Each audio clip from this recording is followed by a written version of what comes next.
Welcome everyone to the Fantasy Data Video Showdown. Today we are presenting a brand new, first of its kind, industry draft between multiple sites with video submissions. We wanted to put together a draft that allowed analysts time to make picks at their convenience and submit video analysis to give our listeners and viewers an in-depth look at the pros' thought process during draft selections.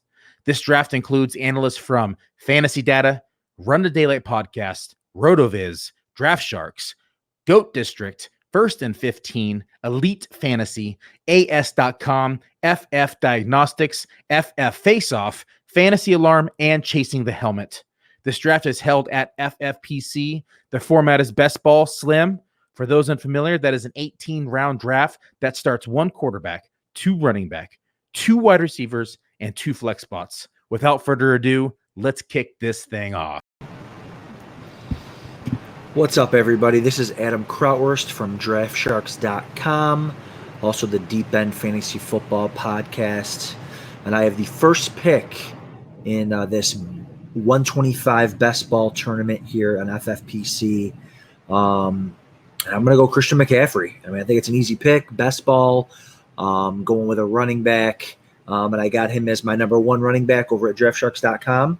We got him for 1,356 rushing yards, 12 rushing touchdowns, 95 catches, 791 receiving yards, and 4 receiving scores. So that has him at 405 projected fantasy points.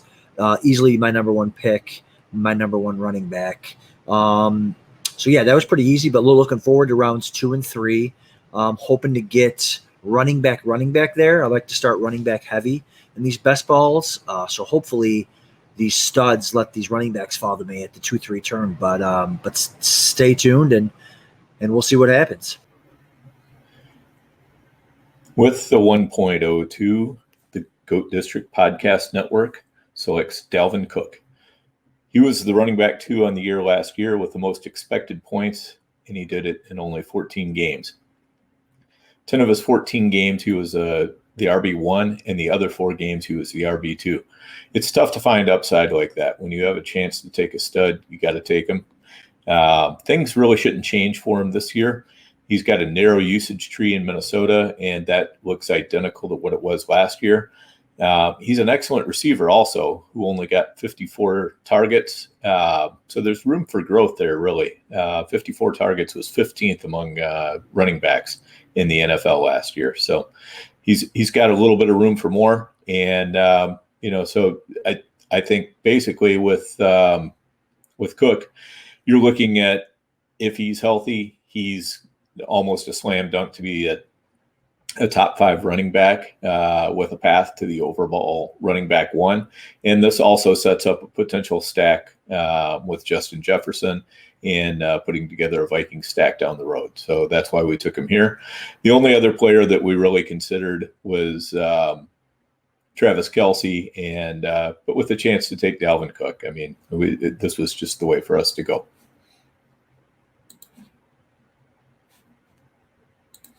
Ezekiel Elliott. Now, if you think my selection of Zeke is a little too high, hear me out.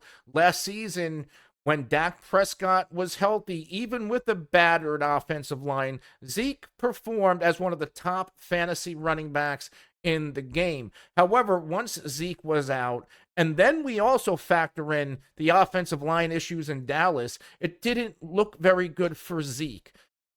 Despite everything, Ezekiel Elliott was still a top 10 player in most opportunity share metrics. The issue with Zeke wasn't opportunity. The issue with Zeke was no Dak, this offensive line, mostly La'el Collins, Tyron Smith, and Zach Martin, all missing big chunks of the year.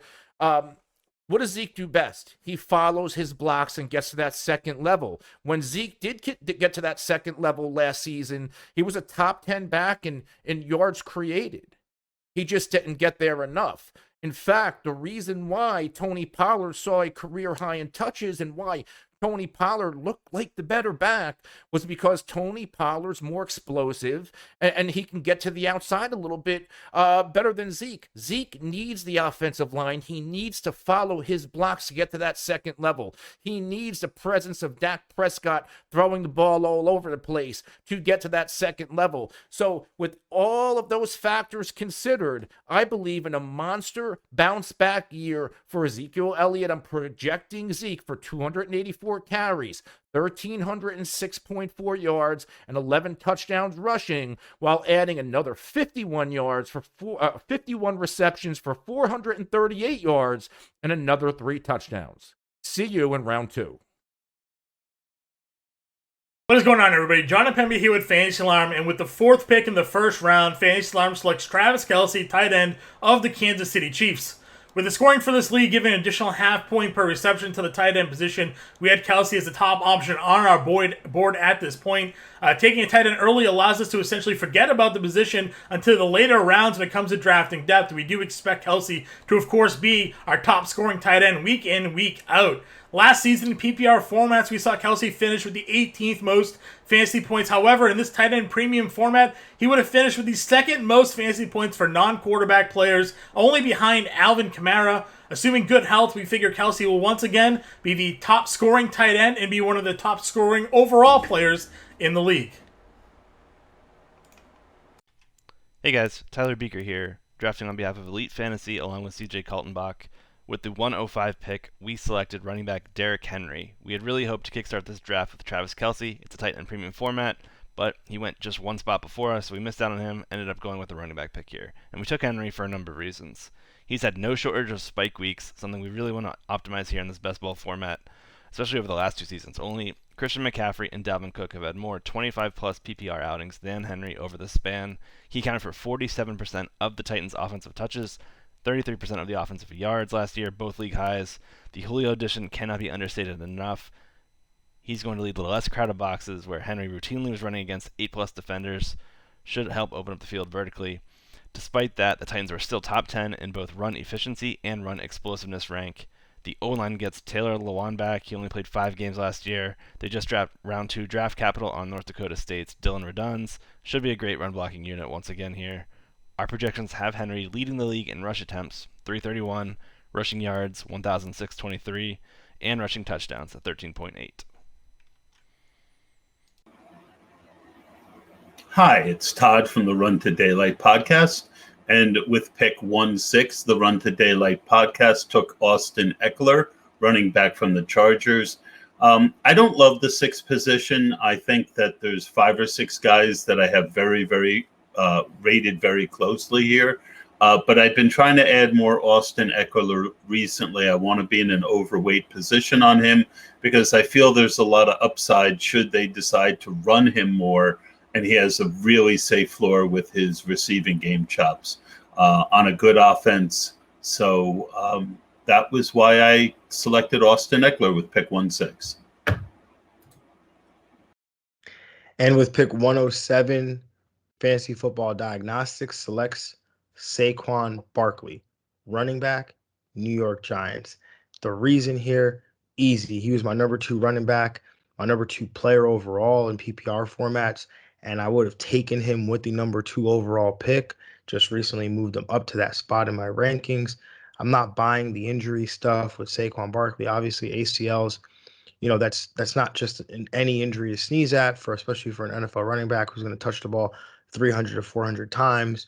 But when you consider how early in the season last year Saquon's Barkley injury occurred, and then you consider the fact that, we've seen him working out, whether it's through Instagram or social media, whatever.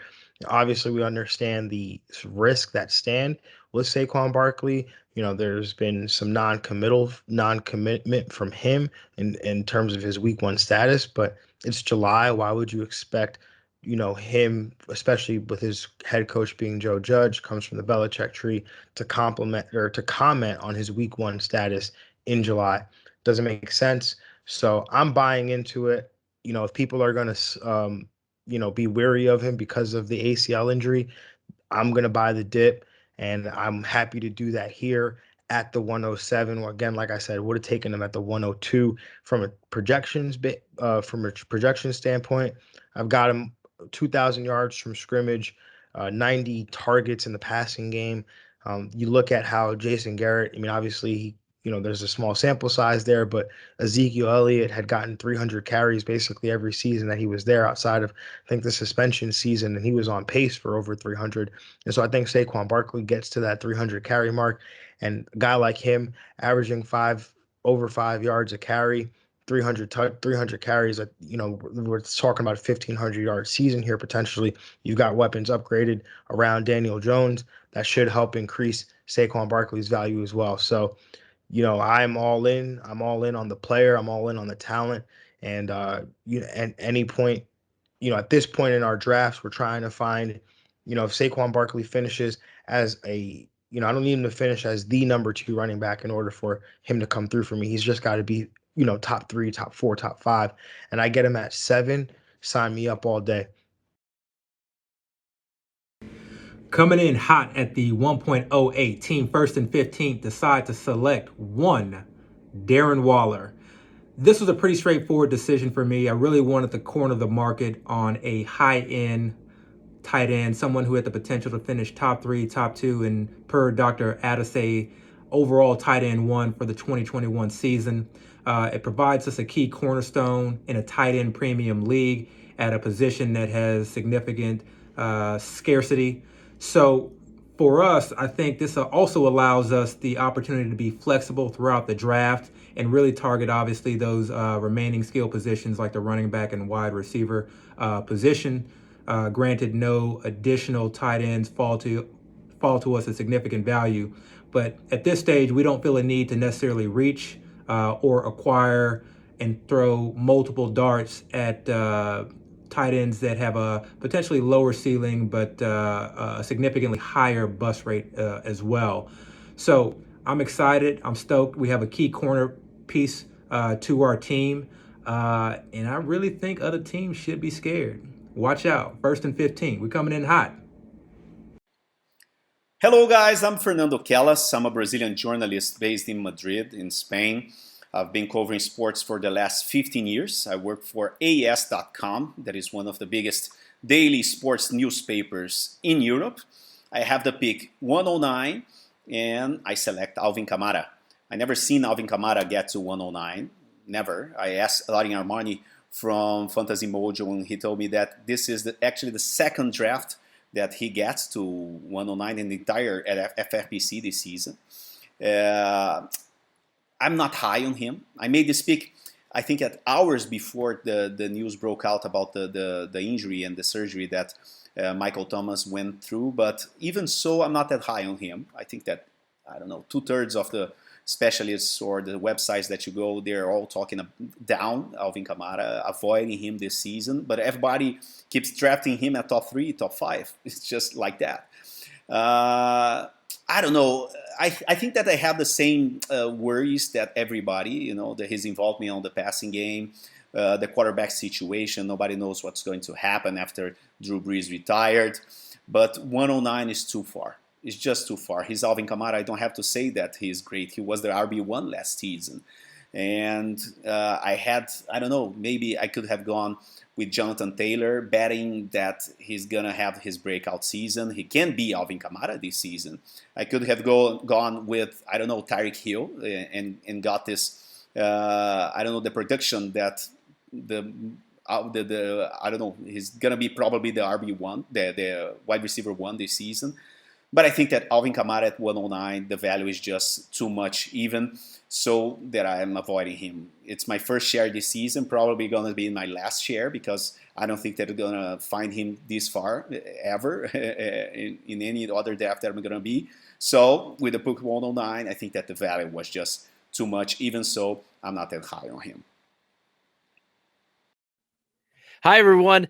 Bradley Stalder of the Fantasy Football Fanalists.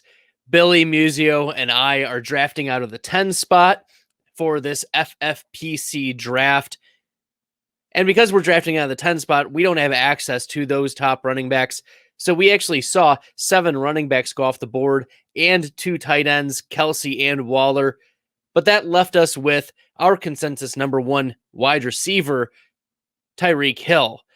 So we decided to draft Tyreek Hill. I have Tyreek Hill projected for 97 receptions, 1,400 yards, 13 receiving touchdowns, and 337 PPR fantasy points. This also forces us to take a running back probably in the second round unless we decide to go 0 RB. And so good luck to us. Good luck to everyone else drafting, and we'll see you in the second round. What's up, everybody? This is Zachary Krueger of Rotoviz. You can find me on Twitter at ZK_FFB, and I am in the middle of making my first pick for the Fantasy Football Video Showdown presented by FantasyData. For this first pick, I went ahead, I'm picking out of the 111, went ahead and decided to go with Stefon Diggs. He's a player who, was one of the tops in leagues in targets last season in a pass-heavy offense with the Buffalo Bills. He was a tremendous fantasy producer, league winner for those who had him in that final week of the season. He's a guy who I just am very high on again heading into 2021. In terms of some other players who I was considering, I would have probably considered going with Darren Waller, who ended up going at the 108. I just missed out on him there. And then Alvin Kamara went at the 109. I was surprised to see him make it that far down, but I also didn't expect him to quite make it to me, so he wasn't really on the board. And then Tyreek Hill would have given me a little bit of consideration, but ultimately I really do like Stefon Diggs. At the 111, I'm fine with going there. I think at the end of the season, he's going to be one of those guys who we're talking about as a possible top 5 wide receiver, hopefully a lot higher than that given his wide receiver 2 ADP overall right now and where I got him. That was the pick I went with, and we will check in again soon.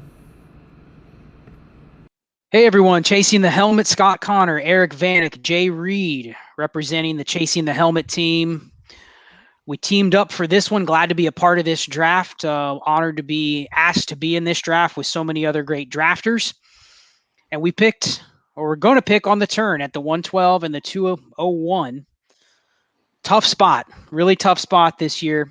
And with our first pick, though, we debated for about 30 minutes before we made these two picks. But with our first pick at the 112, we're going to go with running back Antonio Gibson from the Washington football team. Jay, you want to fill everybody in on why Gibson? Well, we were contemplating Hopkins and Adams here, wide receiver, and go for the points and pick up some value. But we feel we cannot let Antonio Gibson slip. We need to take him here. We feel he can maybe even compete with some of the other running backs that were taken before him for points. And looks like we might start with an RB build. We'll have that 201 pick coming shortly. But we've decided to change some strategy and go that direction. Eric, your thoughts on the pick? Yeah, with the uncertainty of Adams and Hopkins right now, it made a lot of sense for us to just take 2 safe running backs, especially with the Cam Akers injury as well. That might push running backs off the board. So it's kind of pushing that decision to the other owners of who to take. We're taking 2 of the safe picks off the board. So I like Gibson a lot. He's got a lot of receiving upside. Excited to see what he's going to do this year. Good stuff. A 201 pick coming up. Who knows where it's going to go, but if you take from the discussion that we just had, it may be another running back. So we'll pick the 201 here in just a second, but glad to be part of this draft. First pick, Antonio Gibson at 112.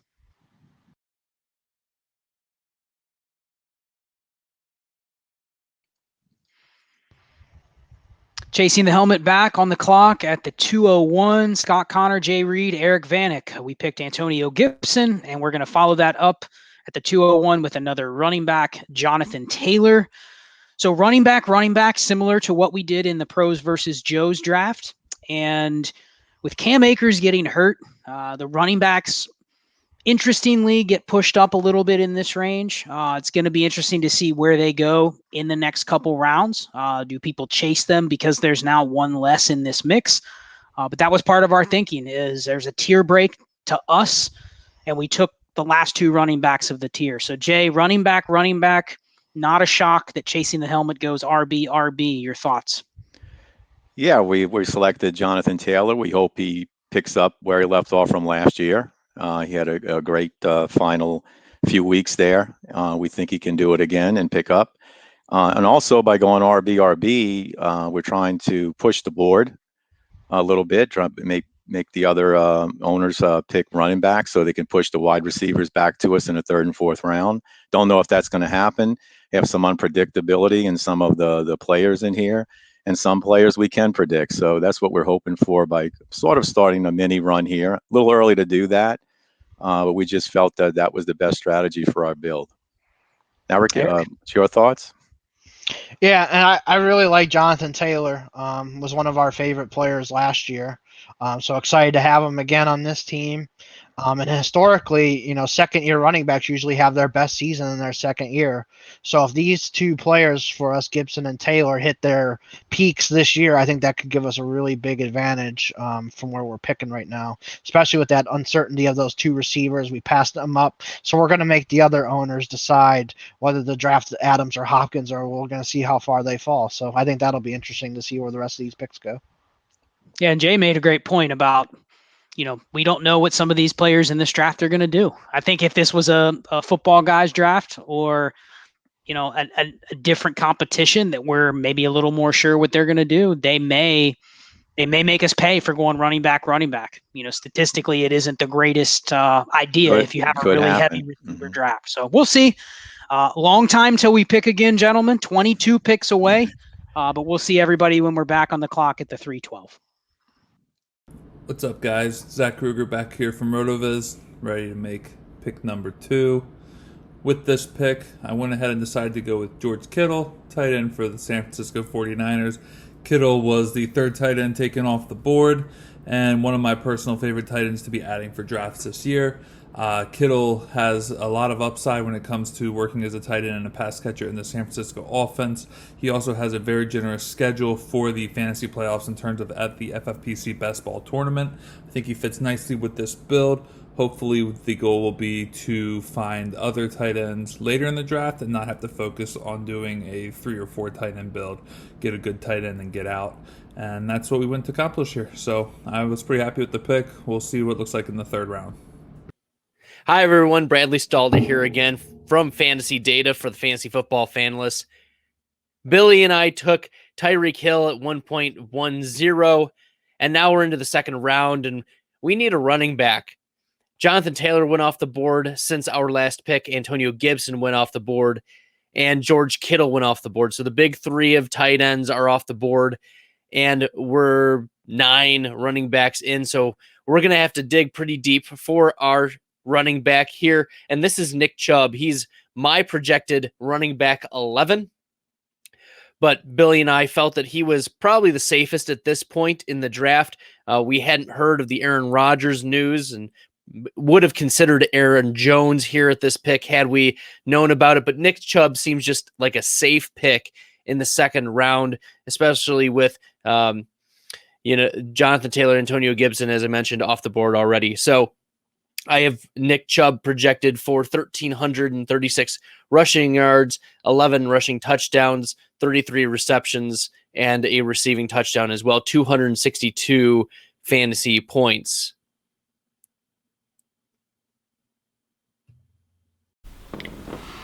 With the 204, I grabbed Clyde Edwards-Helaire, running back from the Kansas City Chiefs. This is a pure tournament play here. If it was a 12 teams basketball league, a regular one, I would have gone probably with DeAndre Hopkins, Davante Adams. But as a tournament, I went to check the stacks, the players that got, the teams that got Alvin Kamara with the players that were available to me on the 204. I really wanted George Kittle, and there is only, I think, 5 or 6 teams in the entire tournament with George Kittle.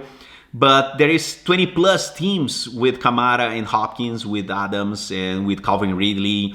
I think that mainly because the teams that they are drafting Alvin Kamara, they are drafting him on the top 3, top 4. So when they come back, all the running backs are gone. So they always pair him with a high-level wide receiver. So to differentiate myself, I went with Clyde Edwards-Helaire. I think at the time of this draft, there was only 14 teams that had the 2 players together.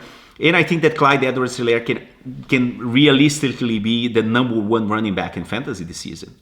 He's going to the second season in the most prolific offense in the entire NFL. I think they have this revamped offensive line that last year was horrible. I think that Andy Reid is going to involve him more on the passing attack this season, and he really must suck not to return value as a second rounder this year. And if he's really good, he was a first rounder last year in the draft. If he's really good, he can be Alvin Kamara, he can be Christian McCaffrey this season because he's in the Kansas City Chiefs. So I think that stacking Kamara and Clyde Edwards-Helaire together in a tournament like this can be the key to winning it all. With the 205, first and 15th select one, Najee Harris. We felt it was important after selecting a tight end in the first round to really go after and secure that potential 3-down bell cow back in one Najee Harris. We are aware of the O-line issues. We are aware of potential Ben falling off a cliff, but we don't care. The volume is going to be there. We think he's going to be an integral part in the passing game and third down work as well. And although they have some significant O-line issues, I think the change in the offensive coordinator, the change in the offensive scheme, and a more balanced approach, as well as that defense, will allow Najee Harris to see enough volume to overcome the deficiencies in a yard per carry category. So, up next, our board.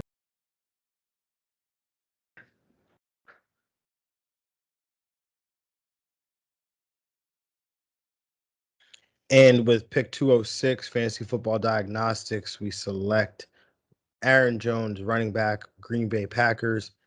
Thought process here behind this pick. We were looking at a possibly going wide receiver here.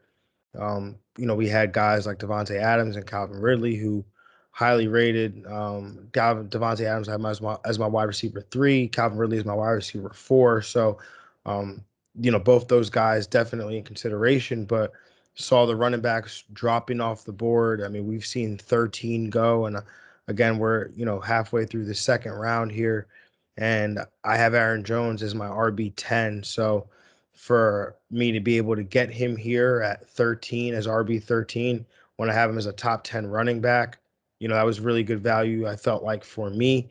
Other players I was considering, I would have liked to get Darren Waller here, or even possibly even a George Kittle at this spot.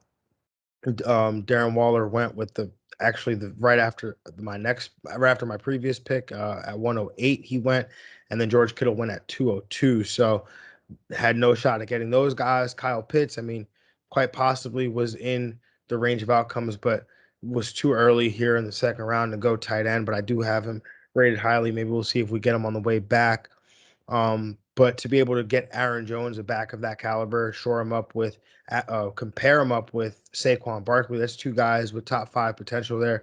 I think Aaron Jones, if you look at the range of outcomes with Aaron Rodgers potentially not coming back to Green Bay, Aaron Jones is a guy who's probably has the safest range of outcomes, because if Rodgers doesn't come back, this becomes a very run-centric offense where I feel like it runs through Aaron Jones in a sense, and AJ Dillon will be involved, and then Davante Adams, similar to what the Saints have done in the past without Drew Brees. But I think that if Aaron Rodgers does come back, obviously, then we know what the ceiling is for Aaron Jones.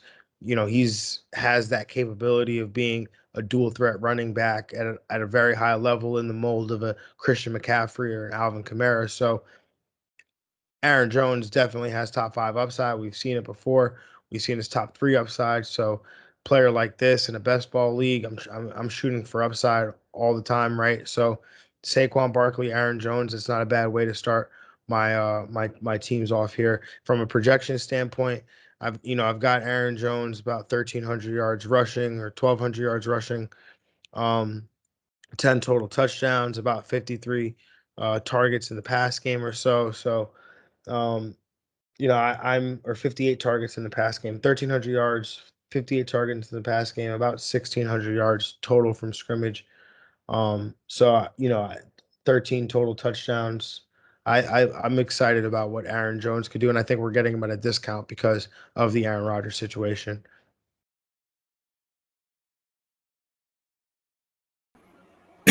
With pick 2-7. Run to Daylight podcast took Davante Adams, wide receiver.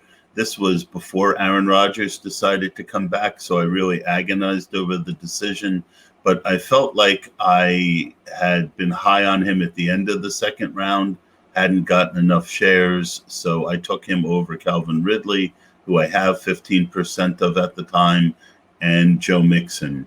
And it worked out because Rodgers, in my mind, was never going to sit out, and he didn't. So I'm happy with the pick. With the 208 pick, Elite Fantasy selects wide receiver Calvin Ridley. As a two-person team, we were split on selecting Davante Adams right beforehand. Given the uncertainty around Aaron Rodgers, we were kind of undecisive in terms of if we really wanted to go that route, but luckily for us, the team before us selected Adams, making this a very easy decision for us, selecting our receiver here in Ridley. Absolutely dominant in times last year, should continue to do so now with Julio Jones in Tennessee. During Ridley's career in games without Julio, his targets per game are 11.1, and he surpasses 20-plus PPR fantasy points per game. No receiver had more 100-plus yard outings last year than Ridley last year, and he put up career highs in targets, receptions, and receiving yards. This team was top 5 in pass play percentage last year. They were top 12 in seconds per snap in neutral game scripts. That's liquid gold for what we're looking for in fantasy. Pass-heavy offenses that play fast.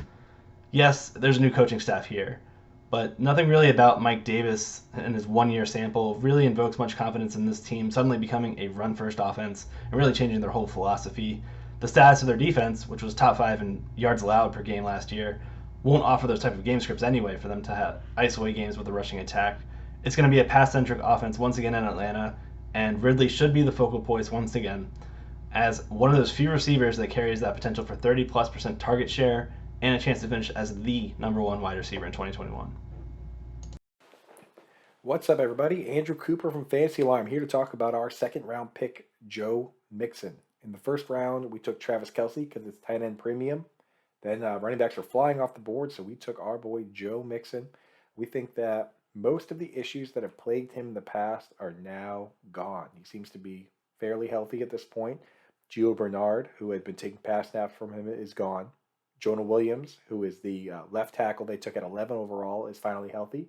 Bobby Hart, the right tackle who wasn't great, is out, and they bring in Riley Reif, who was the left tackle for the Vikings last season. They took Jackson Carmack in the second round, who's a tackle they can move to guard. And Frank Pollock is back, the offensive line coach that everyone seemed to like that they had let leave. So it's kind of wheels up for Joe Mixon, in our opinion. In the second round, it's a beautiful spot to take him.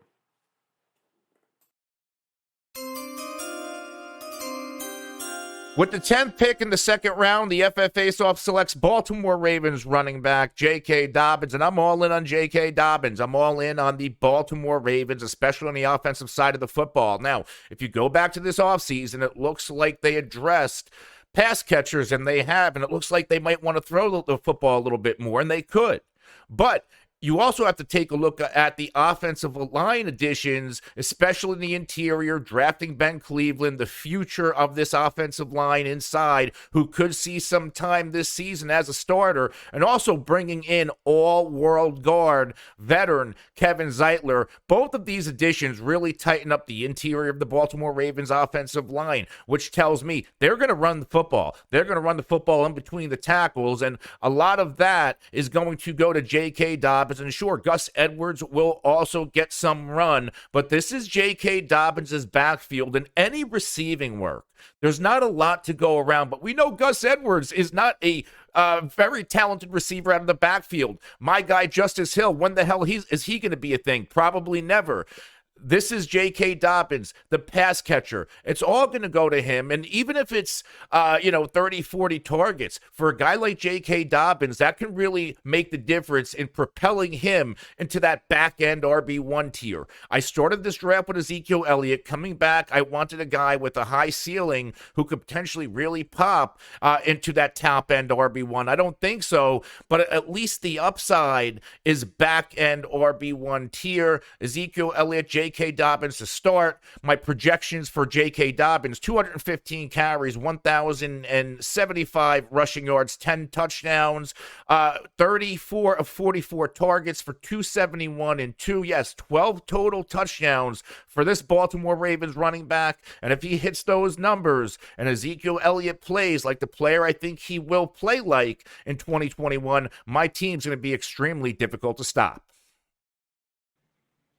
With the 211, the GOAT District select wide receiver from the Cardinals, Mr. DeAndre Hopkins. Theo, who are some guys that we considered here that we passed on? So we considered DK Metcalf, AJ Brown, and Justin Jefferson with this pick. DK and AJ went with the next following two picks, but DeAndre Hopkins was our pick all along. In his first season in Arizona, he had 115 catches for 1,400 yards. He displayed a fantastic connection with Kyler Murray. We're very bullish on the Arizona offense as a whole, and we think that DeAndre Hopkins could actually have more yardage and potentially build on his 6 touchdown receptions from 2020. Was there anyone we got sniped on coming back to us in that second round after we took Dalvin Cook? If Calvin Ridley would have slid to us at the 211, we would have taken Calvin Ridley ahead of DeAndre Hopkins. We also would have considered an Aaron Jones or a Najee Harris, a running back of that magnitude if they were there. But with our Dalvin Cook start, to pair him with a very high floor wide receiver like DeAndre Hopkins, it was an ideal start for us. Yeah, and I think just to touch on our build and what we're going for, you'll see with our next two picks. I think all three of us, with Dan even, just having that anchor with Dalvin Cook and then being able to focus on getting some stud receivers, and we'll see what else we hit with our next couple picks. Anything else to add, Theo, before we go to the next one? No, I think that DeAndre Hopkins, you can feel comfortable about taking him pretty much anywhere in the early to mid second round. I think he's going to return value. We have him right around wide receiver 4 or 5, and he's a very, very safe pick this year. Yeah, and you would expect that offense. I mean, again, he's second year in Arizona, right? So he's going to grow. That offense is going to grow. The Kyler's still young, so I mean, it's looking on the up and up, and we're going to be part of that with that pick. We'll go to the next one.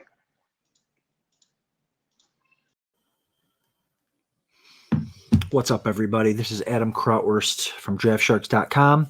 Back to talk about this 125 best ball tournament team here with the FFPC. I could talk about earlier. Took Christian McCaffrey at the 101. Super easy decision. Was hoping to get some running backs to fall back to me at the 2-3 turn. Did not happen. I didn't think it would. Mixon, Dobbins, both those guys went before it got back to me. The only running back I considered was DeAndre Swift here at the 2-3 turn. And I have, and I'm not a huge Swift fan, so I had him a tier below the receivers that I took here. So I went DK Metcalf and AJ Brown at the 2-3 turn. I'm happy with that. Those guys are studs.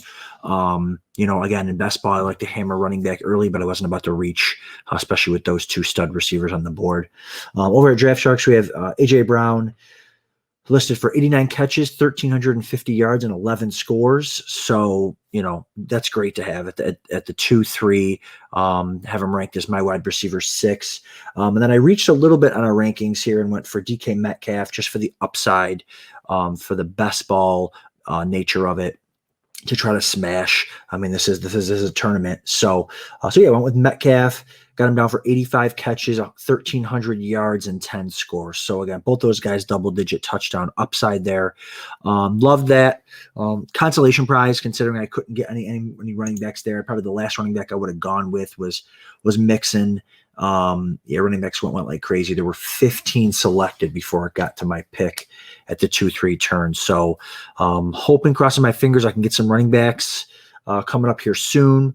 because again, this is best ball. I got my eyes on some guys, and hopefully some of these drafters will start taking receivers and allow those backs to fall to me. So it's a super clever room.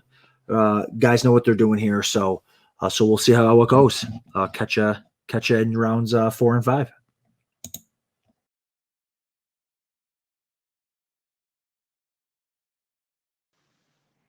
With the 302, the GOAT District select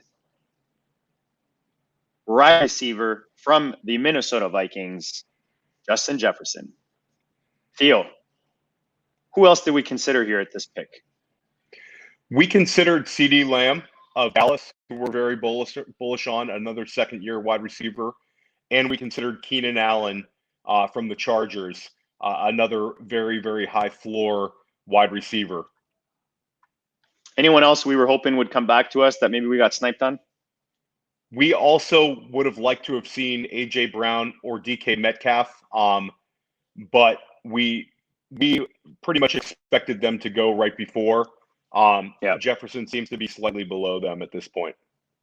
Yeah, there's a group there, and we knew exactly that coming back to us with those 2 picks in that the first spot there was taking probably 2 of them to follow his CMC pick. Now, how does this fit our build? Now we've got 2 receivers since Dalvin Cook. With Dalvin Cook, we didn't feel the need to force running back. We always were thinking running back, wide receiver. And we were very excited to get Justin Jefferson.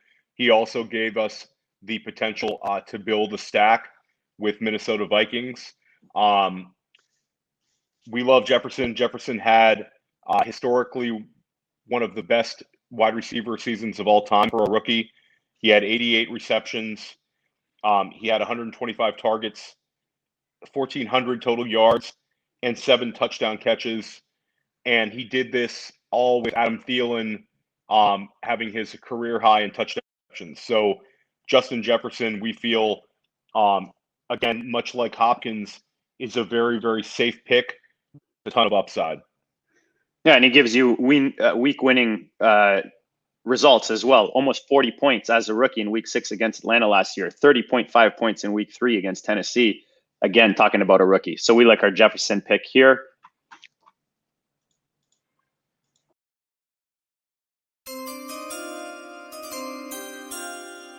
With the 3rd pick in the 3rd round, the FF Faceoff selects Dallas Cowboys wide receiver CeeDee Lamb. And after going Ezekiel Elliott with the 1st pick, coming back with J.K. Dobbins, I wanted some stability and upside at wide receiver. I go CeeDee Lamb because I am targeting the Dallas Cowboys stack. Tune in later to see if I get it.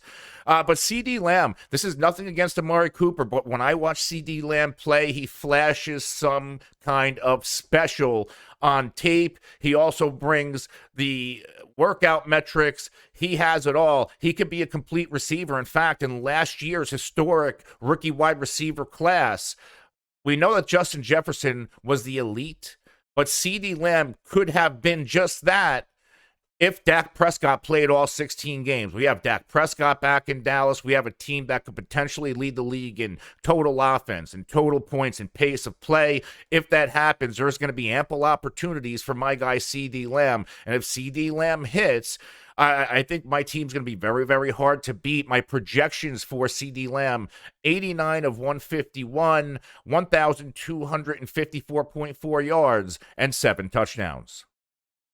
The 4th pick in the 3rd round, Fantasy Alarm selects Patrick Mahomes, quarterback of the Kansas City Chiefs.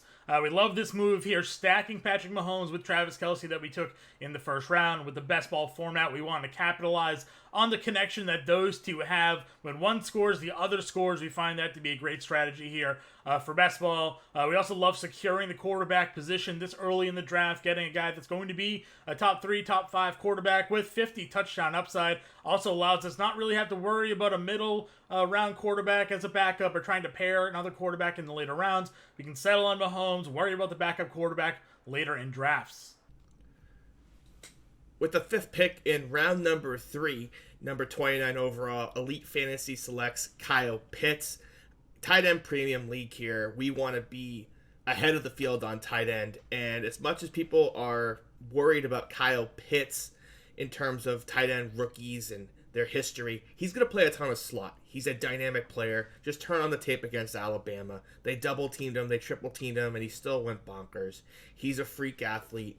He's going to redefine how the position's been played. He'll be a first-round pick in this format next year, so thrilled to get him here in the third round. My partner might have wanted to consider some other players here, but I really wasn't having it. With the third pick in pick 3-6, Run to Daylight podcast took Keenan Allen, wide receiver of the Chargers. I also looked at DeAndre Swift here, but I had gotten low on Keenan Allen shares, so I wanted to add him. And then there's the stack with Ekeler, which I felt I could use whether or not I got Justin Herbert later. As it turned out, I didn't. And I'll explain that when I get there. But I think Keenan Allen gives me an every week floor. Excellent pick. Happy with it.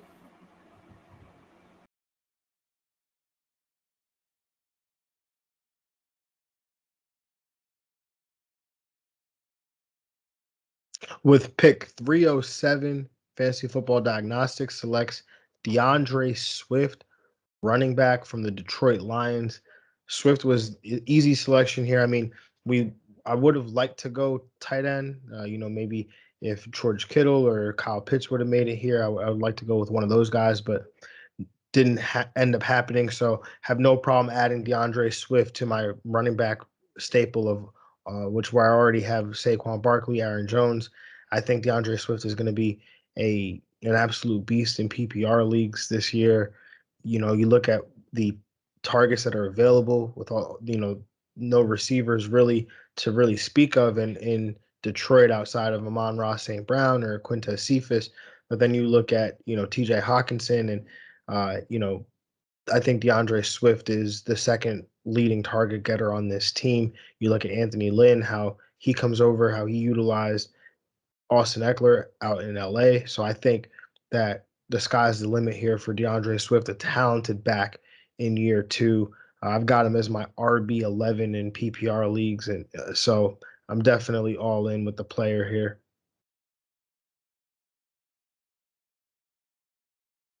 What's going on, everybody? Theo, 1st and 15. I know it's your first time seeing me. We're in the third round. I don't know if Abby said it, but we are basically alternating every 2 picks. So I'm getting this third round pick. Abby started off our draft. He ended up taking Darren Waller with the first round pick, and then he followed up with Najee Harris. So we have our running back and tight ends ones locked up. So with this third pick, 308, 1st and 15 are taking Allen Robinson. So yeah, I was considering DeAndre Swift here. Obviously, he just went right before me. I was hoping to maybe get an early 2 running back build. But, I also kind of like Keenan Allen. He didn't fall. I like Allen Robinson, though. I mean, Allen Robinson's been a productive receiver in this league for several years with bargain bin quarterbacks, and he's produced.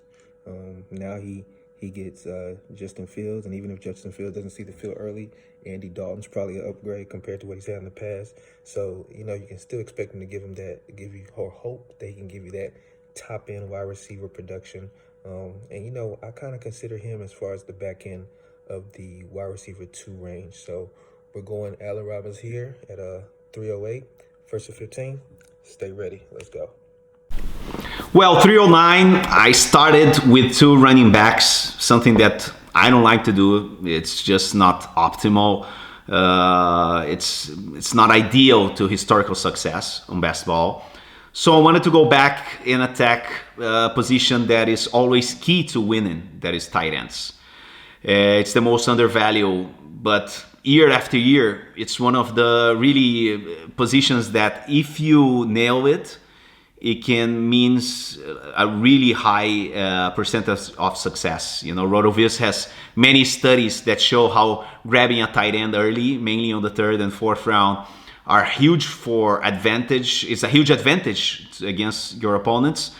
And I love TJ Hawkinson this season. I think that he can be Darren Waller even more this season. He's an amazing talent. He will probably get the biggest amount of targets of any tight ends in the entire league this season. Jared Goff is not a bum, and he knows that he has to rely on Hawkinson with his competition of targets being, I don't know, Brashad Perriman and Tyrell Williams, Amon-Ra St. Brown. So he can get, I don't know, 150 targets this season, 100 receptions. It's just, I could have gone with Terry McLaurin, with Mike Evans, maybe Amari Cooper. I'm a little worried about the injuries with Dak Prescott. So in a tournament like this, I think that having TJ Hawk that could finish as the top tight end this season on situation, volume, and even talent, I think in the end of the third round, I think it can be a huge advantage for my team.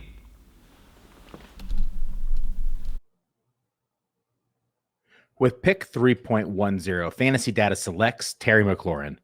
Bradley and I were thrilled when we saw that F1 made it back to us at the end of round 3. On average, he's being selected at 3.04 in FFPC best ball drafts, so his drop was our fortune. We selected Terry McLaurin as a 12th wide receiver off the board, but he is my wide receiver 10 on the year.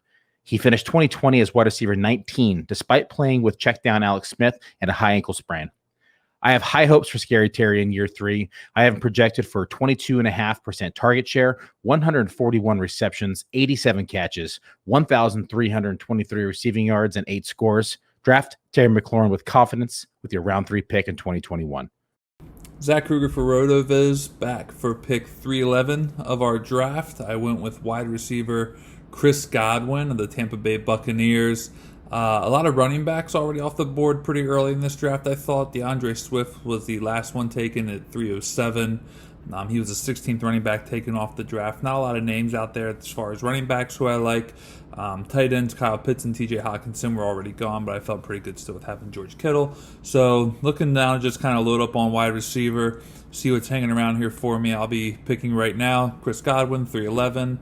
And then looking to see what's sitting there at the 402. So Chris Godwin, my second wide receiver to pair with Stefon Diggs. All right, chasing the helmet back on the clock, begrudgingly, at 312. And the board actually was looking okay for us based on what we discussed last time, but some stuff happened today. Michael Thomas hurt, so he got moved off the board. We had a long discussion on where we wanted to go with these picks. We ended up taking Chris Carson at the 312, kind of a dead spot. Don't really like this end corner spot after what we were seeing on the board here, but we went with Chris Carson. So Jay, kind of a lot of discussion on this pick, but I think we're all kind of feeling the same way, just like blah. Yeah, Scott, Eric, 12th spot is not the place to be. Because you get dictated to in the first, second round if you take RBs or wide receivers.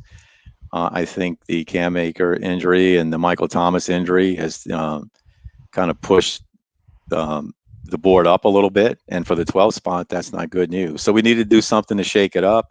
We did this in our pros versus Joes. We're looking maybe to go 4 RBs in a row. This is our third in Chris Carson. And hopefully shake up the board, do something a little different. So, Eric, I don't know what your thoughts on this, but not really much to say about Chris Carson at this point. Yeah, I mean, the only good thing about Carson is there isn't much behind him, and he is a pass catcher. He got hurt last year, but he still had 37 catches in that time. If he would have played the whole season, he could have probably had 50 catches. So, a little bit of upside there with that. Nobody really behind him. Seahawks like to run the ball. Russell Wilson doesn't run the ball too much on the goal line, so Carson will be that guy. So we're kind of hoping that Carson has maybe his best season yet, 10 touchdowns, gets us 50 catches. So should be pretty good, hopefully. Good stuff. Yeah, and this is a dead spot for there's really no value in terms of obvious receiver picks. It's too early to go early quarterback. The only other option would be like if we went Mark Andrews, Lamar Jackson. We discussed that briefly. But I think the idea is just from a game theory perspective here is we tried to do something that might dictate the board. We don't love this pick and then the pick that's coming up, but we just tried to do something that might shake up the board a little bit. And we talked yesterday about how there's some inexperienced drafters or some drafters that are not used to this type of format. So they're unpredictable. We don't know what's necessarily going to be there in round 5 through 8. Like we might have had a better idea of forecasting pros versus Joes. So Chris Carson, we'll be back with the 401 pick here in just a second.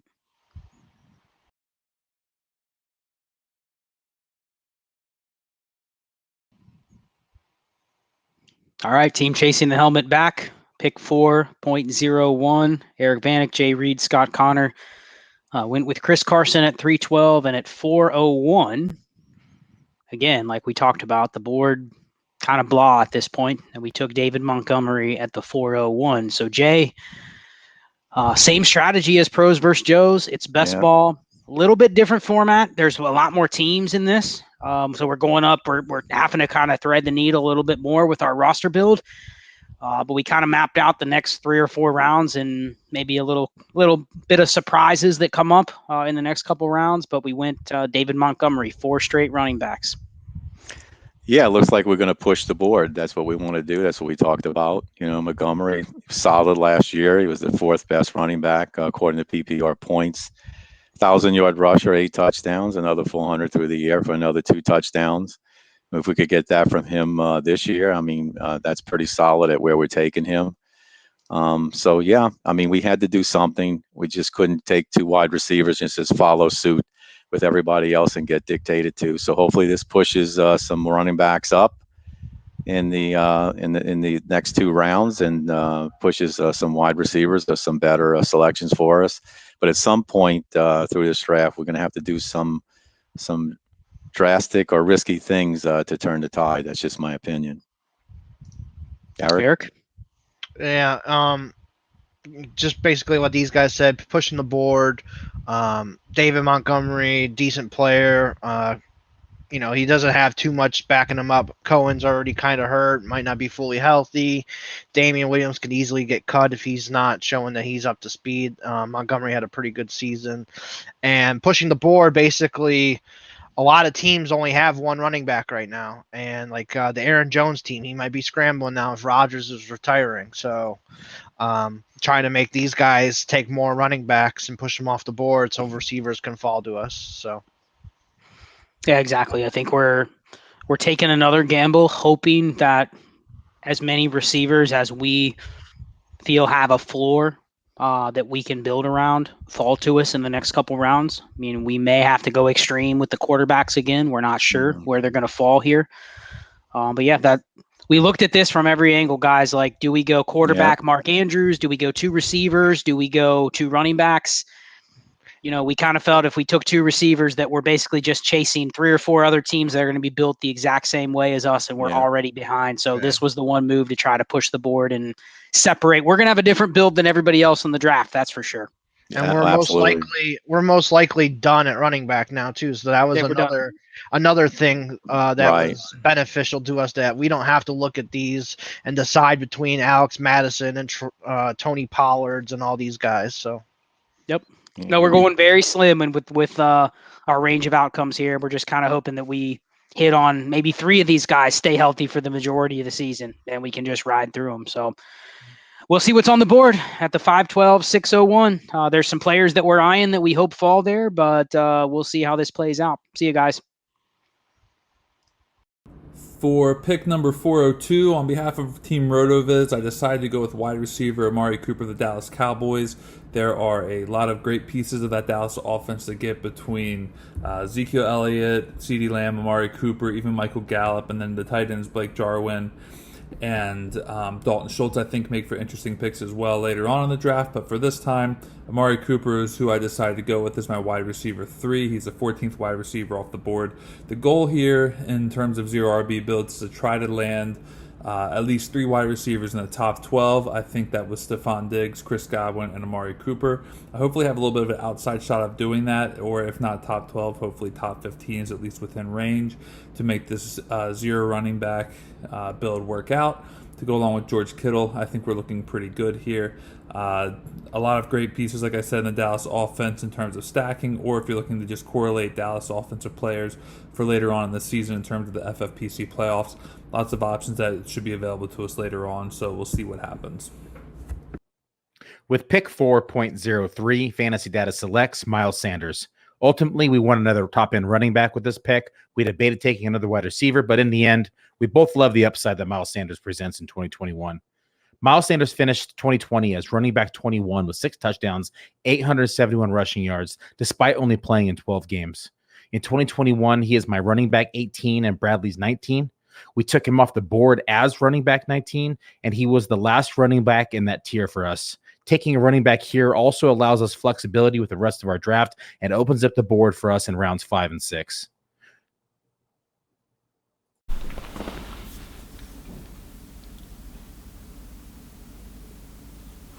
Well, 404, I was thinking about getting Mike Evans in the 309, so taking him here was an easy one for me. I think he's probably my highest owned player this season so far. I love him as a real NFL player, and I love his situation on Tampa Bay with Tom Brady in the second year under Bruce Arians. He's a red zone monster. He's only be 28 years old this season.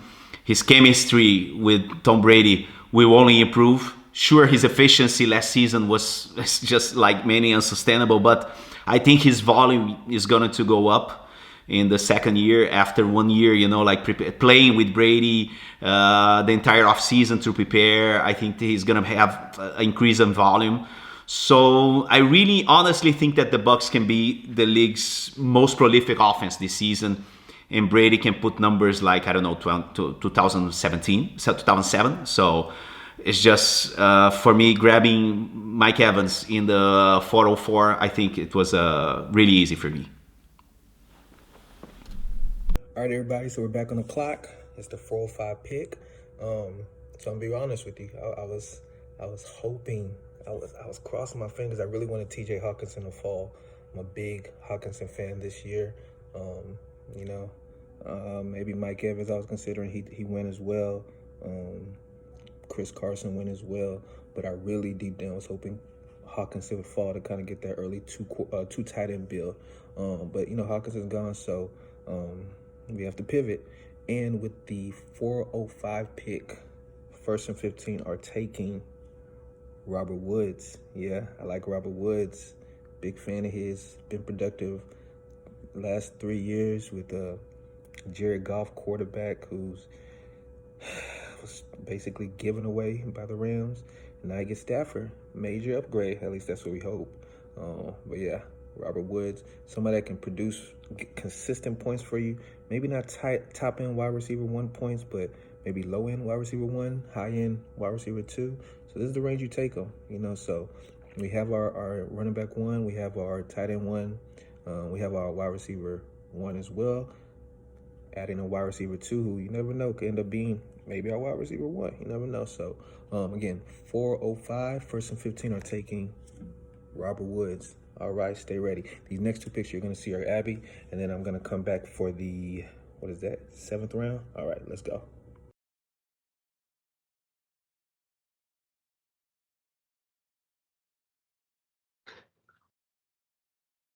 With pick 406, Fantasy Football Diagnostics selects Brandon Ayuk, the man behind me right there.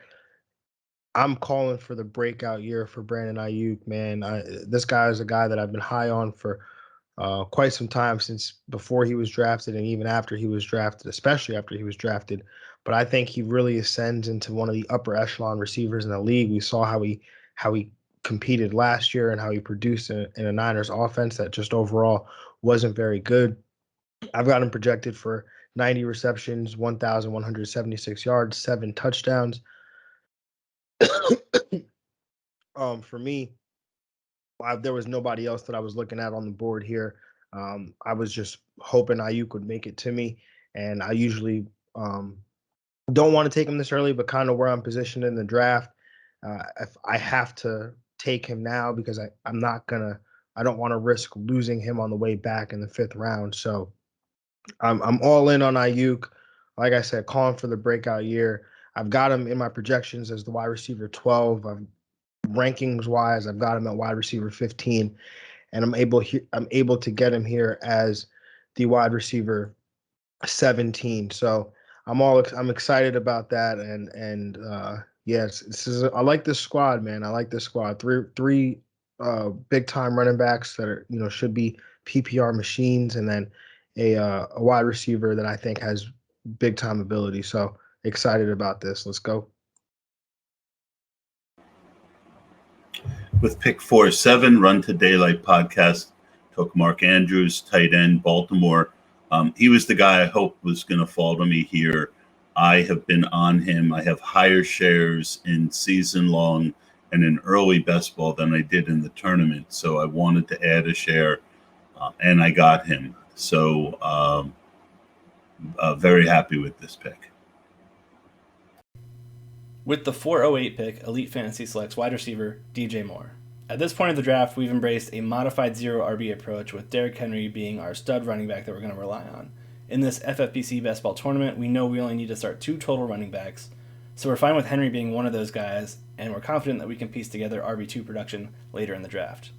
As for Moore, he joined elite territory last year, becoming just the 7th wide receiver in NFL history to reach 3,000 plus career receiving yards at age 23 or younger.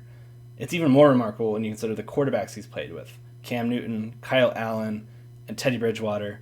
Now Sam Darnold enters the fold, operating Joe Brady's offense, an offense that led to 3 different wide receivers hitting 1,000 yards from scrimmage last year. What's interesting about Moore in this offense is that he takes over an intermediate/deeper role that we all kind of anticipated Robbie Anderson to have entering last year. Instead, we saw Anderson post a career low in average depth of target, while Moore posted a career high.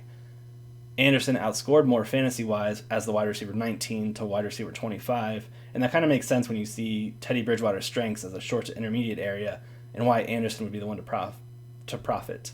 With Sam Darnold under center in 2021, I think it's Moore's turn to be that producer here and that alpha wideout in Carolina's offense. Moore sported the 3rd most games of 90-plus receiving yards last year, trailing only Calvin Ridley and Stefon Diggs, hitting that mark in 8 of 15 games. With Darnold under center, I imagine those 90-plus yard games balloon up to 100-plus, and we see a good chance for him to bounce back in the touchdown regression column. 19 receivers saw 10 or more end zone targets last year. Moore was the only one to fail to capitalize and score any touchdowns there. I imagine Darnold is the key to unlocking Moore's fantasy potential as both a vertical and a red zone target, and I think we see those good games from 2020 blossom into great games in 2021. With the 9th pick in the 4th round, Fantasy Time goes with Atlanta Falcons running back Mike Davis. Davis signed in the offseason here to be the lead back in Atlanta. Arthur Smith comes over from Tennessee with his run-heavy offense, brings it to Atlanta. This will be Davis's first chance to be a true featured back in an offense. He has great pass-catching upside, which should be good because we do expect Atlanta to have to throw a lot here. And again, with the fact that there is little depth really behind Mike Davis this season with the Atlanta Falcons, we think he's going to have a pretty long leash here, getting him in the 4th round as our RB2 in a format where you start 2 running backs with 2 flex. We feel pretty confident with his potential upside here. With the 10th pick in the 4th round, the FF Faceoff selects Quintorris Lopez-Jones, a.k.a. Julio Jones, Tennessee Titans' new wide receiver. And I like Julio Jones, especially in best ball formats, because we know he's going to give you those big pop weeks. Now, I don't think he's going to get that same target share as he saw in Atlanta. In fact, he probably won't with this offense continuously running through Derrick Henry. There's also AJ Brown on the other side. It doesn't mean I'm out on Julio, obviously, since I drafted him. I just prefer him in best ball formats. Now, you know my start already, Ezekiel Elliott, J.K. Dobbins, C.D. Lamb. I needed a big play pop receiver like Julio Jones that's going to win me some weeks by himself. And we know in the past that Julio could put up 30, 40 points if he's really on. AJ Brown, he is a player like Julio that could miss some time, which you'll see in my projections in a moment.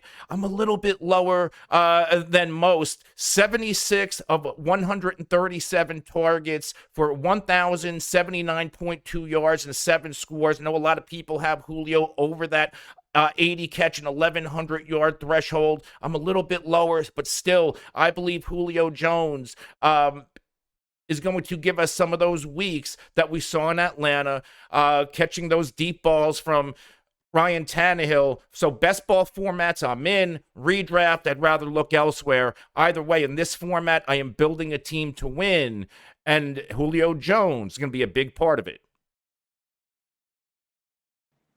With the 411, the GOAT District select Tyler Lockett from the Seattle Seahawks, wide receiver.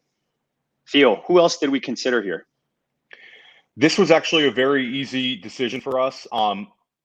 The three of us are very bullish on Tyler Lockett this season.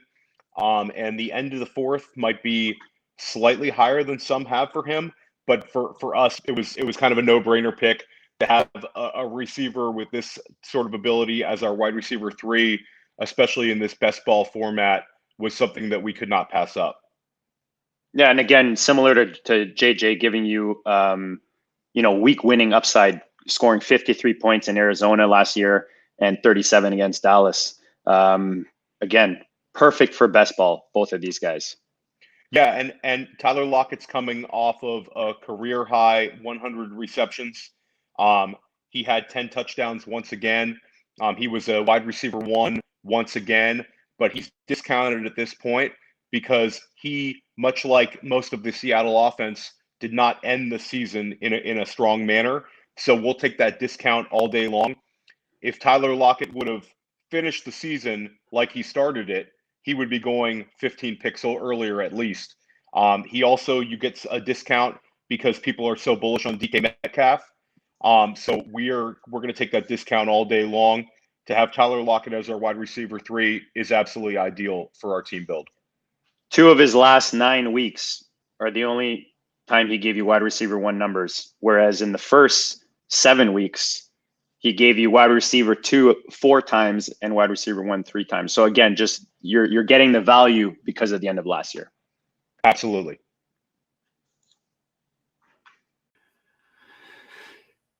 Hey everybody, this is Adam Krautwurst from DraftSharks.com, back with another episode of Who Did I Take in the 125 Best Ball tournament here with Muzio and all the guys. So I was looking, like I said earlier, I'm looking for running backs. Didn't quite happen for me again. I did take one here at the 4-12-5-1 turn, but my guy Cooper Kupp fell to me at the 4-12, which is about a half a round past ADP. So again, he's my third receiver in a row here, actually, but I just think he has the upside to be a top 10 receiver this season with Stafford and that new made offense with Stafford at the helm. I took him as the wide receiver 21. I think he has top 10 upside for sure. So I love getting Cooper Kupp where I got him, but now it's time to start pounding running back. So I took Javonte Williams at the 5-1, reached on him a little bit. Like I said, I needed a force running back here, and I'll probably force it the next couple rounds. I don't love him. I got to admit, Melvin Gordon is going to be a problem there in that backfield. But I'm certainly excited to be able to start off getting some more running backs on top of my Christian McCaffrey start. So, McCaffrey is really worth 1.5 to 2 running backs. So if I can just get, a lower end RB2 out of these running backs coming up here, I'll be happy that I pounded receiver for 3 straight rounds. So I took Javonte Williams to start the 5th round, and hopefully I'll be able to pound some more running backs come here in the 6th and 7th. So stay tuned to see what I do.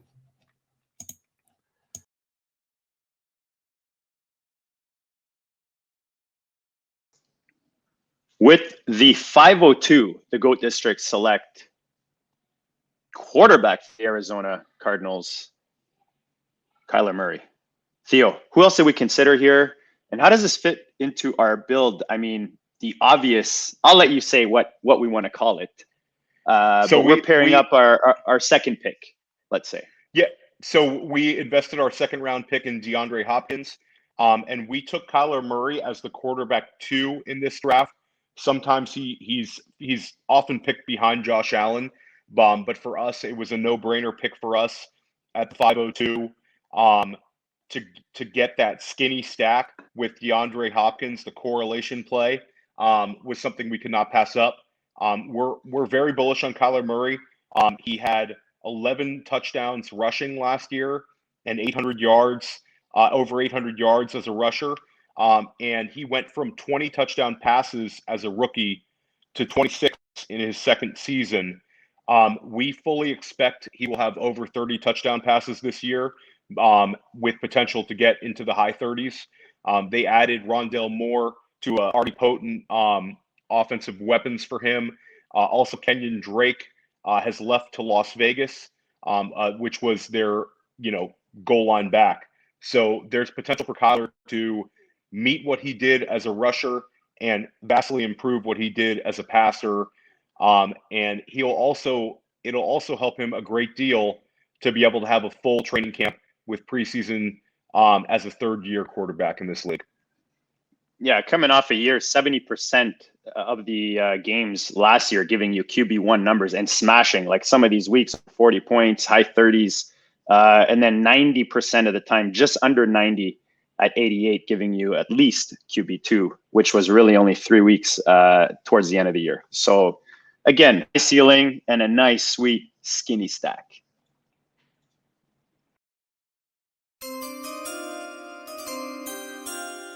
With the third pick in the 5th round, the FF Faceoff selects Dallas Cowboys quarterback Dak Prescott. And you heard earlier when I was talking up Ezekiel Elliott and CD Lamb, why I'm all in on this Dallas Cowboys offense. They could potentially lead the league in pace of play. In fact, I believe Dak Prescott's overall ceiling is quarterback 1. I believe this offense could lead the league in most statistical categories when it's all said and done, when we are factoring in this defense.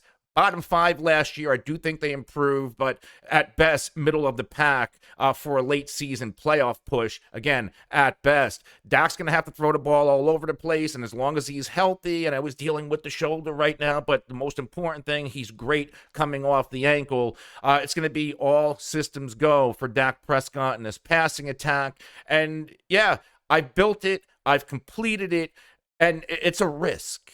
It's a risk I'm only willing to take in best ball, maybe high stakes tournament type of leagues or a Scott Fishbowl type where I will put a lot of eggs in one basket early on. 1st round Zeke, 3rd round CD Lamb, 5th round completing the stack with my quarterback, Dak Prescott. And if this hits, this is going to be extremely, extremely difficult to beat. So if you want to stack, it's expensive. But again, if it hits, you're going to have one of, if not the best odds to win your fantasy league. I project Dak Prescott 416.6 completions, 621.3 attempts for 5,015.2 yards, 33 touchdowns, 13 picks. And Dak, we know, is an asset on the ground. He's not Lamar. He's not Kyler. But if you remember, Dak Prescott, first 3 seasons of his career had 6 rushing touchdowns. Well, I have Dak getting 6 rushing scores with an additional 340.8 rushing yards and 71 attempts. Dak is my overall quarterback 1 in my rankings. Get him on your fantasy teams right now. What's up, gang? Andrew Cooper here from Fantasy Alarm to talk about our 5th round pick, Adam Thielen. So we started with 2 running backs, a quarterback, and a tight end. So we needed to take someone nice and safe as our top wide receiver. Who's safer than a guy who played a 96% snap share last year?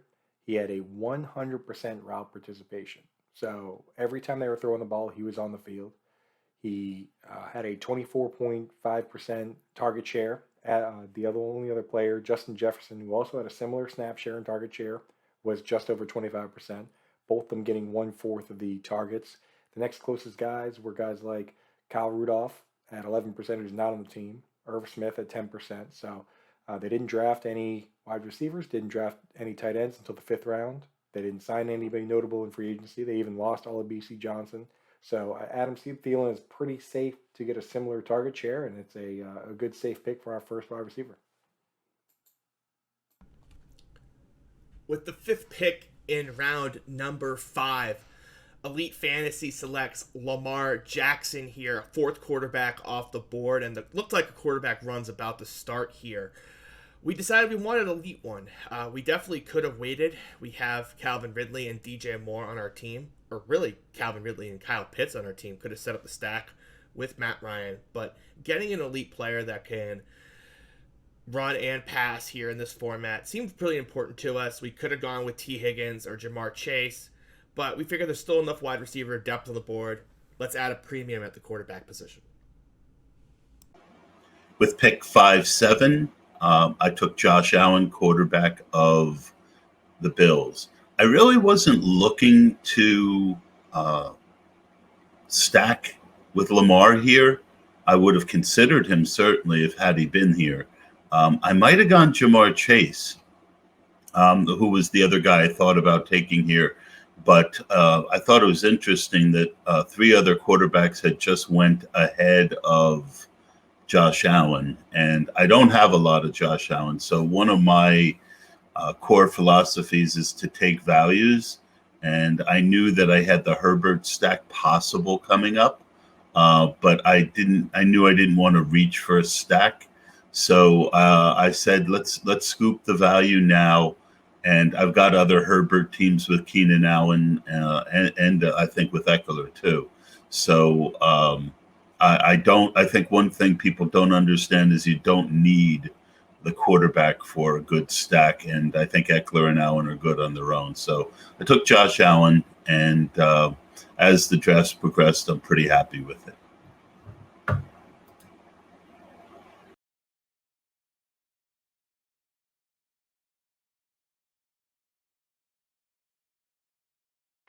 With pick 507, Fantasy Football Diagnostics selects Myles Gaskin, running back for the Miami Dolphins, the gas man, as we like to call him over here at FFDX.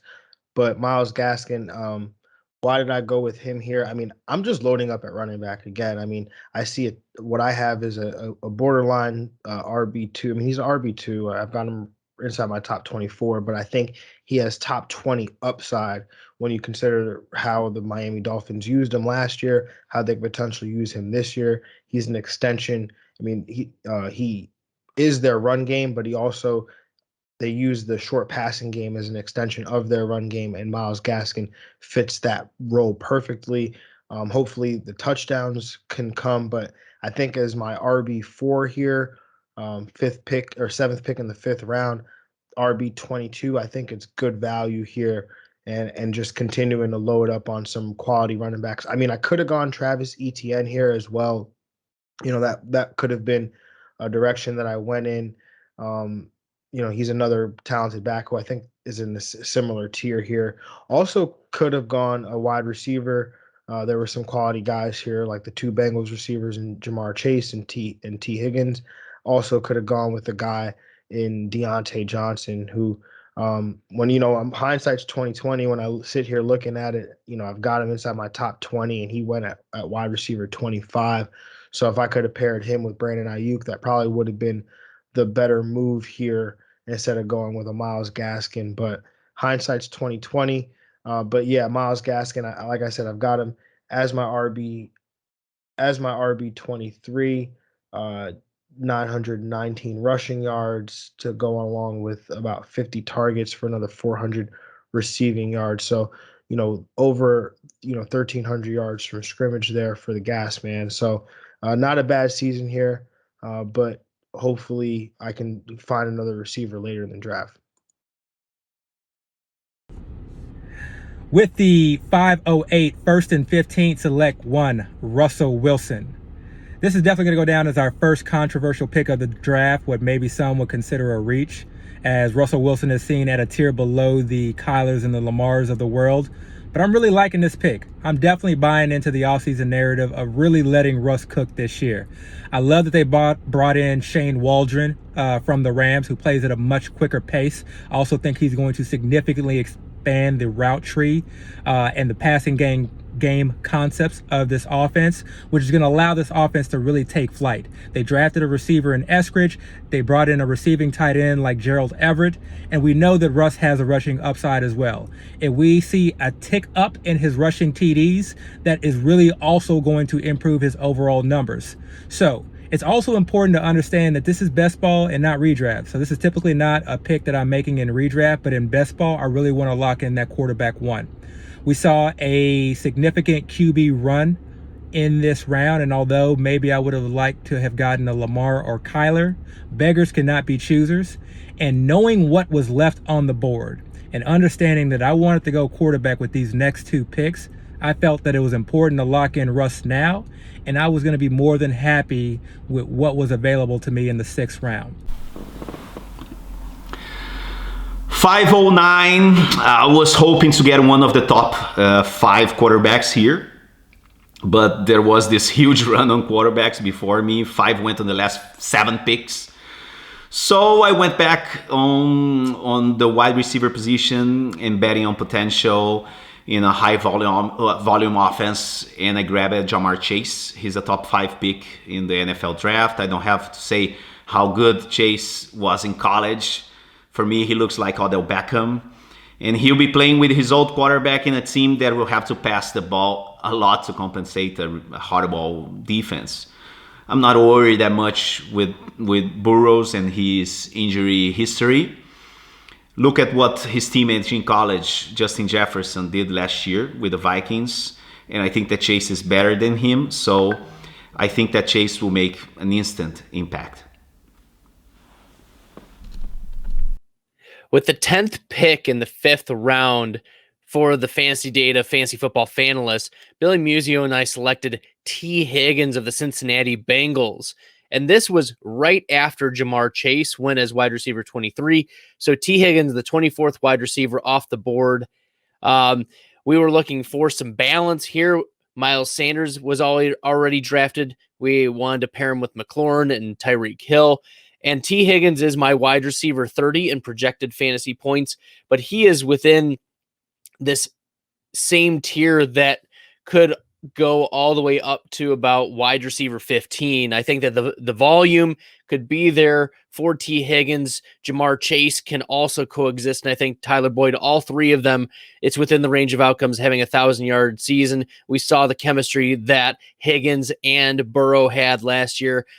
We have very high confidence in T. Higgins and the Cincinnati Bengals offense ability to run a lot of plays and get the ball to their receivers. Zach Krueger back for the 5th round selection out of the 5'11 for Team Rotoviz. I decided to go ahead and go with Jacksonville Jaguars rookie running back Travis Etienne. Etienne was taken the 1st round by the Jaguars. He's reunited with Trevor Lawrence. He is a player who Rotoviz likes a lot this year in terms of his upside. Sean Siegel has even talked about Etienne possibly having an Alvin Kamara-like rookie season. So the hope is that that would actually happen, and that if that everything goes right, that Etienne fits this build in a tremendous way and becomes a player who we're talking about as being a top 12 running back, possibly even better, and really propelling this lineup that now has what's hopefully 3 solid wide receivers and a top 3 fantasy tight end. So through the first 5 rounds, we're looking at Stefon Diggs, George Kittle, Chris Godwin, Amari Cooper, and now Travis Etienne to close out the 5th round. We'll see what happens next. All right, welcome back. Chasing the Helmet. Eric J. Scott on the clock at the 5-12, our 5th pick. We started with 4 running backs. If you listen to our last couple picks, begrudgingly 4 running backs. And we were actually debating a 5th running back here, which I thought absolutely sounded crazy. But these guys were both saying, you know what, that might be able to push the board a little bit. But Travis Etienne just went at the pick before us. I know Eric will talk about that in just a second. But we went with Deontay Johnson, our first receiver from the Pittsburgh Steelers. Got a lot of targets last year. We're hoping that's very similar this year. But really, we're just searching for trying to buy as many targets as we can right now at this point, Jay. Yeah, I think Deontay slipped to us. One of the few values that has slipped to us in the 12 spot for sure. We're really struggling. It seems to be playing catch up or follow the leader because the tiers drop off. But Deontay slipped by 88 receptions last year, 923 yards, 7 touchdowns. He is our wide receiver 1. Probably went a little better than that, but that's nice to have him fall to us. So 4 running backs, 1 wide receiver. Where we're going to go from here? We have another pick coming up shortly, so we'll have to discuss that one. So Eric, you have anything to add? Yeah, I mean, Deontay is nice. He got fed a lot of targets last year. Probably going to get the same again this year with Roethlisberger there. So that's probably the reason we took him there. But we were considering Travis Etienne there and maybe even another running back too, and going a complete unique build and going 0 wide receiver instead of 0 running back. It was contemplated. I had to kind of sell these guys on it to be completely unique in this tournament, but it didn't happen. But happy with Deontay. Yeah, and I mean, that definitely would have been a good sales job because we're playing against a lot of people. It's not just our league. We're playing against a lot of people in this league. So that definitely would have been a unique build, starting with 5 or 6 straight running backs. I was totally against the 6 straight just because I'm going, we're going to get buried and everywhere else.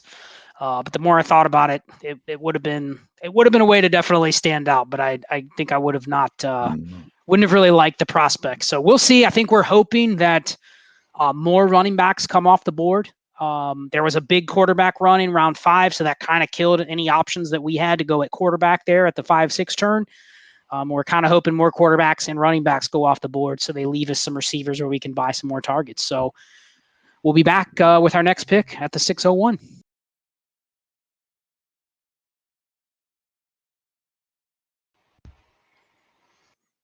All right, chasing the helmet. Eric J. Scott back at 601. Took Deontay Johnson as our first receiver after taking 4 running backs. Back at the 601, and we went with Odell Beckham Jr. as our second receiver. Coming off an ACL injury. All reports are he's looking good and healthy. Still a little risky, though, to have him as your wide receiver, too. And I know Jay in the past has always steered me away from Beckham. We haven't taken him much over the last 4 years together. So, Jay, thoughts? Well, not my favorite player. Injury prone. Being you guys from the state of Ohio, and especially Eric as a Cleveland Browns fan, convinced me that this is his year. Seems like every year is his year, that he's healthy and he's looking good. I lobbied for Jerry Jeudy or reaching for Tyler Boyd. That was futile. Didn't happen. But I'm okay with Odell at this point. He is the value on the board. If you go to ADP, he was the next guy up. So I have to live with it. But yeah, 2 nice receivers in a row. Hopefully they can outproduce their floor that they usually do, especially Deontay from last year and Odell Beckham injury-free for the whole year would be a nice pick here. Yeah, I really like Odell, obviously. I think this is going to be probably his best year as a Brown for sure. I mean, even his first year, he had 1,000 yards and everyone was, all over him for it. So I think he can do it this year. Obviously, the injury hurt him last year, but everything's looking good right now. He's going to have chemistry with Baker. This offense, they're looking to go to the Super Bowl this year. That's the expectation. So if they're going to go to the Super Bowl, he's going to be a big reason for it. So I think this is a great pick for where we have him. He could easily be a top 12 receiver, and we're getting him in round 6. So I like the value. I hope so. Jay definitely hopes so. I see Jay sitting there just cringing whenever we are talking about Beckham. But no, I think so Deontay Johnson and Beckham are just deconstructing. They're a little bit of different types of picks. Deontay Johnson is simply trying to buy targets. With Big Ben's low ADOT, we're basically trying to get targets with Deontay Johnson. I think with Beckham, what you're buying is a team's clear number 1 receiver later in the draft. So you historically go back and look at just number 1 receivers on a team. Now, sometimes we don't guess right on who the number 1 receiver is going to be, but typically they are better mid-round receiver picks than taking receivers that are number 2 or even number 3 in their teams. And we're getting to some picks in this range where, Chase Claypool, Juju Smith-Schuster could be a 2 or 3, and they could go in the same range as Beckham. So I do like targeting alphas, even if they're on low volume but maybe hyper efficient offenses. So that's my justification for Beckham. I lobbied him over some of the other guys that were available. And like we said with the last pick, hoping that some more receivers fall to us in round 7 and round 8. Catch you later in a couple rounds. Zach Krueger reporting back for Team Rotoviz. At the 6:02 slot, I decided to go with wide receiver Jerry Jeudy of the Denver Broncos. He's entering year 2 with what will hopefully be better quarterback play, either out of Drew Lock or possibly also Teddy Bridgewater, who was brought in this offseason to hopefully push Drew Lock a little bit or just outright take over the starting quarterback position for the Broncos. In addition to that, KJ Hamler could perhaps take a little bit of a leap to add to this offense, along with Javonte Williams being added in the draft. Also, with Courtland Sutton coming back, the Broncos actually have a rather nice offensive core. The biggest question is going to be quarterback play. Noah Fant, another excellent player in there too. So Jeudy last season was 6th amongst wide receivers in air yards, 21st in targets.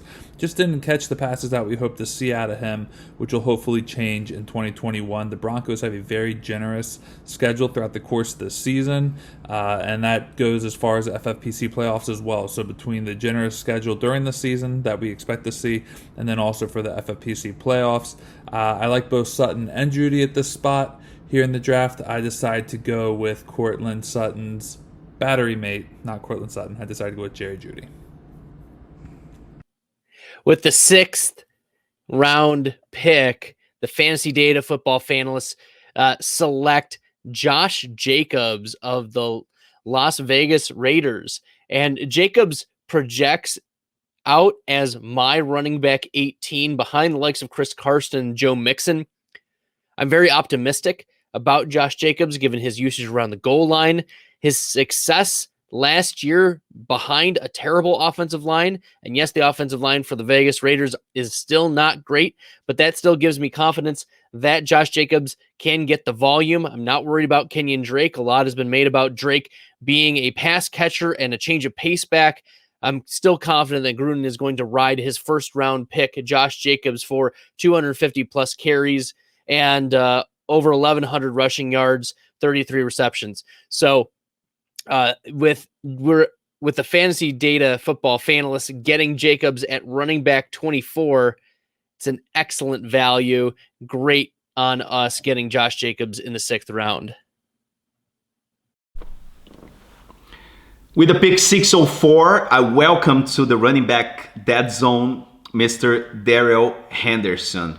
I know that picking Henderson in a tournament like this is somehow controversial nowadays.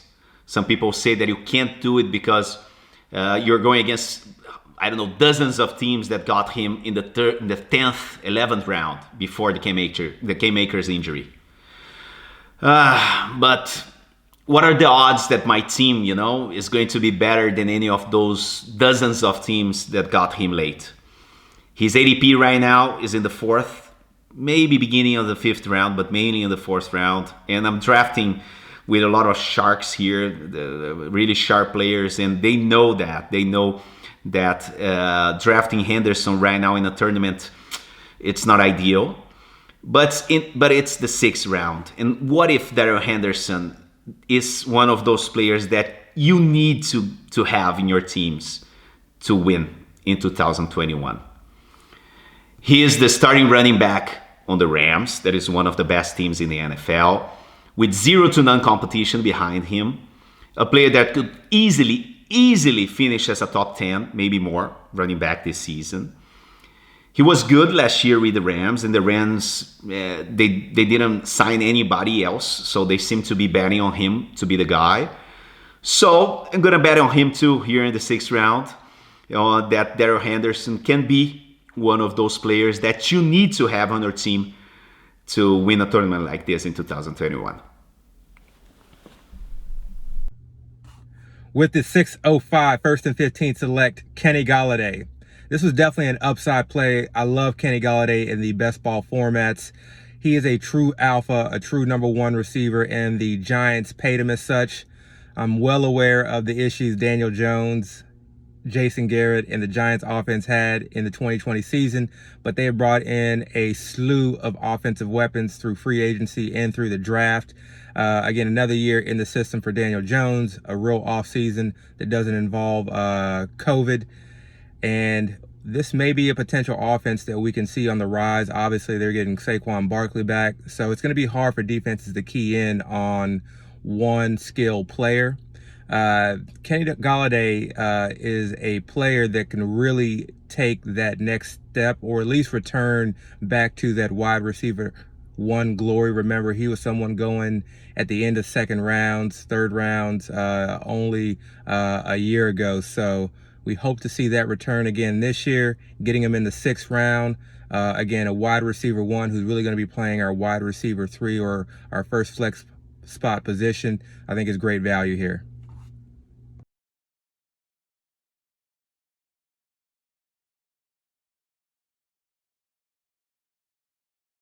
With pick 606, Fantasy Football Diagnostics selects Courtland Sutton, wide receiver of the Denver Broncos.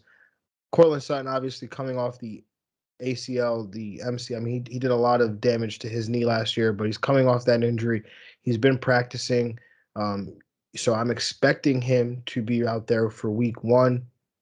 Courtland Sutton's a grown man. I mean, he's an alpha, and obviously Jerry Jeudy's out there as well in Denver. He's getting a lot of love right now, but I think Courtland Sutton reassumes his position as the alpha in Denver, and I've got him as my wide receiver 20 in terms of rankings, but I've got him projected for over 1,200 yards, 8 touchdowns. Hopefully, he can bounce back from the knee. He's still a young guy. Just I think he's still under 24 years old, or about 24 years old. So I expect Courtland Sutton, who I get here as the wide receiver 29.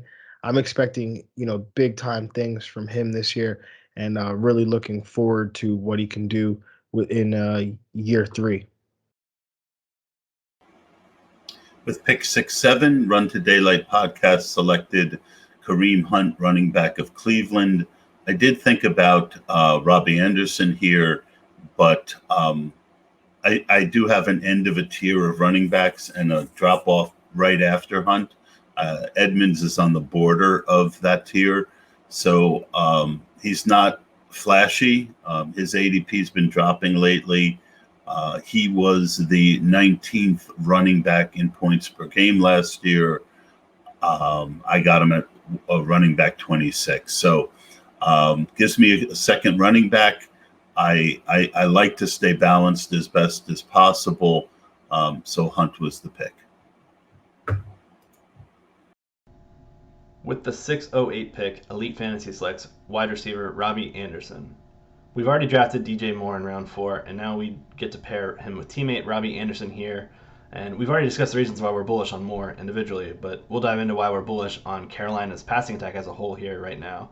Last year we saw Teddy Bridgewater, the team's quarterback, get both Moore and Anderson to 1,000 receiving yards, with Anderson turning in a wide receiver 19 fantasy finish. He goes off the board here as the wide receiver 30. So we thought we were getting tremendous value here and really didn't mind the idea of stacking both Moore and Anderson on the same team. Some may argue that Sam Darnold is not really an upgrade over Teddy Bridgewater. I'm not one of those people. He's finally freed from career-killing Adam Gase, and now he gets to operate Joe Brady's fantasy-friendly offense, one that led to Bridgewater putting up career highs in completion rate, yards per attempt, and total quarterback rating last year. Over at Fantasy Guru, we have Anderson projected to outperform Moore and finish as the team's leader in both receptions and PPR points. Really like getting both here on a team that's anticipated to trail frequently, and it sets us up for stacking potential in this tournament with the idea of getting Sam Darnold later as a quarterback 2 to pair with Lamar Jackson. With the 9th pick in the 6th round, Fantasy Alarm goes with Devonta Smith, wide receiver of the Philadelphia Eagles. Absolutely love the talent here with Devonta Smith. He moves right into being what is likely the number 1 receiver on this team. Jalen Hurts last season loved to throw the deep ball. We know Smith is a great playmaker in a best ball format where you only have to start 2 receivers with 2 flexes. We love the exciting upside that Devonta Smith brings here. I think he is going pretty low. We've seen rookie receivers come into the league lately and really explode. I think Smith has that game-breaking type upside. With the 10th pick in the 6th round, the FFA Face-Off selects 49ers running back Trey Sermon, and I am all in on Trey Sermon, and I like Trey Sermon coming out. Fun fact, Trey Sermon was the first running back that 49ers head coach Kyle Shanahan has selected since Shanahan's rookie year as a head coach with the 49ers, who was 4th-round pick, who's an afterthought, Joe Williams.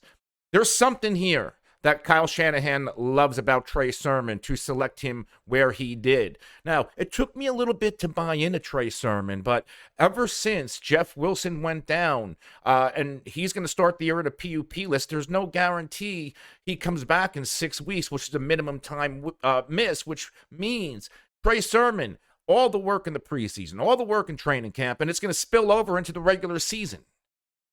The 49ers, what do we know? Raheem Mostert, terrific in that system. Terrific system back. Dude can't stay healthy. I believe he's missed right around 15 games in the past 3 years. So there's going to be a clear path. There is a clear path of opportunity for Trey Sermon. And sure, they brought in Wayne Gallman, and they have a couple other pieces in that backfield. But to me, eventually, this is going to be Trey Sermon's job to lose. My projection for Trey Sermon to take him this high, 155.5 attempts for 698.4 yards and 6 touchdowns, 21 of 42 targets for $194 and 1. I don't think there's going to be a tremendous amount of passing work, which is why that's really low for Trey Sermon. But still, I'm all in on this guy, and there's going to be upside here. Raheem Mostert, I've told you, he's going to miss time, but when Raheem Mostert, even Jeff Wilson, when these guys pop, they're going to give you those big-time weeks. That's going to win you your weeks in best ball, which is why I have Trey Sermon in this best ball roster construction. You know, when you look at my back so far, Zeke, Dobbins, and now Trey Sermon, this is going to be a hard lineup to beat, especially if Sermon is the real deal. With the 6'11", the GOAT District select Mr. Juju Smith-Schuster from the Pittsburgh Steelers. Theo, this is really where strategy starts kicking in, where snipes start happening. Talk to me about who we were considering here and how picking up Juju fits with our roster build, which now has stud receiver, stud running back, stud quarterback, and 3 receivers ahead of Juju. So we really liked Chase Edmonds and Michael Carter. Those were 2 running backs we felt comfortable with.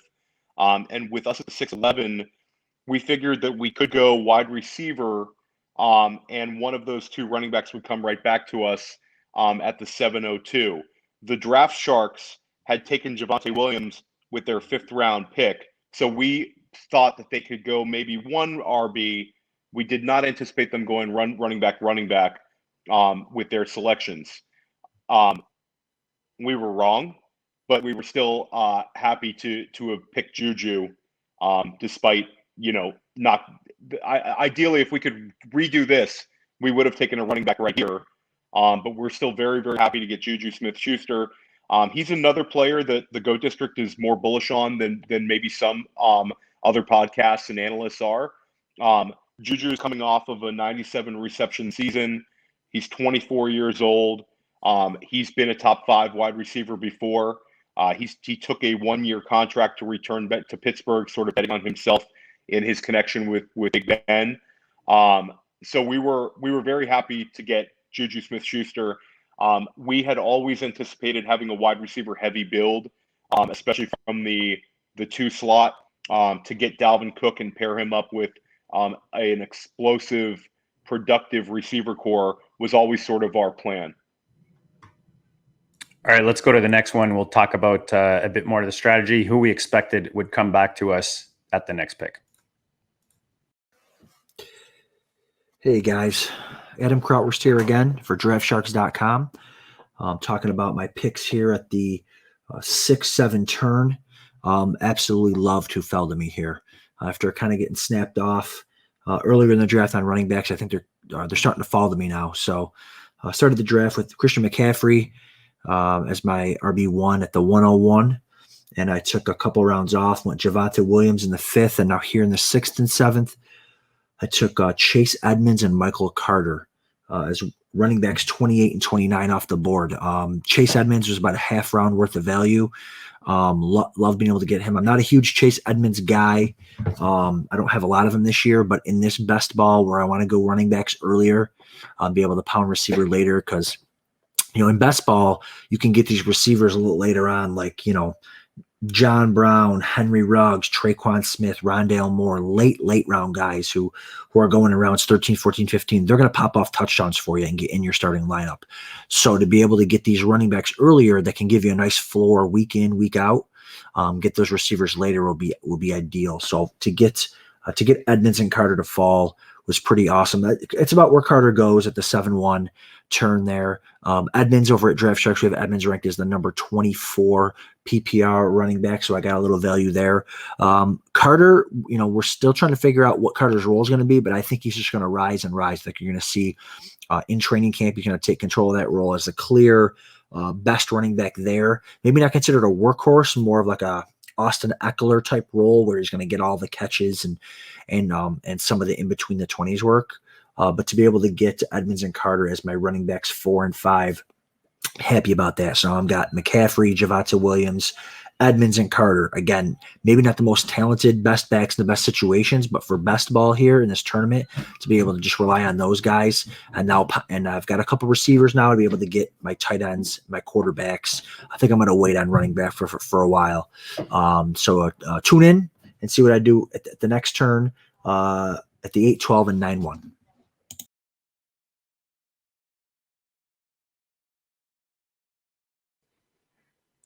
With the 702, the GOAT District select the Mapletron, Chase Claypool, Pittsburgh Steeler, wide receiver. Theo, we're adding a second Pittsburgh receiver to our stack here, a mini slim stack, if that exists. Who are guys we were hoping would come back to us being in that second spot there? There are 2 picks between our picks, and we had a strategy. What happened? Chase Edmonds and Michael Carter went back-to-back to the Draft Sharks right before we picked. So instead of forcing a running back or a tight end we were not enamored with, we bet on another Pittsburgh wide receiver for our wide receiver 5 in this setting. Chase Claypool vastly exceeded expectations as a rookie. He had 9 touchdown receptions and he had 2 rushing touchdowns. He was, to take the stats out of it, he looked like an NFL star with some of his big splash plays. And he was this productive despite Juju Smith-Schuster and Deontay Johnson both finishing as wide receiver 2s. So we were happy to add Chase Claypool, and we were not scared of having 2 Pittsburgh wide receivers. And we did not want to deny the fact that Chase Claypool could vastly exceed expectations ADP-wise this year. Per J.J. Zachariason, rookie wide receivers since the late 1990s with 10 or more total touchdowns are Calvin Ridley, Tyreek Hill, Odell Beckham, Mike Evans, Mike Williams, Randy Moss, and now Chase Claypool. And again, these 2 picks setting up nicely for a stack that you can hit later on if you want to wait a bit more on that QB2, and we'll see if we did that. Absolutely.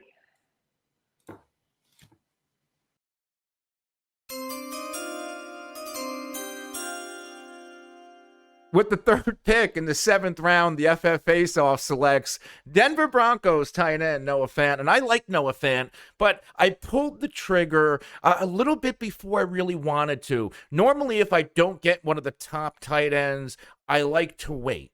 And I like to wait and double tap a couple of the back end guys and hope I find. Remember, a few years ago it was Darren Waller and Mark Andrews both popping. I'm looking to find those guys, but there's something about Noah Fant that makes me draft him this year. even though I don't really want to. And this is best ball, which is fine. I do think he's going to get me those weeks, but you'll see later I had to protect myself at the tight end position. But Noah Fant, Denver Broncos. I'm a little bit low on the projections, and I'm probably on par with the consensus. And I wish I could be higher. I mean, Noah Fant, athletically, you could make the case he's almost up there with Kyle Pitts. The issue in Denver is the supporting cast. Javonte Williams, Melvin Gordon, Mike Boone, all capable backs that can catch the football. If you look at the wide receivers, absolutely positively loaded. Jerry Jeudy, Courtland Sutton coming back off the injury and per reports looks like the superstar that he is in training camp so far. KJ Hamler, can he stay healthy? Tim Patrick, we know this kid can pop for big time weeks. So what's left for Noah Fant? He's going to be, to me, like the safety blanket that he needs to be and that Drew Lock and or Teddy Bridgewater needs. Now, I'm not a big fan of Lock. And this Denver Broncos team, if you take a look at it, their defense when healthy, and if you look at the components, this is really built for Teddy Bridgewater's game managing. And Teddy Bridgewater, the game manager, even with all those weapons in Carolina, he was able to produce 3 receivers with over 1,000 total yards. Obviously, Robbie Anderson and DJ Moore get over that 1,000-yard threshold receiving. Curtis Samuel almost there, but needed his rushing production to get him over that 1,000-yard threshold. But the issue is touchdowns. Teddy Bridgewater entered last season when I was warning people, don't bet on Teddy. He had 14 touchdowns, was career high. He left that 2020 campaign now in Denver with 15 career high, career best total touchdowns throwing, and he didn't have a nice year rushing, but we don't care about that. Noah Fant needs to be catching the football in the end zone for his fantasy production to go up, and I just don't see it if it's Teddy Bridgewater under center. So I'm in on Noah Fant. I do think he's going to give me a couple of those weeks that I need, but I had to protect myself, which you'll see later on the back end. Just in case we're going to have those down weeks from Noah Fant too. But my projection, 71 receptions on 108 targets, 778 yards, and only 4 touchdowns, because I am anticipating Teddy, the game manager, Bridgewater, to be the QB1. Now, heaven help me if it was Aaron Rodgers under center for the Denver Broncos. You'll see possibly next year where Noah Fant's projections will be. What's up, guys? Andrew Cooper here to talk about our 7th round pick, Raheem Mostert. This guy not only had the fastest run last year, according to Next Gen Stats, he had the 2 fastest. Weeks 1 and 2 busted off 70-plus yard plays against the Jets and Cardinals. So he brings that speed, which is exactly what you need in a best ball league, which is what this format is.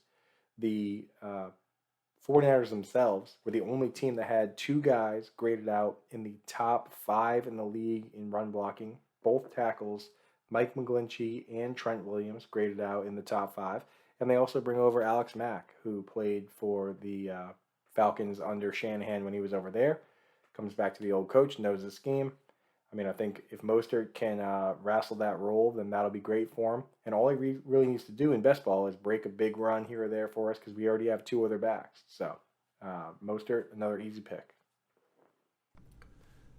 With the 5th pick in the 7th round, Elite Fantasy selects Tyler Boyd, wide receiver 34 off the board, and we only have 1 running back, so this was a kind of a pivot point for us.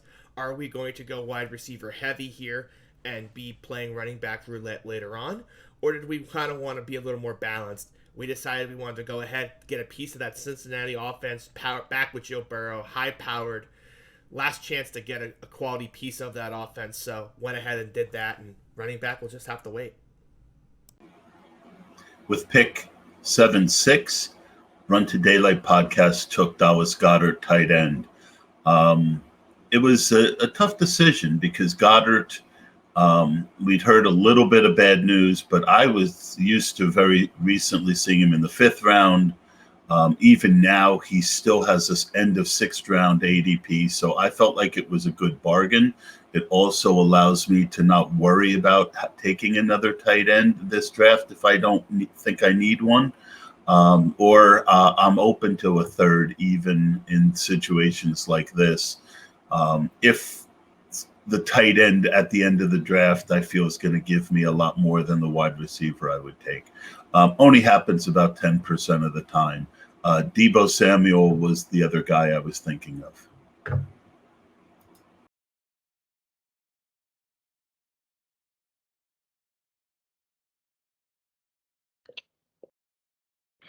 With pick 707, Fantasy Football Diagnostics selects Justin Herbert as the quarterback 7. That's a lot of 7s. But I have him ranked as my quarterback 6 here in terms of where I was looking at for other possibilities here with this pick. I was looking at another running back, surprise, surprise, trying to continue to fill out that stable of running backs. Was looking at either Michael Carter or Chase Edmonds. Those guys actually ended up going back to back with pick 612 and pick 701 as the RB28 and the RB29 respectively. Would have been comfortable with either one of these guys as what would have been my RB5 at this point. So don't get that. But what I do get is I get what I have is a top 6 quarterback, get him off the board as the 7th quarterback. And to me, Justin Herbert, I think the sky is still the limit here for him. I don't think we really saw his ceiling last year. I know the touchdown rate was really high, was not really high, but it was, slightly above average, 5.2%. And he, had a decent amount of pass attempts last year as well. But I actually do have Justin Herbert leading the NFL in pass attempts. I think that we see Brandon Staley, who comes over as the Chargers head coach. He was the defensive coordinator in LA, but he's not one of these defensive-minded head coaches that wants to suffocate their young quarterback by running the football. He used to play quarterback, so he has experience on that side. Also, Sean McVay called him the defensive version of himself. So I think we're going to see an offense that actually is not going to be shy about opening up the football or opening up the playbook and getting after it in the pass game. You see the offensive coordinator and Joe Lombardi coming over. He was in New Orleans.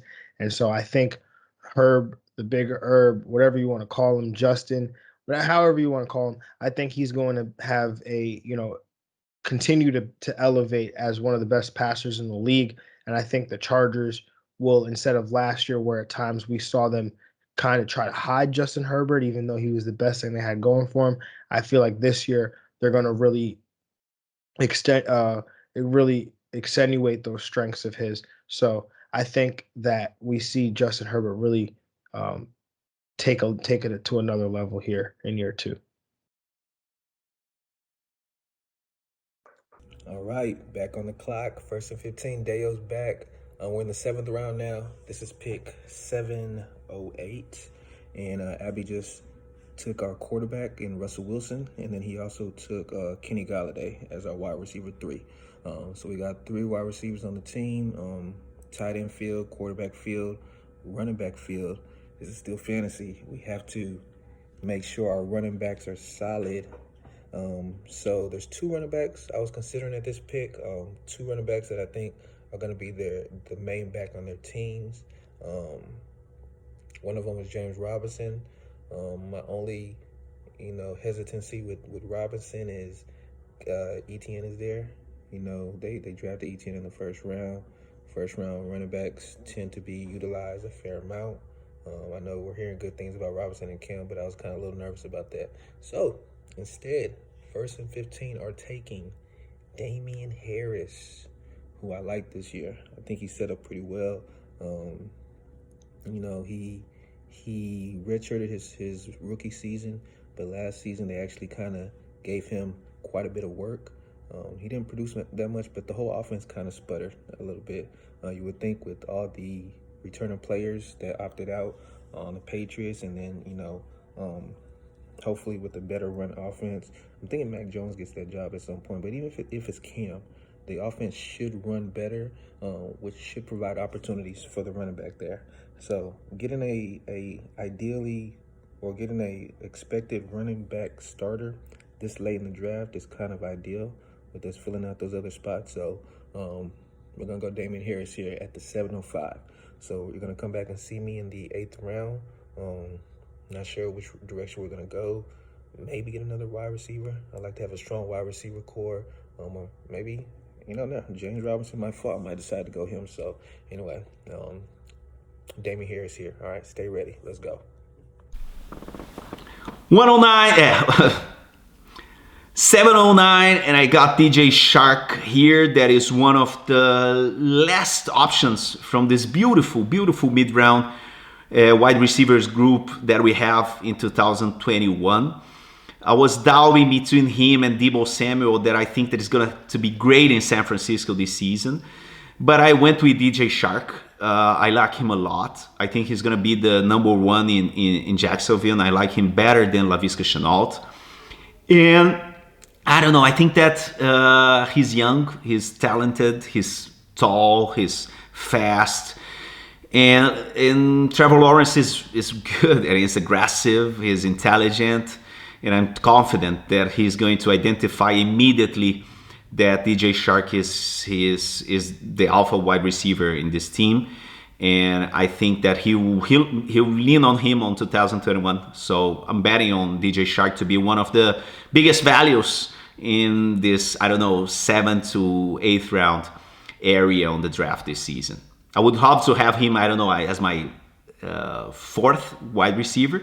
But as a 3rd, it's not bad. It's best ball, so I don't have to pick and choose every week that I have to rely on later in the draft. With pick 7.10, FantasyData selects Deebo Samuel. I have Deebo ranked ahead of Ayuk. Ayuk is talented, but his 2020 performance was bolstered by injuries to the San Francisco wide receiver and running back core.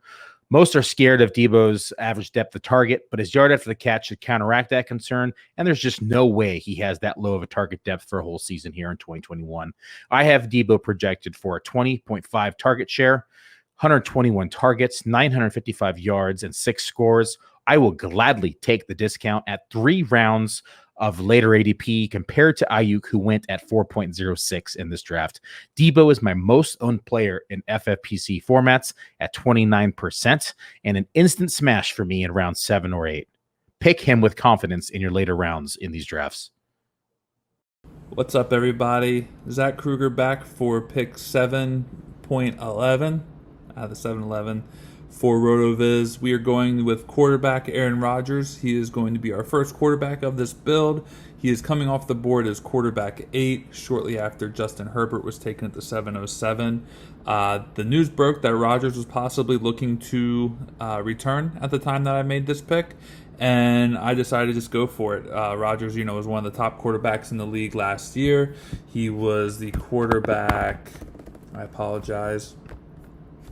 Last year, Rodgers was the quarterback 3 in total points and the quarterback 5 in PPR per game with 26.9. Getting him as a quarterback 8 feels like a nice little value. I certainly can't pair him with Aaron Jones and Davante Adams, who are already gone. But there are a couple pieces later on in the draft who I can add him with if I'm looking to do a stack that I think will work out nicely, including like Robert Tonyan, Amari Rodgers, and possibly even Marquez Valdez-Scantling or Allen Lazard. So there's pieces there to put him with, and I think getting him as a quarterback 8 is a pretty good value at this point in the draft. All right, Team Chasing the Helmet is back with our picks in round 7 and round 8, and at the 7-12 spot. Our first pick of 2, we went with our 3rd receiver, and we selected Michael Gallup from the Dallas Cowboys. Jay, a guy that we have been heavily invested on our drafts thus far. Our 10th pick of him, I think. Yeah, another share of Gallup. Many different angles. We kind of faded Amari Cooper early on in this draft. We had a chance to take him, and we went with a running back instead. So my point to you guys was, well, if we're off Cooper, at least for now, why aren't we on Gallup? He probably should go higher if you knew that there was going to be some more impact to Cooper's injury than what we have right now. So we took Gallup at the 7-12. Jay, we have a lot of shares. Does that worry you? What's your thoughts? No, not at all. I mean, last year he had 105 targets with 59 catches. And let's think about that. 105 targets, 59. That's with Dak not under the center. with Dak back, how many is he going to connect on that? Not even that resulted in 843 yards and 5 touchdowns. So, Gallup, you look at Dak coming back, certainly could be 1,000-yard receiver, maybe even 7, 8 touchdowns. That's perfect for the 7th round where we need him or where we got him there. We're pairing him with our other first 2 receivers in Beckham and Deontay Johnson. He's sort of a long ball receiver as well. That's what you want. We look hoping for some spike weeks. So, I think that was a good pickup for us in the 7th round. Yeah, I like Gallup, especially with what Scott said. If we're a little bit off of Cooper, we should do that. So I like that. Gallup's super talented. I've always been a big fan of his. So, especially with Dak being back, I like his chance to boom again. So I'm happy with it. Yeah, wide receiver 37 in this draft. And I think some of the projections, I know they're just projections, but I've seen some projections that have him, 11 and a half or so points per game, which is going to put him right in that range. And clearly, if you can get him at probably his production cost, and he has spike week potential, like Jay said, and then also, if there's an injury to somebody else or the targets just get funneled maybe in a more concentrated manner, he's somebody that probably has a ceiling that's higher than a lot of guys in this range. So good pick. We needed this type of upside pick in this offense on this team, given that we went 4 straight running backs. And, with our next pick at the 801, we'll go right into that. Eric, Jay, myself at 801, we're thinking receiver again. We had a little bit of debate here with the 801 guys. We were thinking, where do we go with this pick? There were a couple names that we bantered about. We figured that Zach with Rotoviz would take Laviska Shenault. I pegged that one that's where he was going to go. Shenault was in the mix for us to take, but we settled for Antonio Brown. I think the narrative on Antonio Brown is actually pretty similar to Michael Gallup. It's like high volume offense, good quarterback, technically the number 3 receiver, but in any given week could be the number 1 or number 2. So I think that the pick from a process standpoint is very similar, Jay.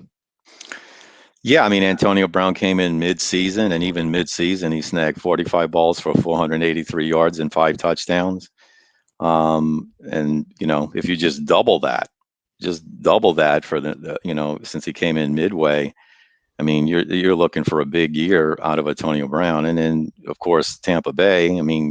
Tom Brady did that on a tear, an MCL tear, ACL tear that he had. So he's he's got that fixed. So I think they're going to be hitting on all cylinders this year. Another great pick, another long ball guy. And again, we're looking from spike weeks from Antonio Brown as well. So I think it was a perfect receiver to grab here to match up with Gallup in 7th and 8th round. Yeah, I like Brown this year too, especially with Godwin and Evans, have a little bit of injury history too. So, anytime one of those two can go down, especially this year with the extra week, maybe, if they do get dinged up, they might be more willing to sit him because they have Antonio Brown, they have Tyler Johnson, they have all these other receivers. So they'd be more willing to sit those guys. So Antonio Brown could have a couple really good weeks that could really help us in this tournament. Yeah, and his his depth of target was lower last year, so he actually is kind of more of the, I don't want to say he's going to get everything short, just like a pure slot receiver, but I do think he's going to give us a floor that we really don't have on this team before that. Him and Deontay Johnson, I think, will be very similar in terms of they should be guys that get more targets than probably Michael Gallup and Odell Beckham. So it's a good mix with those two.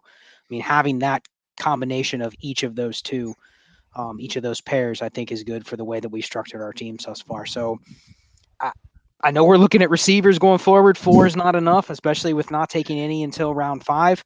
We'll see where this board lands going forward. There's some targets that we have that fit both the, boom or bust upside picks, and then also some floor players that we're targeting. So we'll see what they leave us in round 9 and beyond.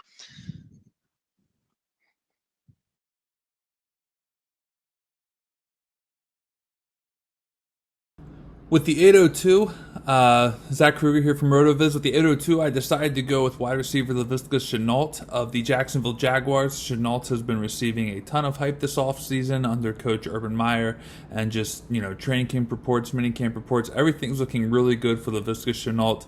And on top of that, there's some things that aren't looking so good for DJ Shark right now that maybe suggest that Laviska Shenault can in fact be the number one target in this offense. I was able to get Shenault a few picks after Shark went off the board.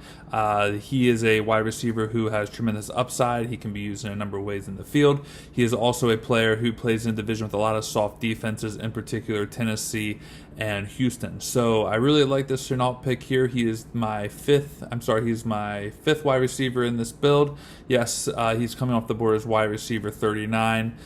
Trevor Lawrence is still hanging around. Perhaps if I wanted to look to do something like that later on, I could. But with Aaron Rodgers, I'm probably looking to fade quarterback a little bit longer and just kind of keep on padding some of these position players right now. So Laviska Shenault with pick 802 for Team Rotoviz. With pick 8.03, FantasyData selects Tyler Higbee. Tyler Higbee is our consensus tight end 7, my 11th and Bradley's 7th. Tyler Higbee finished 2020 as tight end 18, but that was a much different offense. The arrival of gunslinger Matt Stafford and the departure of Everett leaves Higbee with a ceiling similar to what we saw down the stretch in 2019 when he was the tight end number 1 in the NFL. We also considered taking Logan Thomas at this pick, but we wanted to shoot for a ceiling play rather than a floor play and felt like both the tight ends here were the last in their tier. Taking a tight end allowed us to push a second till the later picks and allowed us flexibility to take a quarterback, running back, or wide receiver with the next few picks. Well, now with virtually no starting wide receivers left on the board, I have to start thinking about roster construction because I got 3 running backs early. And here in my position, I will have to probably go with 6 or maybe 9 wide receivers because I'm really thin on receivers right now, and it will depend on if I can get 2 quarterbacks before round 10, or if I can get another really good tight end. I don't know, maybe in the next 2 picks. I don't know. I missed on that first wave of quarterbacks, that I thought it was in the 5th round, the end of the 5th round. So tight ends are falling. I don't think I need to rush really to grab a tight end right now. And Tom Brady is on the board. So I'm going to get Tom Brady to stack with Mike Evans. I think that a combination that I love this season. As I told before, I think the Bucs can be the most prolific offense in the entire NFL this season. And I think that Brady can put maybe the best numbers of his career. I think it's his 2nd year under with Bruce Arians and this receiving group. I think the chemistry will only be better. Honestly, I think it's going to be in another level. I think that we could be talking about 5,000 yards and 50 touchdowns for Tom Brady this season. So I'm not going to bet against the GOAT, and I'm going to pair and stack him with Mike Evans here with 804.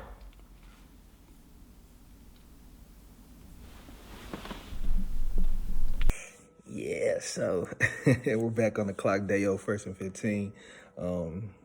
805 pick. Man, I wanted Shenault here, man. I had Shenault queued up. That was going to be the guy I was going to pick. But Team 11, what the hell? They got 1 million wide receivers. They ended up taking another one. So they took Shenault from me. They sniped me, if you will. So yeah, back on the clock. James Robinson is still there. Obviously, he's there for the taking if I want him. But I still don't want him. I still don't want him for whatever reason. And, that might come back and bite me in the A, a little later. But here, a guy I do like a lot, and I've been targeting a lot of my drafts. I think he set up pretty well this season. Was this 9th round? I'm sorry, 8th round. 805, we are taking Mike Williams from the LA Chargers, who I kind of see taking that Michael Thomas role with the offensive coordinator coming from the Saints. So I expect him to produce a fair amount. He's a big body, former first round draft pick. has had blow-up games. And with best ball, you definitely like to have those players that have that blow-up game potential.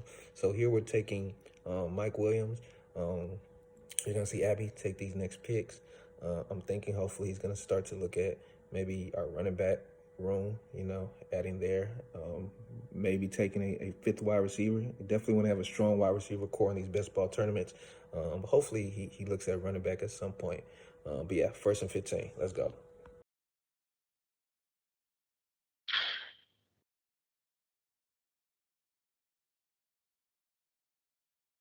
And with pick 806, Fantasy Football Diagnostics selects Logan Thomas. And I have to be fully transparent here.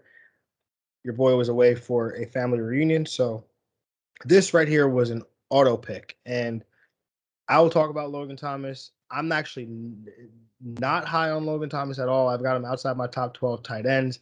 I think that last year was a function of him being one of the only targets available to whoever played quarterback, and also was playing in an offense where they didn't throw the ball much beyond the line of scrimmage. I mean, Alex Smith had one of the lowest rates of passes that actually went past the line of scrimmage.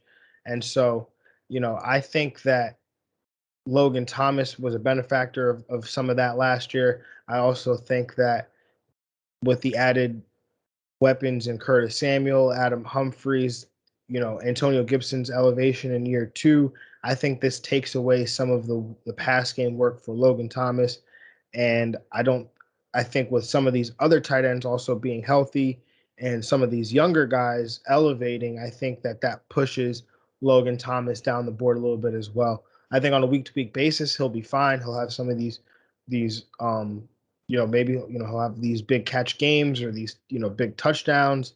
And I think those will eventually, help be productive. And I think from a season-long perspective, he's streamable, but I think he's a guy that'll probably be overdrafted this year. And I'm just, I'm shooting for more upside as opposed to a guy like Logan Thomas, but that's just me. Who I would have taken here, most likely a wide receiver, Laviska Shenault. He went a few picks before. That would have been nice to be able to get him. I could have gone with another running back, somebody like a Zach Moss, who would have been fine in this spot. AJ Dillon. Some of these guys would have been better draft picks, in my opinion, than a Logan Thomas. No other tight ends that I would have taken in this range.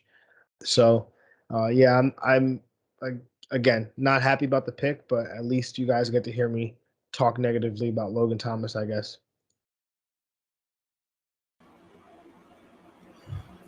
With the pick 8-7, Run to Daylight podcast took James Robinson, running back of Jacksonville.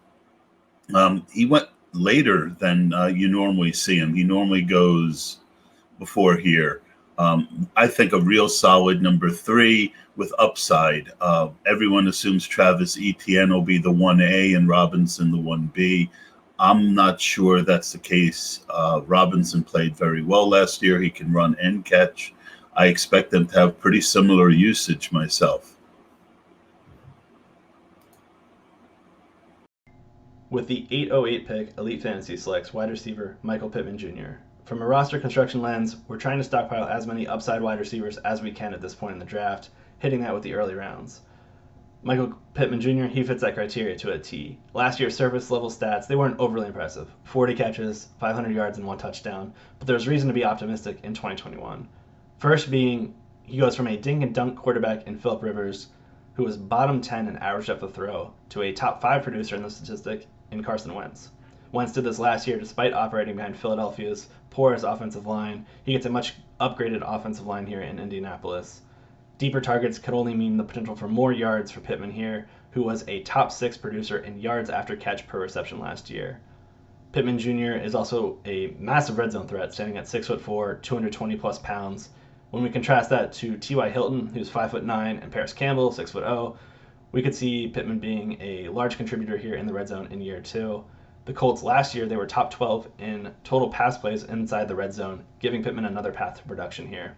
The potential for bigger plays downfield and for him to take on a larger red zone role makes Pittman an exciting wide receiver to target in the best ball format. What's up, guys? Andrew Cooper here to talk about Fantasy Alarm's 8th round pick, Brandon Cooks.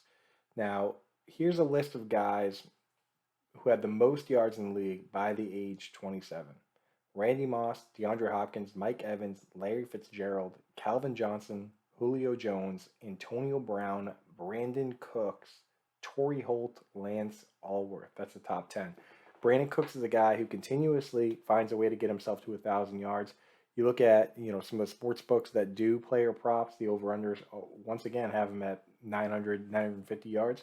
It doesn't really matter who the quarterback is. He's going to be the top target on the team. So once you get into this point of the draft, especially in a best ball draft where these types of explosive players are most valuable, guys like him who run a 4.42 40, now is the time to grab as many of these guys as you can. So we took Cooks.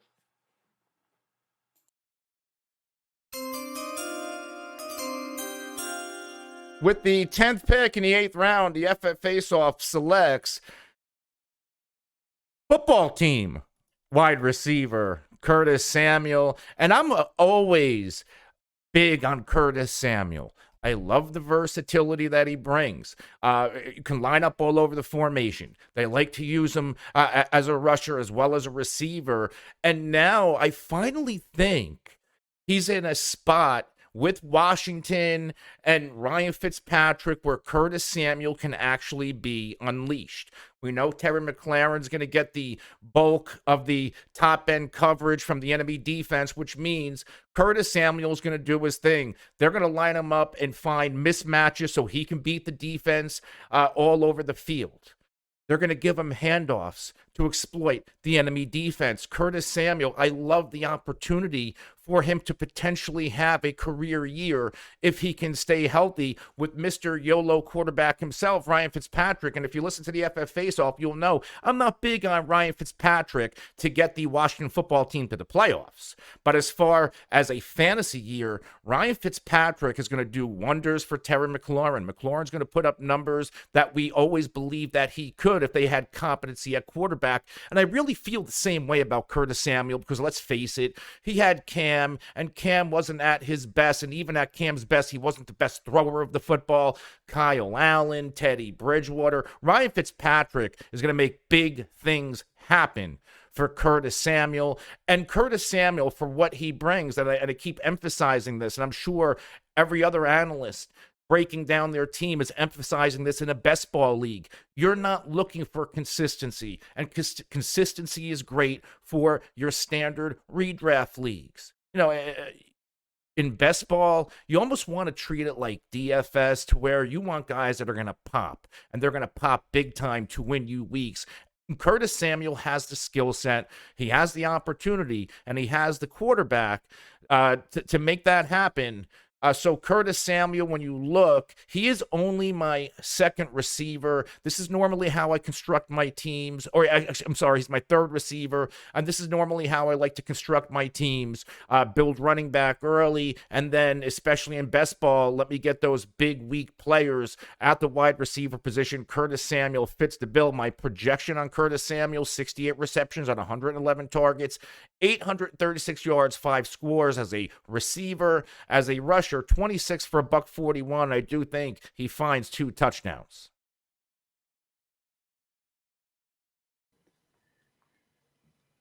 With the 8-11 of the FantasyData best ball monster draft, Theo, we took Zach Moss. Am I wrong in saying the most exciting and electrifying running back we can get in this round? Yeah, this is sort of when you take Zach Moss, oftentimes it's to fill a need. He is a popular pick among anchor RB or modified zero RB drafters because he has a clear week 1 role in a very potent offense, but it's a pass-heavy offense where the best goal line rusher is the quarterback in Josh Allen. So Zach Moss, we think, is the best running back in Buffalo. And we were at a point in the draft where we really add our RB2. We like him ahead of Melvin Gordon and ahead of AJ Dillon, the other two running backs we considered at this spot, because we feel like he has a very defined start to the season. So it was a very simple play for us. We needed production out of our RB2 spot. We would have absolutely gone Logan Thomas if he would have fallen to us. But with Logan Thomas off the board, we solidified our running back spot by taking Zach Moss. And we think Zach Moss could improve this season. A few things could happen. They could go to more of a Zach Moss heavy usage and phase out the other running backs like Devin Singletary. Or they could try to keep Josh Allen a little healthier and maybe avoid using him on the goal line quite as much. I don't anticipate either thing happens, but I do think Zach Moss will return value at this point in the draft. This is also the first round where you're not looking at the receiver's opportunity costs and thinking we rather take a receiver. This is where it kind of flattens out, and the receivers and the running backs that are available for us we're kind of in this similar range. Whereas in the previous rounds, that was not the case. Let's go to the next one.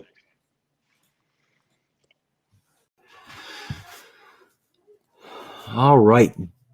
Adam Krautwurst here from DraftSharks.com, back for my picks at the 8-9 turn. Super happy to get Matt Stafford as my QB at the 8-12. I think he's going to have a monster year. Think he's got that kind of top 5 upside as a pocket passer. It's hard for the pocket passers these days to really put up massive fantasy points compared to the counterparts who will get all that rushing. But if you look at it, it has been done in the past. Jared Goff's done it in the past. Aaron Rodgers has done it. Guys that you kind of get around the 9, 10, 8th round that can really smash their ADP. So I really love Stafford.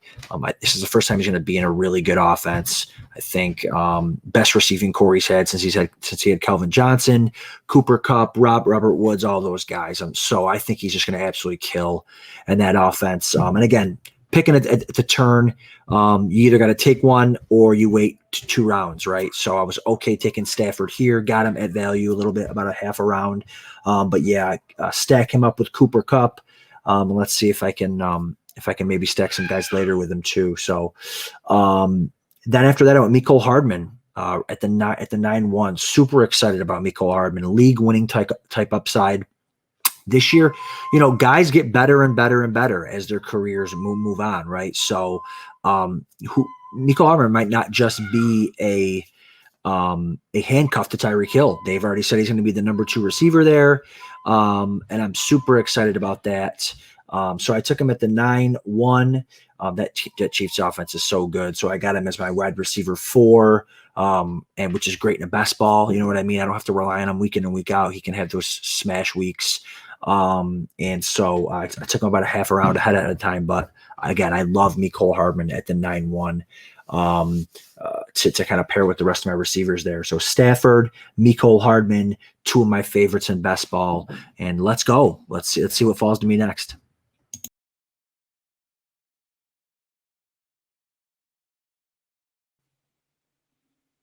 With the 902 GOAT District select running back from the Green Bay Packers, AJ Dillon. Theo, this is an on-brand GOAT District pick in the 9th round. No, absolutely. We had considered AJ Dillon last round where we took Zach Moss. So this was a very easy pick for us. The only other player we would have considered was Melvin Gordon, but we feel like AJ Dillon has considerably higher upside. We're bullish on Dillon. He was a 2nd-round draft choice out of Boston College. The Packers did not need him and drafted him when they had Jamal Williams and Aaron Jones on the roster. Jamal Williams has left for Detroit this year. Jamal Williams had a 40% plus snap share. AJ Dillon could step right into those 40% snaps. He could also potentially be used on the goal line in what we think will be a very good offense. And if Aaron Jones went down, AJ Dillon is the league winner. So there's many outs to AJ Dillon returning value as a 9th rounder, and his upside kind of balances out the floor pick we used on Zach Moss. Perfect. Let's go to the next one.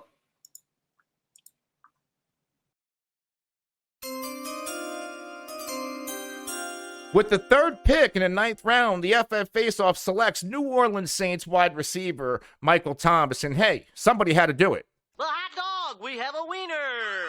Now, normally, Michael Thomas isn't one of my guys. In fact, I believe he's a product of volume, which was why last year the regressive Drew Brees, and then when we saw a few games of Taysom Hill, Michael Thomas really didn't look like himself. He was a little bit banged up, a little bit of little diva tendencies popping up. So I'm completely out of Michael Thomas. Entering this year pre-injury, I had him ranked as my wide receiver 15, took a bunch of heat for it, then the injury happens, which we never wish on a player. I wish Michael Thomas a speedy recovery. All that being said, a player that I normally will fade is falling tremendously to a price point to where I cannot pass him up, especially in best ball. I got Michael Thomas in the 9th round, and when you look at my roster build, when you're talking about Ezekiel Elliott, J.K. Dobbins, C.D. Lamb, Julio, Dak Prescott, Trey Sermon, Noah Fant, Curtis Samuel, and then Michael Thomas, there's going to be times, even if Michael Thomas only plays the second half of the year, there are going to be weeks where I really need his skill set, and there are going to be weeks where, and I believe the New Orleans Saints, they're going to be a running team this year, but the defense lost a lot of pieces because the Saints were in salary cap hell this offseason, like the Steelers, and we'll get to them at another time. But there's going to be times where they're going to be down, they're going to be trailing, they're going to have to throw a lot to Michael Thomas, and around Michael Thomas, there's nothing. You might as well put me at the wide receiver position for the New Orleans Saints outside of Michael Thomas. So there's going to be weeks where he's extremely busy, and there's going to be weeks where my best ball team in the second half, maybe even in the fantasy playoffs, where it's going to really need Michael Thomas to step up. And when he does, this is going to turn out to be a really good pick. And I know a lot of people want nothing to do with him. That's normally me. It makes sense, or it doesn't make sense to pass him up with my roster build in the 9th round. My 2021 projections for Michael Thomas: 61 receptions on 115 targets, 806 yards, only 3 touchdowns. But again, if he's only playing 8 games, second half, hopefully he puts a couple of nice pop games together to win me this league. With the 4th pick in the 9th round, Melvin Gordon goes to Fantasy Alarm here, running back Denver Broncos. Even though the Broncos drafted Javonte Williams in the 2nd round this season, we do like Melvin Gordon still as the incumbent. Averaged 4.6 yards per carry, nearly ran for 1,000 yards last year, had 9 touchdowns. His roster bonus had also recently kicked in for Denver. Not too worried about them releasing him. And even if he finds himself in some type of timeshare with Williams, we figure at least that Gordon's going to be involved in the passing down work. Great for PPR leagues. He's going to have a lot of upside, even with Williams right behind him. With the 5th pick in the 9th round, Elite Fantasy takes Will Fuller. Will Fuller, a best ball gem every season, has a couple monster games. You don't have to predict them. You don't have to guess which week he's going to go off. It's automatically done for you. We wish Melvin Gordon had fallen one more spot. He would have been a perfect RB2 for us to start with. Really high on him this season, but went right ahead of us. So had to continue with the wide receiver depth. And once again, running back, we'll just have to wait. With pick 9-6, the Run to Daylight podcast took Marquise Hollywood Brown. The reason for the pick was I wanted my wide receivers. I take one in this range a lot because I feel that there's more value at wide receiver here and in the 10th round as well in most drafts. And basically, this was pre-Hollywood injury, and I think he was undervalued at the time.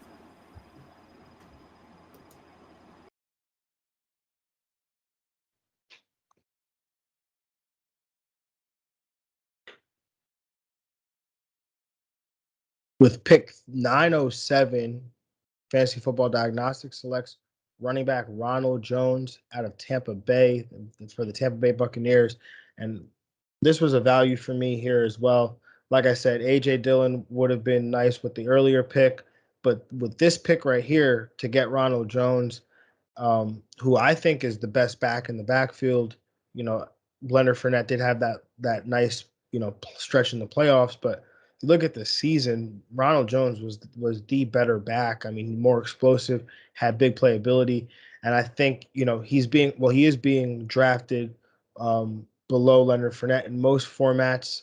I know in this draft, I actually took him earlier, but I think the Bucs backfield is valuable in best ball leagues because you don't have to necessarily guess which one of these guys is going to be the guy, and if there's an injury, then one of these guys assumes like a real full-time role here, or almost full-time role, because Giovanni Bernard's still in the backfield here. But I think Ronald Jones, to get him at his RB 36 in a best ball league, if he pops a 98-yard touchdown run, that's pretty much going to win the week, or help. That's going to help win the week for me. And I got him here as my RB 5. So in terms of projections for Ronald Jones, I've got him. Like I said, I've got him as my RB 29. I've got him for just under 1,000 yards, under 200 carries, 982 yards, 7 touchdowns. Not expected to do much in the pass game, especially when you consider a few things like Leonard Fournette can also do that. Giovanni Bernard was added for that specifically. And then I think when you look at how he struggled in the pass game at times last year, dropping some easy passes, and then kind of got phased out of that part of the game plan as the season progressed. I don't think he'll have much of a role there, but this point in the draft, to get somebody that can that can carry the ball 17, 18 times and also has some big playability to go along with touchdown upside and an offense that's going to score a lot of touchdowns. And as RB 36 again in the best ball league, I'm all for it. With the 908 first and 15 select James Conner. This was a fairly easy decision as to which position to attack. We are currently sitting at only 2 running backs through 9 rounds. So definitely wanted to add some depth to that position. Looking for somewhat upside as well as a nice stable floor. I think James Conner potentially provides that. It is my belief currently that Chase Edmonds is not a workhorse or a 3-down back who's going to be seeing significant carries and touches. I fully expect James Conner to really slot into that Kenyon Drake role, and I actually expect him to be a little bit better in between the tackles, especially at the goal line, but also being able to provide some work on 3rd down. There's always the question of whether or not Chase Edmonds can stay healthy as well as a lead back, and so this is a nice opportunity for a running back who can provide some standalone value, as well as if Chase Edmonds goes down, could potentially provide some RB1, RB2 type numbers. So we'll be looking for likely another running back, or maybe a tight end, or maybe a quarterback in the next pick. We'll see. Well, I read the room correctly. Only one tight end was selected after my last pick, so tight ends are falling. And I got on the clock right after Aaron Rodgers showed up for training camp in Green Bay. Before that, it was a little murky, lots of rumors, but no official word. So it was an easy pick to grab Robert Tonyan here on a value. He's usually going on the in the middle of the 8th round. So after I got Brady, I was hoping to get Mike Gesicki here. Not expecting at all that Tonyan would fall. And now with Aaron Rodgers, I think I have my pair of tight ends with Tonyan, with TJ Hawkinson. I don't need a third tight end right now. So I don't know. I think that I wish I can pick a quarterback with my next pick, so I can go with 9 wide receivers. But right now is really easy choice here to go with Robert Tonyan. I think that his chemistry with Aaron Rodgers, and he's young, he's talented. I love this pick right now. Hi, everyone. With the 10th pick in the 9th round, the FantasyData fantasy football finalists have selected Joe Burrow, the number 1 overall pick in the 2020 rookie draft, to pair with our boy T. Higgins in the 5th round. That stack We mentioned the amount of pass volume Joe Burrow and Zach Taylor are going to run. One of the some of the most plays in the NFL, and we're banking on the Cincinnati offense being successful. Joe Burrow going as quarterback 11 feels about right. I think his touchdown rate is going to go up from last year. This is much more of a stack than a projections play. I do have other quarterbacks projected higher than Burrow, and I don't have Burrow at quarterback 11, but we have some optimism with the amount of offense that Burrow is going to connect with Higgins. So here we go. Cincinnati stack, don't let us down. What's up, everybody? Zachary Krueger here for pick 9-11 for Team Rotoviz. I decided to go with Dallas Cowboys running back Tony Pollard. I go ahead and complete a little bit of a Dallas stack, now pairing Pollard with Amari Cooper. And on top of that, I get a running back who has RB1 upside should something happen to Ezekiel Elliott. Normally, Pollard isn't a player who I'm looking to get his ADP with earlier running back draft builds, but with a 0 running back draft build and looking to add stronger positions elsewhere, Pollard is the kind of running back who I hope is going to have a chance to make some plays in the offense regardless of whether or not Ezekiel Elliott is healthy. And then on top of that, his upside is RB1. Or an RB1 upside, top 12 upside if Ezekiel Elliott were to ever go down. Rotoviz has him ranked in FFPC leagues as a running back 29. I got him at the running back 38, and he is now my second running back taken to go with Travis Etienne. So running back 2 for me, Tony Pollard at pick 9-11. All right, team chasing the helmet. Again, Scott, Jay, and Eric back on the clock. This time we're picking at the 9-10 turn. We had gone 4 running backs, 4 wide receivers. The board looked very, very beautiful on our column up until now, and we went ahead and double tapped 2 quarterbacks back to back. We thought they were the next best quarterbacks left on the board. There had been a little bit of a run on quarterbacks the couple rounds before we picked. So we went with Jalen Hurts and Ryan Tannehill. Most likely going to be our only 2 quarterbacks. So we went with, I think, a little bit of a mix of upside with Jalen Hurts. And then also, Tannehill, obviously he has the weapons, banking on the play action offense. So I think we got 2 top 12 quarterbacks. But I know there was quite a debate. Despite our last couple picks, we liked Antonio Brown and Michael Gallup. I know there was some heavy debate we had to take these guys, but I know Jay disagreed with where we took our quarterbacks. So I'll let Jay talk a little bit about that and how the board unfolded in the last couple rounds. Yeah, though I like our picks of Antonio Brown and Michael Gallup, I did lobby to take Tom Brady and Matt Stafford here and then take 2 wide receivers on the way back. The reason for that is if we'd have done that, Aaron Rodgers was picked right before us. It would have been a 3 quarterback selections in a row. That would have forced FantasyData. You knew he was going to go with Joe Burrow and stack with T. Higgins. He would have took him around early and certainly reached for Burrow. But at the same time, if we would have took Brady, we would have stopped AS.com on his stack with Mike Evans and Tom Brady. I could see that was going to happen. And then all the way to the one spot, Draft Sharks got his Matthew Stafford, who he stacked with Cooper Kupp. So if we'd have took the Stafford and Brady selection on the turn, we'd have caused 3 players or owners to revert from their game or their strategy. And they could have moved some better players to us, especially in the wide receiver category. But we didn't. We played it safe. We tried to get our wide receivers, and we went with that. So I just wanted to point that out.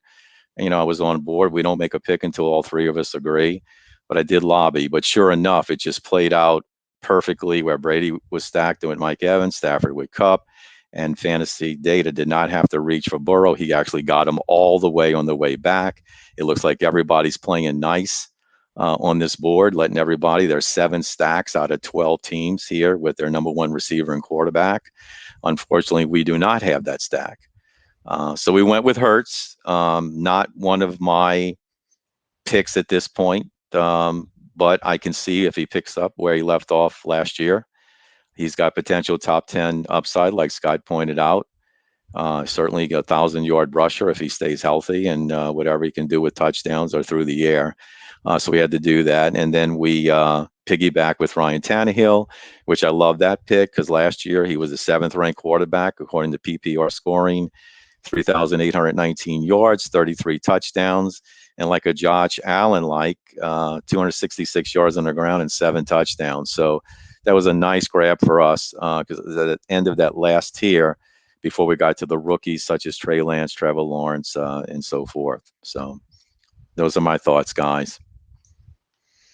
And I disagreed with it a little bit, seeing as what quarterbacks were there. I personally would take Jalen Hurts before I would take Brady, before I take Stafford, before I take Tannehill.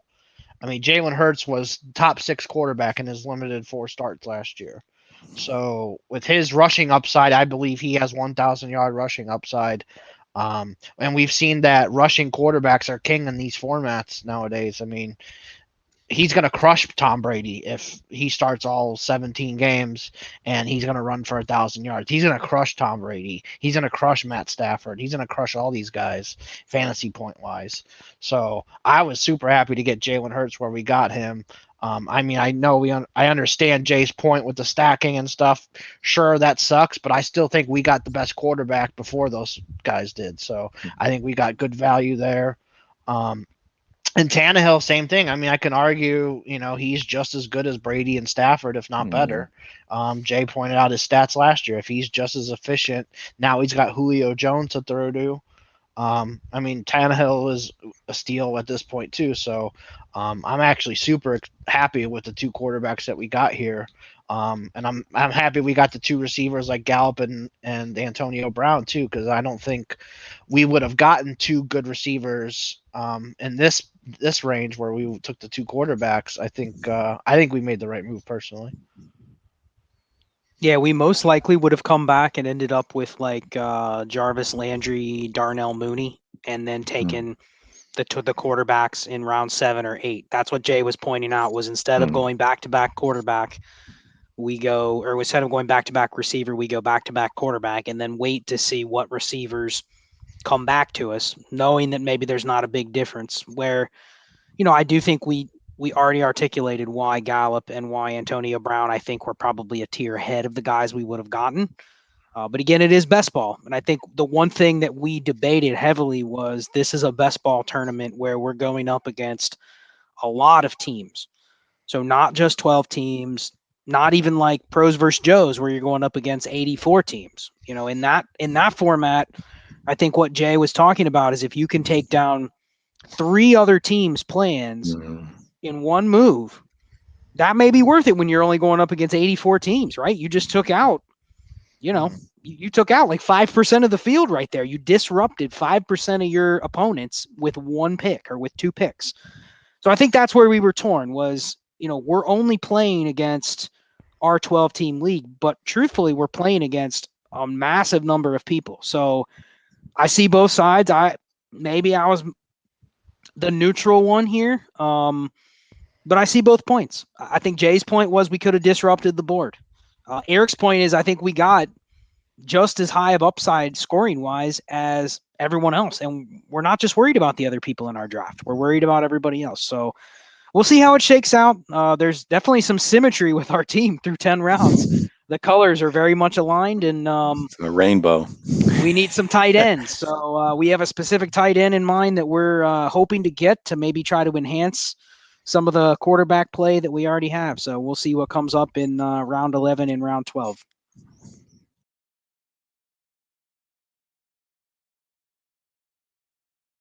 Zachary Krueger back with pick 1002 for Team Rotoviz. I was very excited to get this pick to make it work out.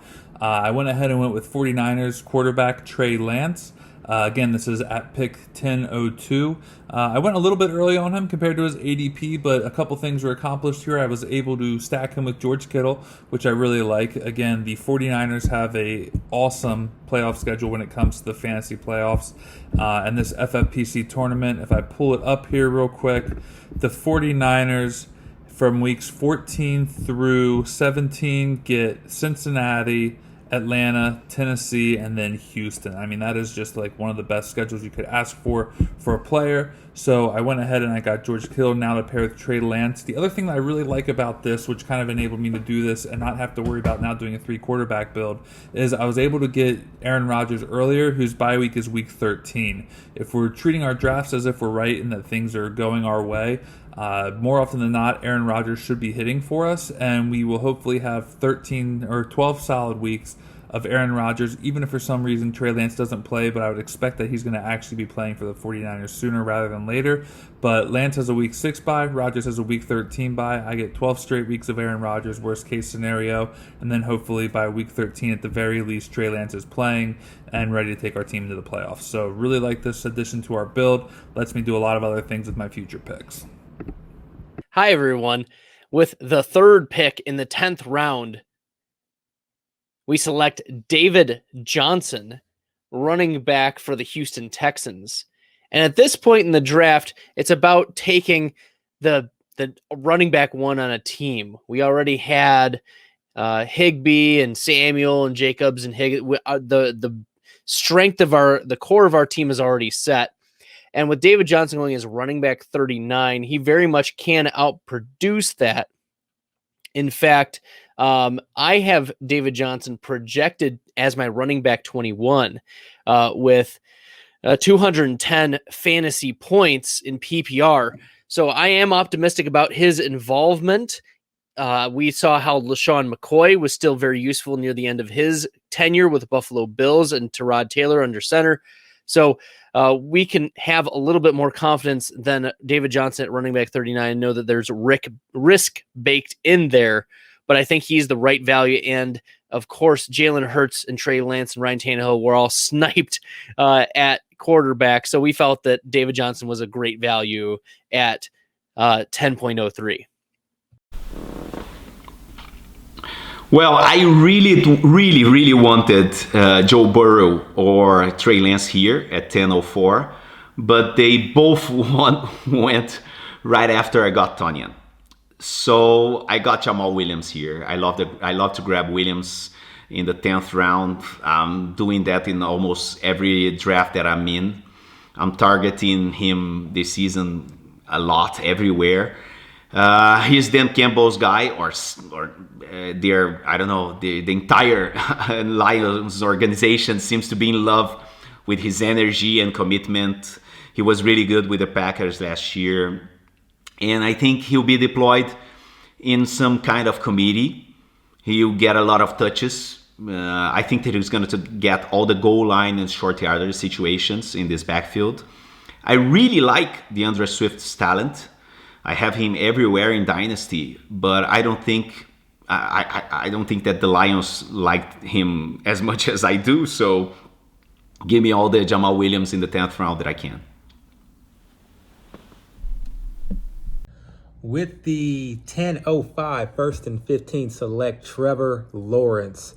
Trevor Lawrence is one of my favorite late round quarterbacks, him and Trey Lance. In the best ball format, I probably lean Trevor Lawrence given the likelihood that he'll play all 17 games.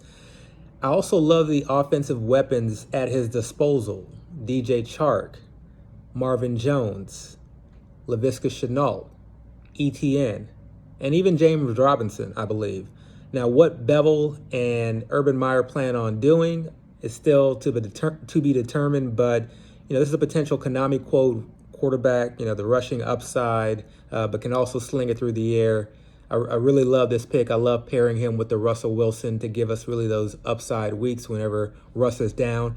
And I feel very comfortable with these two quarterbacks if that were it. So this gives us the luxury of being able to focus in on those other skill position players, and grabbing a QB3 in this format will be more of a luxury pick than anything else.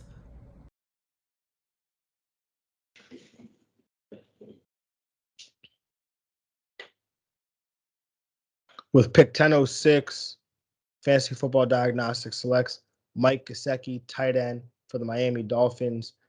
I know I already have a tight end in Logan Thomas, but like I mentioned, I'm not high on Logan Thomas. I would not have made that draft pick. I would not have picked him where I selected him if it was not for the auto draft. So I felt like in a best ball league anyway, it's good to have two tight ends. Especially if you didn't take one early, you should try to get two that are in a similar tier, because there's going to be volatility on a week to week basis, and you don't have to make the decision of which one of these guys you have to start. Mike Gesicki had big games last year, and so I'm trying to get this floor ceiling combo with the tight end position where maybe Logan Thomas can provide this nice floor for me on a week to week basis, where Mike Gesicki can try to hit these ceilings for me. And so I think that's a good strategy from a best ball perspective. Mike Gesicki, the tight end, I get him as the tight end 12 here. I have him ranked as my tight end 12.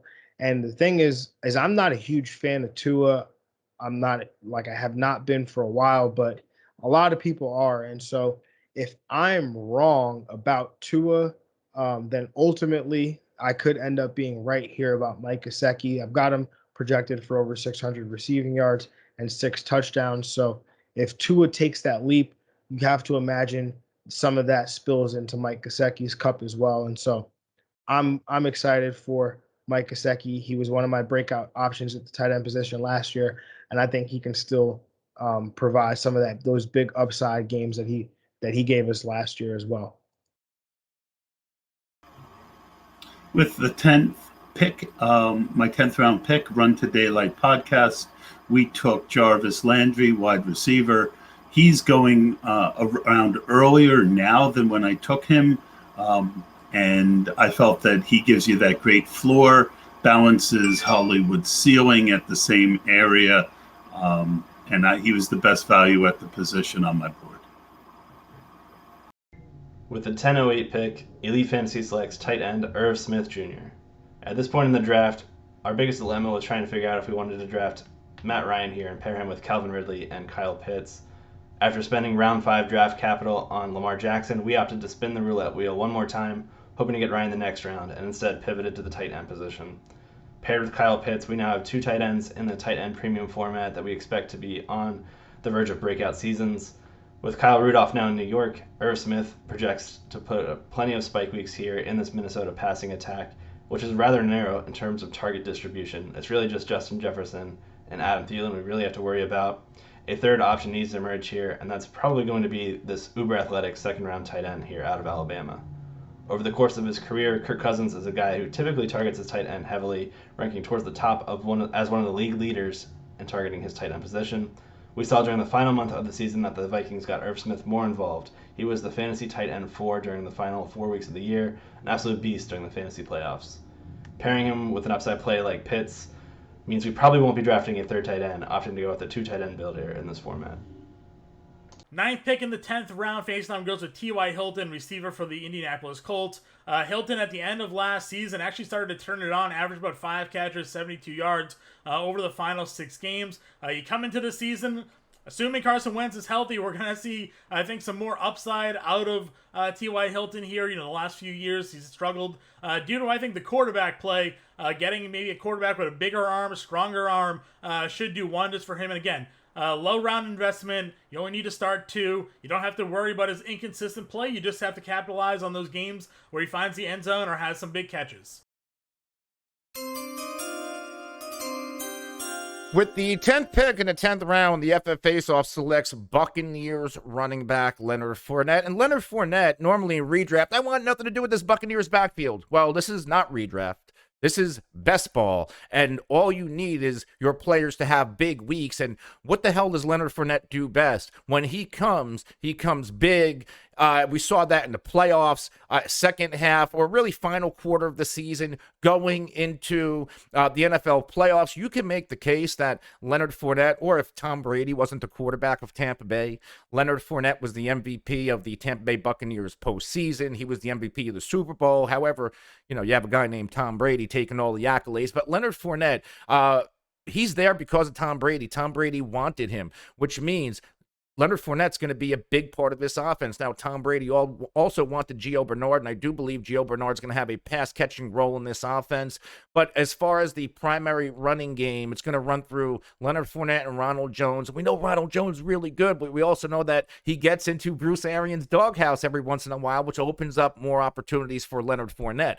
Now, because of the way Leonard Fournette took control of that backfield when it mattered the most in the final quarter and in the NFL postseason. I do believe Leonard Fournette's going to have an expanded role in 2021. I do believe Leonard Fournette's going to give us a couple of really big games, a couple of big-time RB1 games. And in a best ball format like this, take a look at my other running backs, Ezekiel Elliott, J.K. Dobbins, Trey Sermon, and then you throw Leonard Fournette on top of it, a player who just a few years ago, he was a top 10 fantasy back.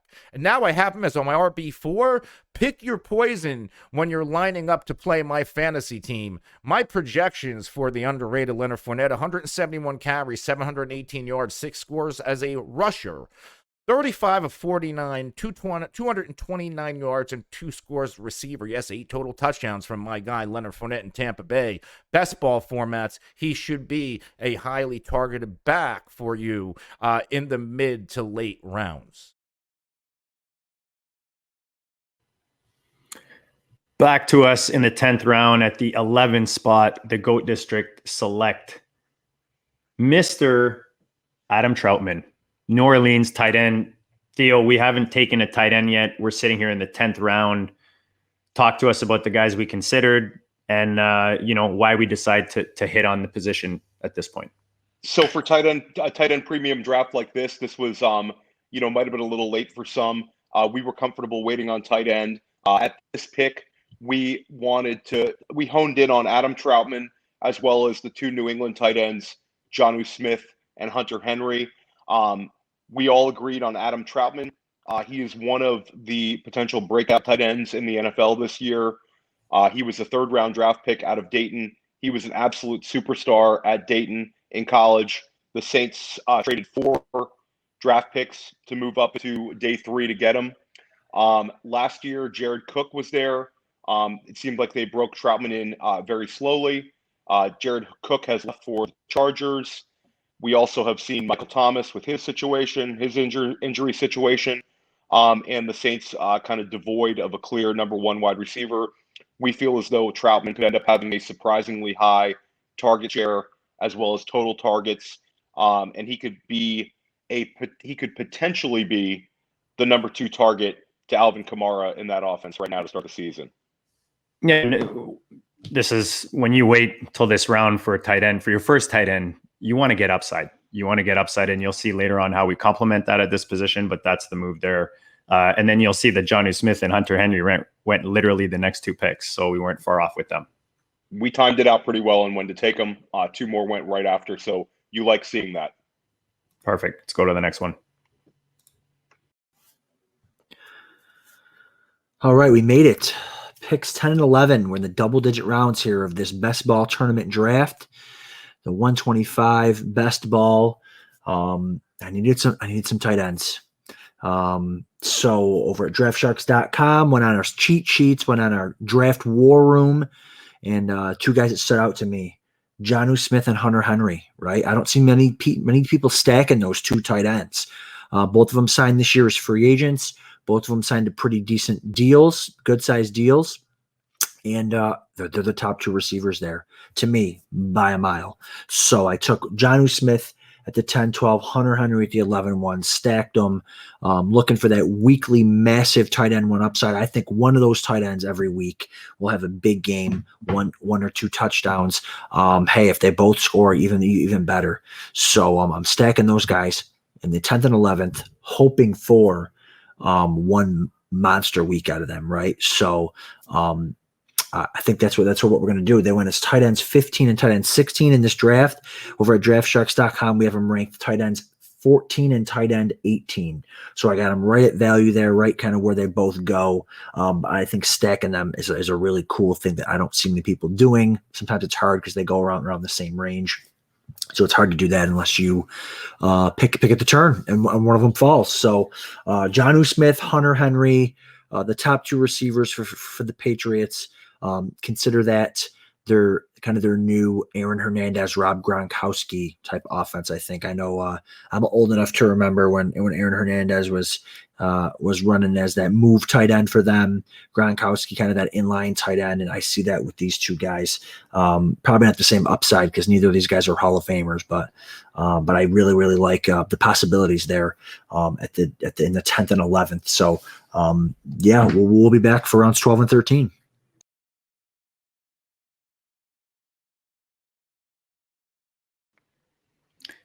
$11.02, the GOAT District select from the Miami Dolphins rookie receiver Jalen Waddle. Theo, I mean, again, looking for upside at this point in the draft, talk to us about us taking the receiver, who else we considered, and how this fits nicely now. I mean, remember, we picked 5 out of the first 7 rounds. We paid attention to this position. So this felt like a wide open pick for us. We had gone running back, tight end in the 8th, 9th, and 10th round. So for this pick in the 11th round, we wanted to kind of build on our wide receiver strength, and we took Jalen Waddle, the 6th overall pick from this past year's NFL draft. He is one of the fastest wide receivers in football, incredibly explosive player, and he reconnects with his college quarterback in Tua Tagovailoa. We fully expect Jalen Waddle to have a number of boom weeks, and we really wanted to have a strong wide receiver core, and we feel like he was icing on the cake for us to go with our wide receiver heavy build. Yeah, I mean, you can start up to 4 of these guys, right? And Waddle at this point is, for me, is a nice 6th receiver with some nice upside in this build. Absolutely.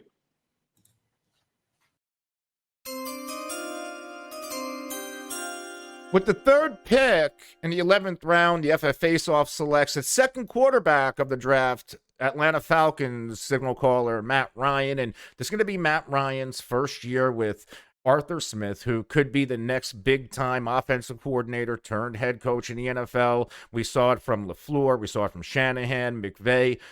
Arthur Smith can be the best of the bunch. Now, Arthur Smith, I believe, is going to emphasize the run with Mike Davis and Quadri Allison and Javian Hawkins. Maybe they bring in another back, but Mike Davis, we know at least until the second half where he falls off a little bit, is an extremely capable back who can also catch out of the football. This should open up the play-action pass for Matt Ryan. Now, what have I noticed from the past? Well, Matt Ryan, with and without Julio Jones, 2 different players. Now he's never going to have Julio Jones again unless they're playing on a beach somewhere in the offseason. That being said, Matt Ryan still has another former top 10 draft pick in Calvin Ridley, now taking over Julio Jones' spot as the alpha. They just drafted Kyle Pitts, versatile tight end, might as well be a wide receiver, reportedly can do a little bit of everything, and I'm really excited to see how Arthur Smith deploys him. They also have our guy from the FF Faceoff Mental Health Podathon, Hayden Hurst. We know that he can do a lot as a receiver out of the backfield. 2 really versatile pass-catching tight ends you can line up all over the place. Olamide Zaccheaus at wide receiver. They have Gage at wide receiver. Weapons all over the place, even though they lost Julio Jones. So, Matt Ryan, if you look at my roster construction, obviously, Dak's going to have a lot of tremendous weeks, but they're all not going to be tremendous. I'm hoping the weeks where Dak isn't at his best, Matt Ryan is. And the fact that I'm taking a quarterback or a 2nd quarterback this high is because I don't want to have to draft a 3rd. Matt Ryan, knock on wood, fairly durable. Dak, fairly durable outside of last year and, the shoulder issue in training camp. Injuries aside, I'm not going to take another quarterback in this draft. I'm going to add depth elsewhere.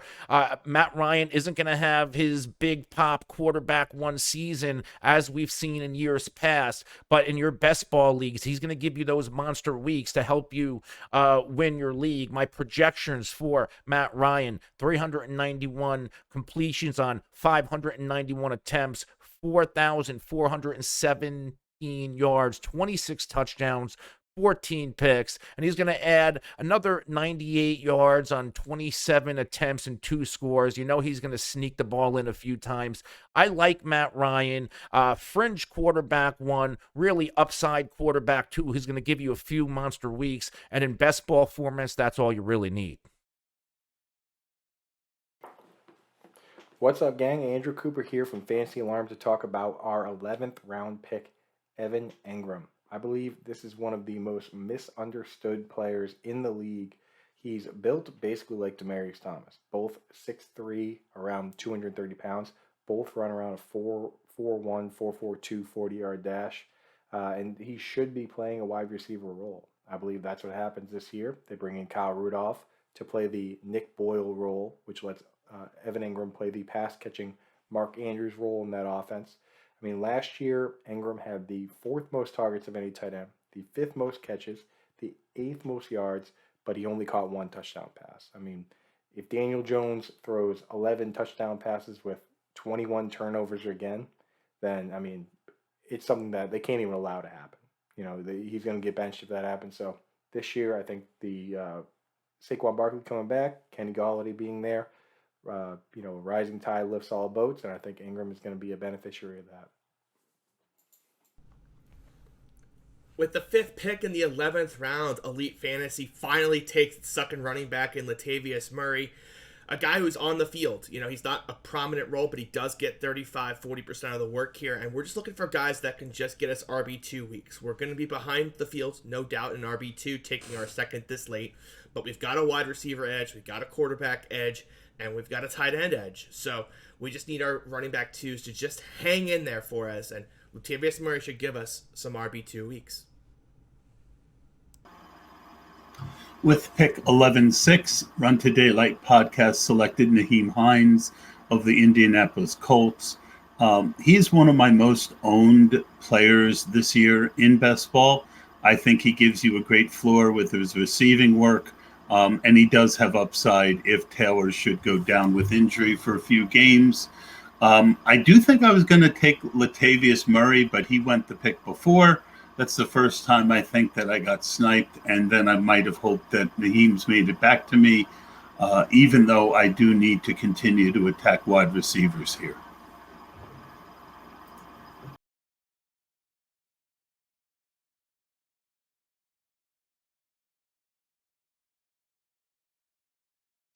With pick 1107, Fantasy Football Diagnostics selects Corey Davis, wide receiver of the New York Jets. Corey Davis here, I was looking to go receiver. I've only had 2 to this point here with Brandon Ayuk and Cortland Sutton, and I went 4 straight picks without taking another wide receiver. So I needed to shore up some of my receiver depth, and I wasn't really in love with the guys that were going earlier. I mean, there are guys that I like Michael Pittman. Well, he actually ended up going a little bit before my pick. He went after my Logan Thomas pick. So Michael Pittman would have been a guy that I liked. We obviously know the situation that Michael Thomas is dealing with. I don't think Tua and Will Fuller are a fantastic fit, so I wasn't really banking on that there. Hollywood Brown, not really in love with his floor, and I think Rashad Bateman can make an impact. Jarvis Landry, not too much of a ceiling there for me, so I was just kind of sitting here and waiting for these wide receivers, and I think Corey Davis is a guy that's undervalued. He's going off the board. I got him here as a wide receiver 51. I don't think it's not about whether Corey Davis finishes as a top 30, 40 wide receiver. It's really just more about what does he bring on a week-to-week basis, and I think he's going to be the lead target getter in this team. I think he brings a veteran presence to the wide receiver room.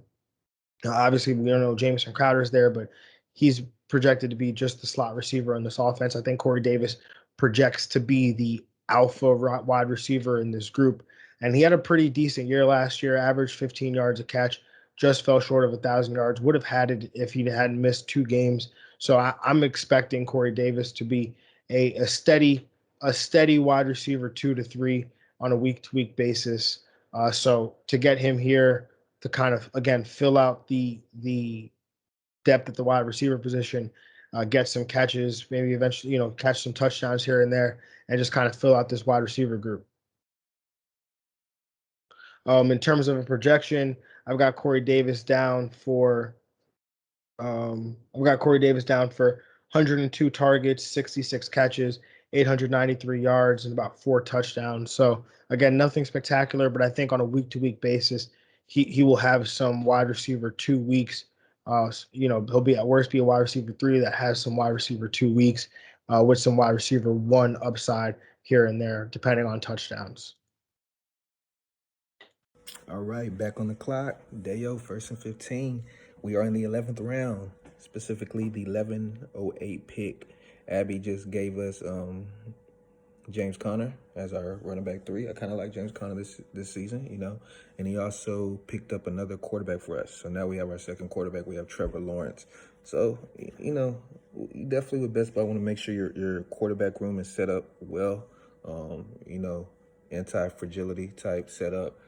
So I do think we definitely want to get a third quarterback at some point in this draft. And it's good that he added to our running back room like I was hoping. So right now, again, we're in the 11th round. Taking Kenyon Drake.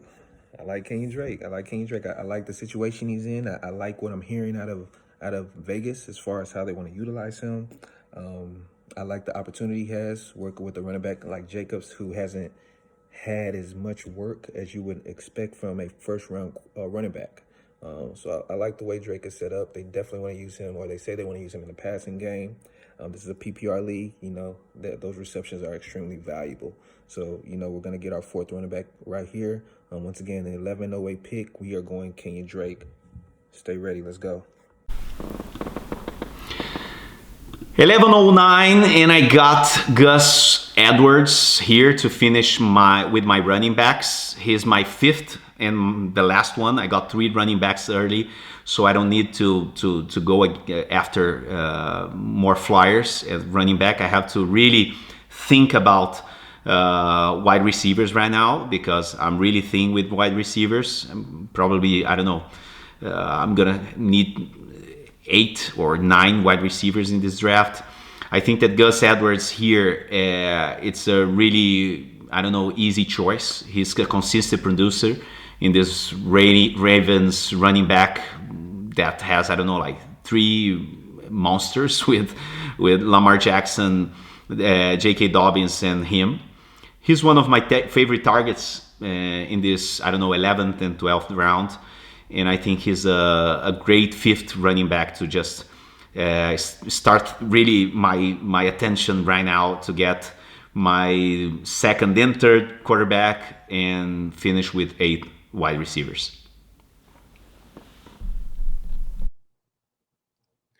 With pick 1110, FantasyData selects Darnell Mooney. Darnell Mooney was selected as wide receiver 52 off the board, and he is my projected wide receiver 42 in 2021. The departure of Anthony Miller signifies the trust that Mooney has earned in Chicago. And playing behind Allen Robinson, Mooney should see some softer coverage as the second option and has flashed upside in 2020. With new quarterback Justin Fields in town, the arrow is pointing up for Darnell Mooney. I have him projected for a 19% target share, 115 targets, 73 receptions, 865 yards, and 5 scores. On average, Darnell Mooney is being selected at the end of round 9. So we took the advantage of the 2 rounds of ADP and landed our 5th wide receiver on this squad. Zach Krueger back for Team Rotoviz with the pick out of the 11-11 slot. I decided to go with running back Phillip Lindsay of the Houston Texans. Lindsay was brought in on a 1-year deal this offseason after being cut by the Broncos per his request, to see if he could possibly go somewhere to find a starting role. I was a little bit disappointed to see that Lindsay ended up in Houston of all places, in part because they're not a great offense, and in part also because David Johnson is still there.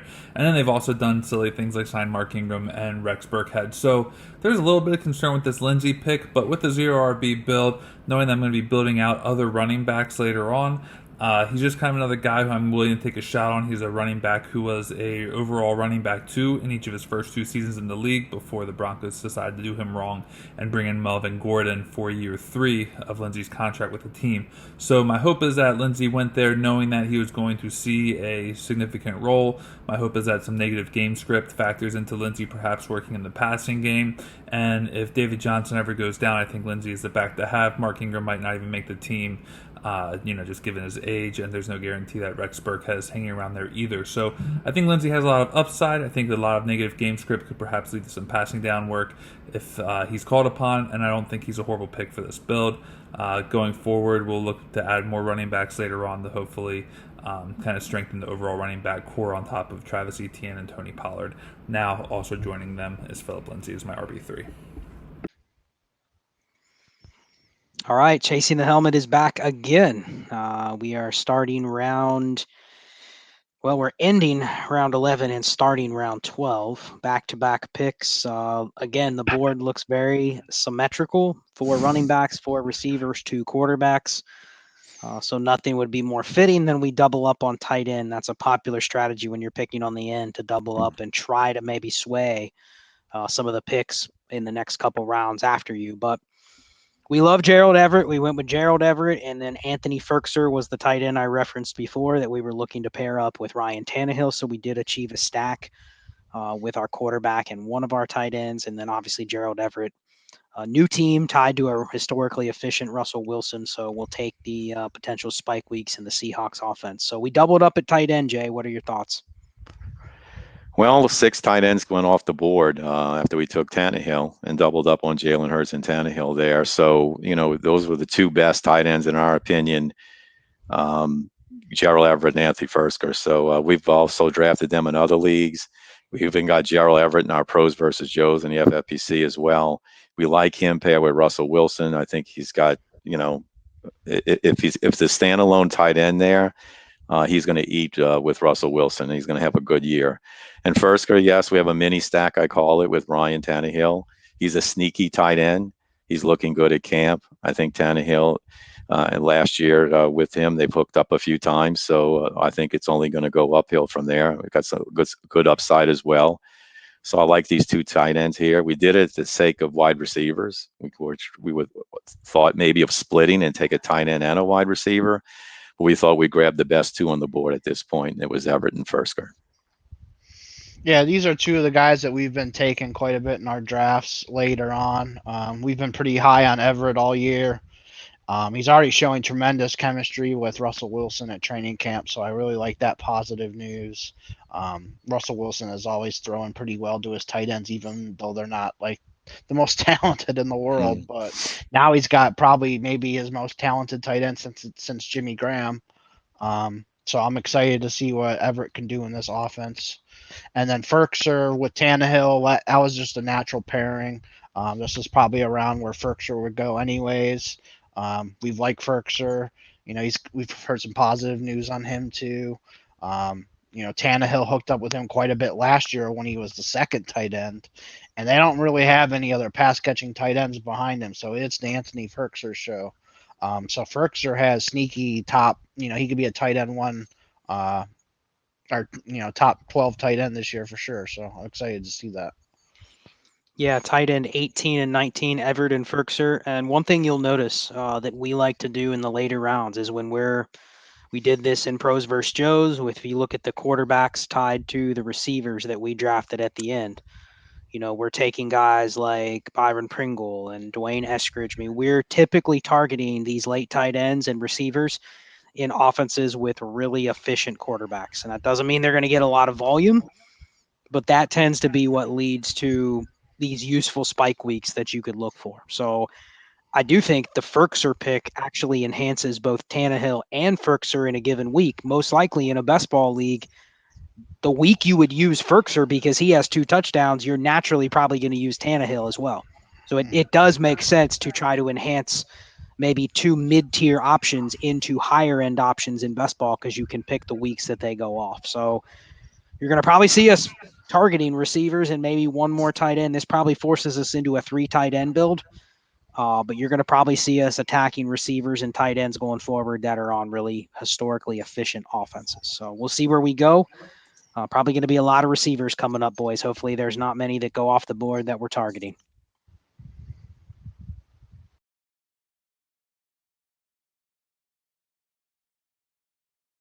Zach Krueger back for Team Rotoviz for pick 1202. I decided to go with yet another running back to make my fourth running back pick of this draft.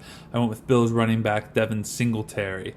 I did actually reach out to a buddy of mine who works for the Buffalo Bills and said, hey, I need some advice on this pick here. I got a draft going on. Is Singletary a lock to, hopefully at least be in a committee and see some touches? He said that in his opinion, he thinks he is, and that he would be a solid selection as kind of a zero RB back on a roster. So I went ahead and went with Singletary. I think that he still has some high touch upside in the event that Zach Moss were to go down with the injury. Of course, the big concern really with any Bills running backs is just how much are they going to throw the ball and not run the ball much at all. But at this point in time, we still have multiple shots on running backs we're going to take, and this is kind of how we build it out. So I'm absolutely fine with the Devin Singletary pick. I think Zach Moss is probably going to still be the starter by the time the season rolls around, but I do think that Singletary has a chance to see some work and hopefully give us a few meaningful weeks along the way.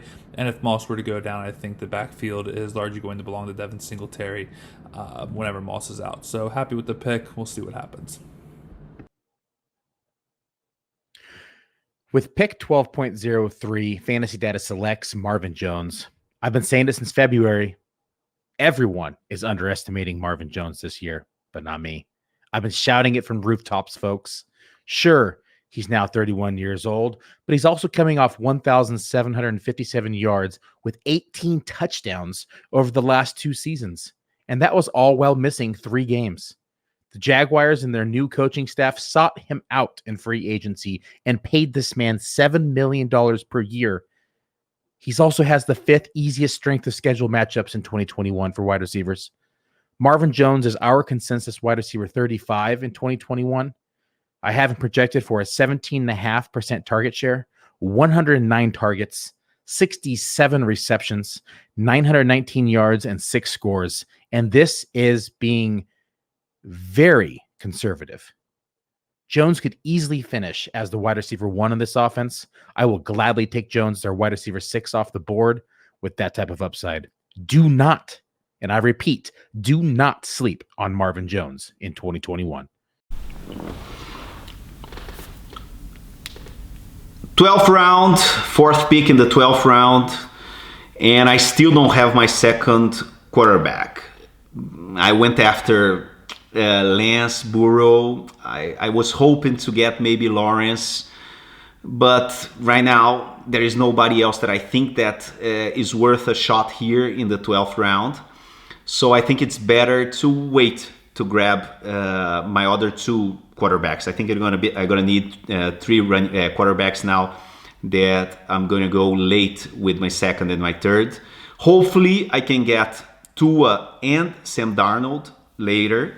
There are 2 guys that are falling that I like a lot this season. And one of my favorite stacks later in drafts in 2021 is matching Tua with Devonta Parker. And that's why he is the player that I got here in the 12th round. He's the number 1 receiver in Miami that I expect to be a much improved team. I think that they're going to be good. I think that their defense is going to be better. And I think being a good team could be great for a big target like Devonta Parker. I don't know. He's gonna be probably huge on the red zone because of his size. And I could have gone here with Elijah Moore, maybe Rondell Moore. I don't know, betting on potential with 2 rookies. But I think that I'm gonna go with Parker, expecting to get a stack with Tua later. All right, back on the clock. Theo once again, 1st and 15. We're on the 12th round, 12:05. I just took Kenya Drake as our running back 4. We have 4 wide receivers now. We have 2 quarterbacks. we definitely might want to consider adding another receiver pretty soon. But at this point, I want to take another tight end. We only have one tight end. This is a tight end premium league. Tight ends are valuable. I mean, we have a great tight end, don't get me wrong, but anybody can get hurt. Anybody can have bad games. Bye weeks come into play. So you definitely want to secure a good, solid backup, if you will. And I like Cole Kmet's his potential this season. The Bears look like a team on the rise. I kind of mentioned that a little earlier with my Allen Robinson pick. I've heard good things about him coming out of camp. This guy was a high draft pick last year. He ended the season well last year as well. So, taking him this late, again, in the tight end premium draft, and, ideally, he's not used that much because Waller's just going crazy. But just in case, we have him as holding it down or just getting Waller's back. So, again, with the 12:05 pick, 1st and 15 are taking Cole Kmet. Stay ready. Let's go.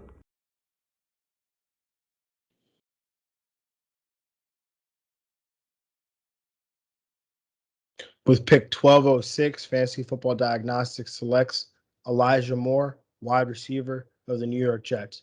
Yep, that's right. Going back-to-back wide receivers from the same team here with the Jets. It's actually something that I've been doing often just because these two guys, Corey Davis, Elijah Moore, going in the same range.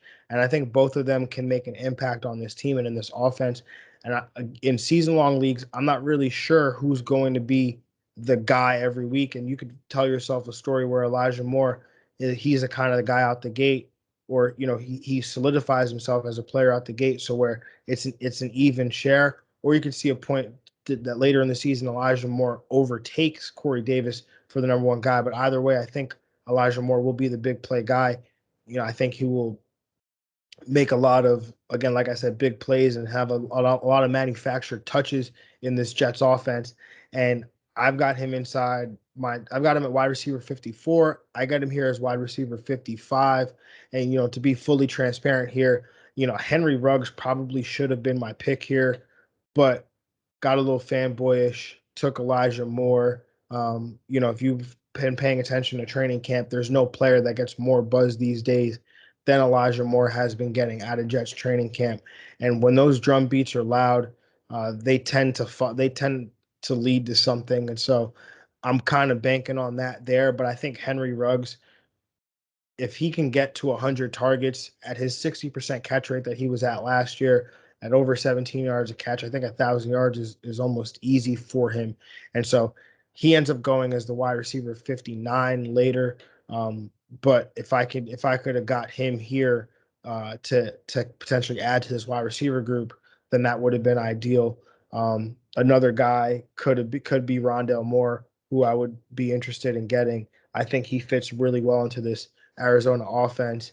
And so, I don't think you could go really wrong with any of these wide receivers in terms of a projection for Elijah Moore. I've got him projected with 82 targets, 49 catches, 668 yards, and 4 touchdowns. Also has some rushing work in there as well. So I think Elijah Moore could really be an impact player in year one for the New York Jets. With pick 12-7, Run to Daylight took Russell Gage, wide receiver of Atlanta. He was the next highest guy on my board after I got sniped. Definitely got sniped on Elijah Moore the pick before. I would have liked his upside here, but instead I settled for Gage's floor. This is about as late as I had seen him at the time. With the 1208 pick, Elite Fantasy selects running back Alexander Mattison. At this point in the draft, we're trying to stockpile as many elite running backs as we can with upside. Given our modified zero RB approach, we're looking for high upside handcuffs in the event that the RB1 were to miss any type of injury. These guys would become plug-and-play options. Madison is a perfect example of that, running behind and somewhat injury-prone Dalvin Cook. He's also playing on one of the more run-heavy squads here in the Minnesota Vikings, giving plenty of opportunities for him in the event of an injury. In the 2 games Dalvin missed last year, Madison averaged 18 opportunities per game and 16.8 PPR points per game. Cook is no stranger to soft tissue injuries between ACL reconstruction, hamstring, groin. There's just plenty of different paths for him to, once again, sustain an injury, given his workload there in Minnesota. Madison looks like a solid leverage opportunity in the event of a Cook injury and can be a plug-and-play option for us here. What's up, guys? Andrew Cooper here from Fantasy Alarm to talk about our 12th round pick, Emmanuel Sanders. There seems to be some confusion as to what exactly happened with the Bills last year. The starters were Stefon Diggs, John Brown, and Cole Beasley. Cole Beasley was the guy that came out in 2 wide receiver sets. John Brown and Stefon Diggs were playing 90% of the snaps when healthy. Now, when John Brown got hurt, Gabriel Davis was the one that came in and started playing that 90% snap share. But what ended up happening was, in the playoffs, John Brown came back. Gabriel Davis went back to the bench. He was only coming in for 4 wide receiver sets. In the last 2 games of the year in the playoffs, Gabriel Davis had 0 catches on 7 targets. So what ended up happening this offseason, they ended up getting rid of John Brown, which saved them about $7 million in cap, and they took $6 million of that and they brought in Emmanuel Sanders, who's going to play that other role opposite Stefon Diggs, get that full snap share, playing that flanker role. So for us in the 12th round, it's the perfect time to make that move. Gabriel Davis, his best comparable player on Player Profiler is Zach Pascal, and I think that he's a Zach Pascal type player, the 4th guy and the first guy off the bench if someone gets hurt. But until then, if everyone's healthy, we want the starters, and that's Emmanuel Sanders.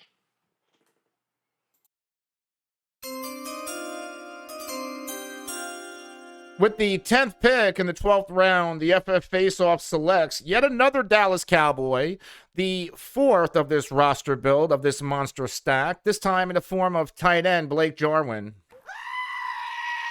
Remember last offseason when Blake Jarwin was being talked up to be the next big tight end? He was drafted high, and then boom, all of a sudden, very early in the year, suffers a season-ending injury. We see Dalton Schultz play well when Dak was in.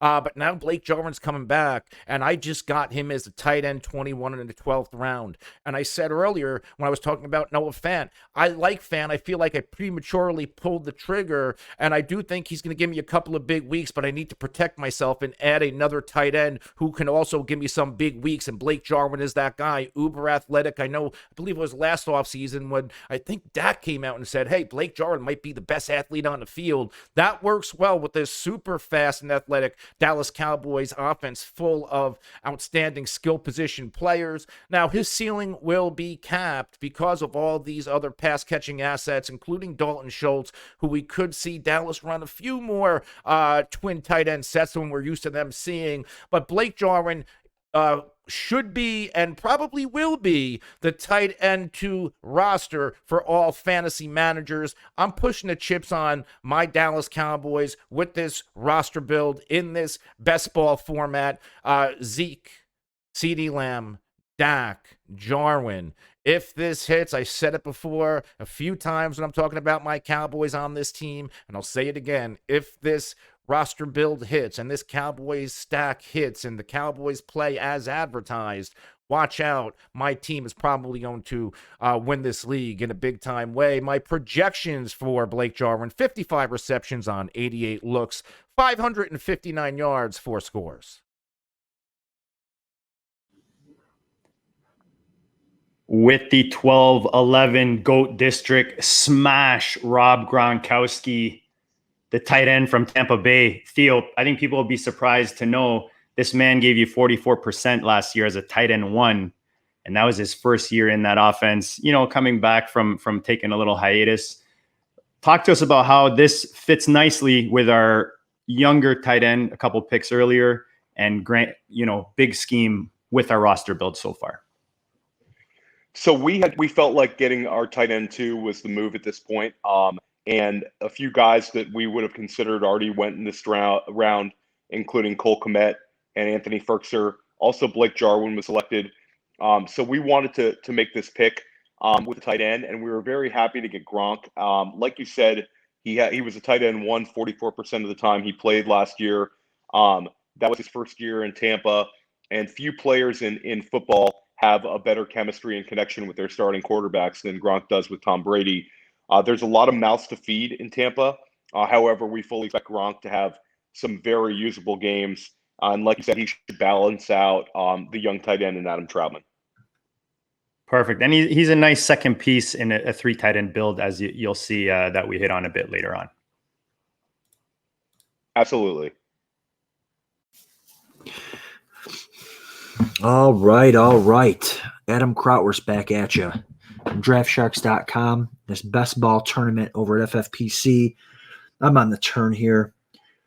Picks 12 and 13. I was crossing my fingers for 2 rounds for Justin Fields to make it back to me, and he did.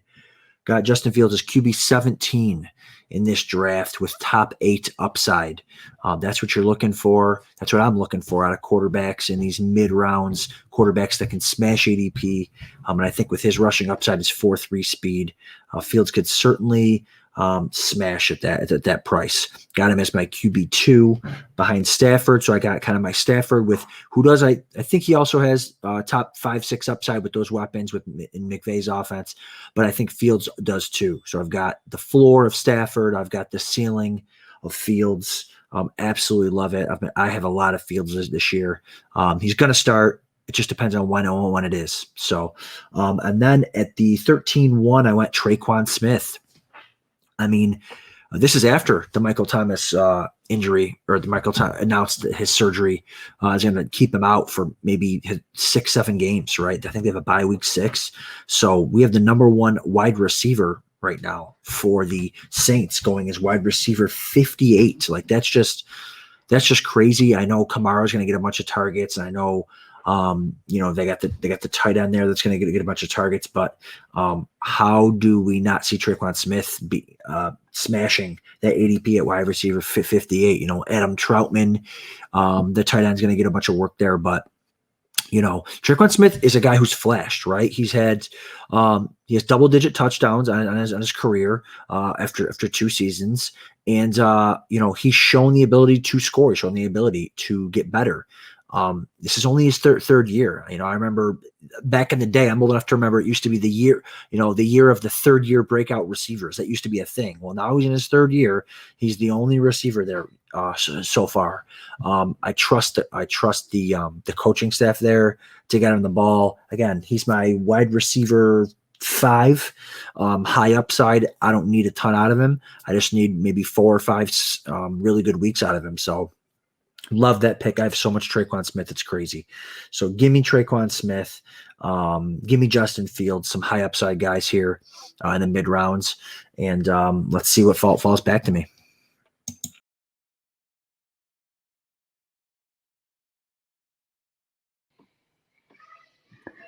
With the 1302 GOAT District select J.D. McKissick out there in Washington, I think, Theo, you'll agree, a nice surprise for those of us who had him as a depth piece on our benches last year. This guy gives you 50% of the time RB2 or better. Talk to us about the 3rd running back that we pick up here. So we would have been, in a perfect world, this round had a lot of high upside wide receivers, Terrace Marshall, Rondale Moore, Henry Ruggs, but we were already very strong at the wide receiver spot. 4th running back. 4th running back, absolutely. Yeah, so we had to take our 4th running back here. We felt like it was a necessary part of our build to get that 4th running back. So we kind of honed in on J.D. McKissick or James White. J.D. McKissick last year was one of the surprises of fantasy football. He had the 2nd most receptions of anybody at the running back position. He had 80 total receptions, trailing only Alvin Kamara. This year, we fully expect him to fall back in line as Antonio Gibson becomes the focal point of the Washington offense. However, he should have a nice floor, and those satellite backs in best ball are very usable because of which weeks to start them. But you'll see, J.D. McKissick putting up double-digit points, several times, and those could be a difference of, winning the week or losing the week, so to speak. And we liked having his floor at this pick as our running back 4. Exactly. The pass catching gives you a nice floor. We don't think he's going to keep that 19% target share as he did last year as number 2 at the position, but hoping Gibby gets more of that. But again, with the guys we picked prior to him at the position, he fits really nicely, giving us, as you said, a nice floor with a nice upside week to week. He had some weeks last year going over 25 points. So he does give you a bit of upside. Absolutely.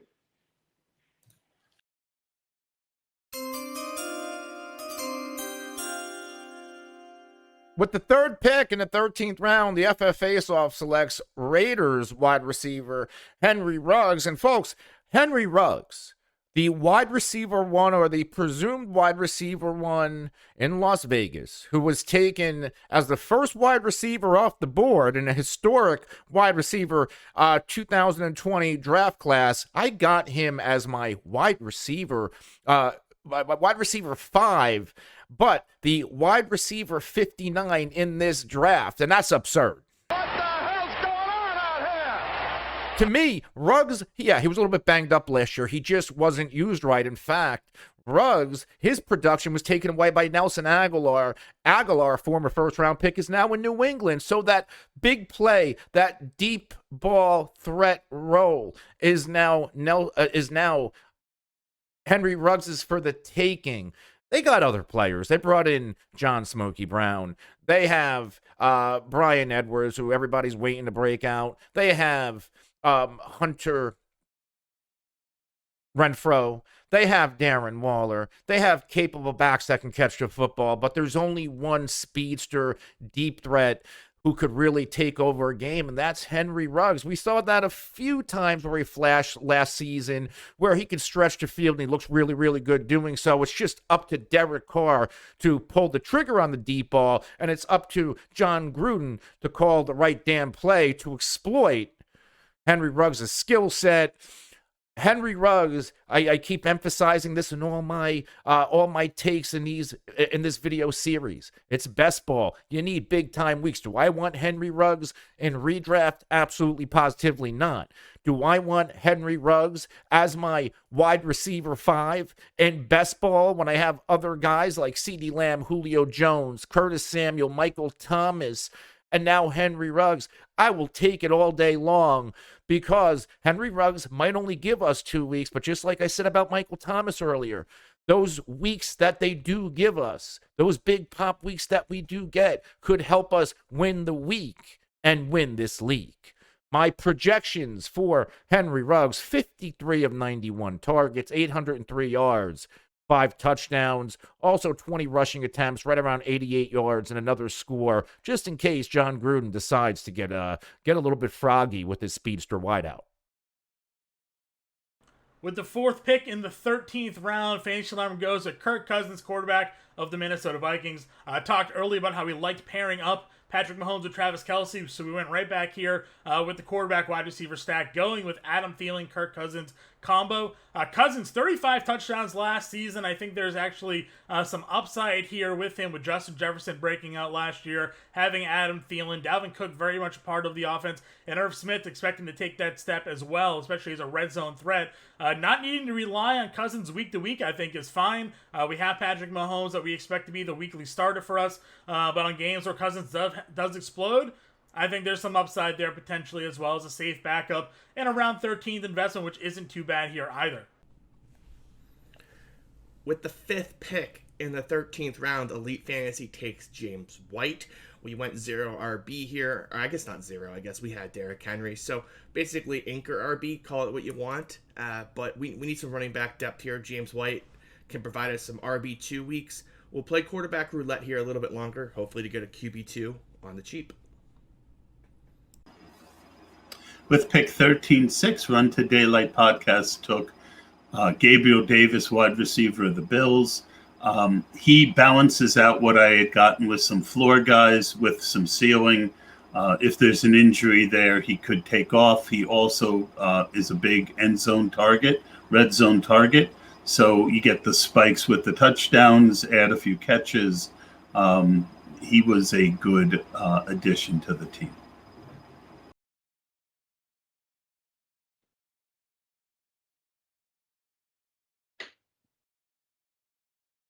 With pick 1307, Fantasy Football Diagnostics selects Zach Wilson, quarterback, New York Jets.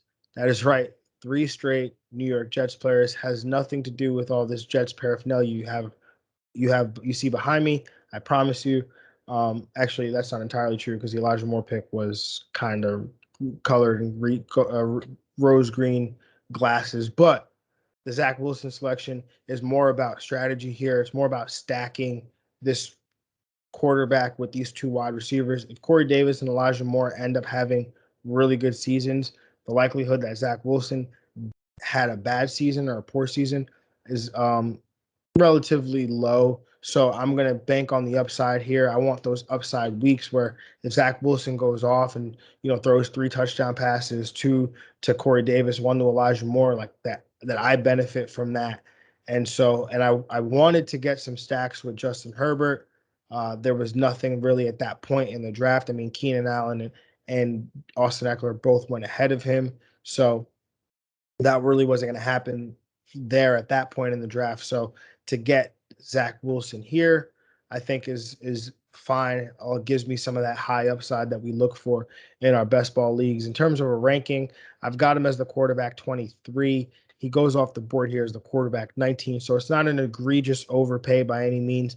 And again, I'm overpaying because I want the stack here. In terms of stats, I've got him for 4,200 passing yards, 23 touchdowns, 14 interceptions. So I think it's a decent year for the rookie quarterback for the New York Jets. With the 1308 first and 15 select 1, Terrence Marshall. I really love this pick. I love where this rookie landed coming out of the 2021 draft. The Carolina Panthers offense that has shown it can support up to 3 wide receivers. I don't know if Sam Darnold's necessarily an upgrade, but I expect this team to be in quite a few negative game scripts. And, really from a player profile standpoint, I really love the size-speed combination. I love that he has the ability to be able to play in the slot and be that traditional big slot type wide receiver. But more so what I love is that he landed on a team that really lacks that traditional receiving threat in the red zone. And this team has had a lot of difficulties converting in the red zone.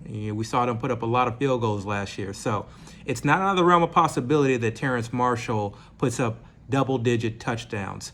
In a best ball format where we may be able to, expect a little bit of volatility from a rookie, with Sam Darnold as his quarterback, I think he offers us a great deal of value in the 13th round, and I expect him to be slotted into our wide receiver 2 or flex 1 or 2 positions pretty often throughout the year. Well, I was thinking about grabbing Rondell Moore on the 12th round. I wasn't expecting him to fall to the end of the 13th round. And I was here already thinking about grabbing Tua and going, completing my stack with Devonta Parker.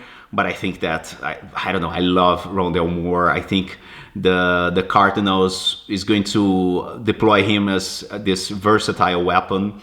I think he's going to line up on the slot, on the backfield. They're going to use his explosive and speed as a mismatch against defense. I expect a lot of jet sweeps, screens, even handoffs. I'm really excited to see this, this atomic ant on the NFL this season.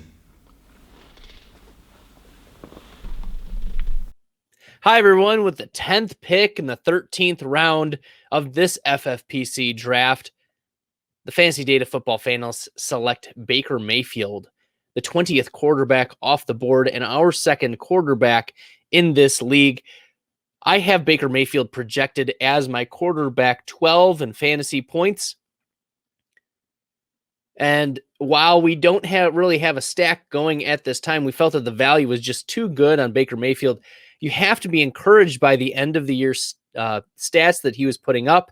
And the only game in which he didn't really put up gaudy numbers near the end of the year, he was missing all of his wide receiver core due to the COVID-19 list. The reality is that Baker is going to be even more comfortable, and this is a time to buy low on Baker Mayfield, and especially coming at a value at quarterback 20 on the board. A back-end quarterback one can't pass up that value. Coming back for Team Rotoviz with my pick out of the 13-11 spot, I decided to go with Ravens wide receiver Rashad Bateman to make him my 6th wide receiver off the board.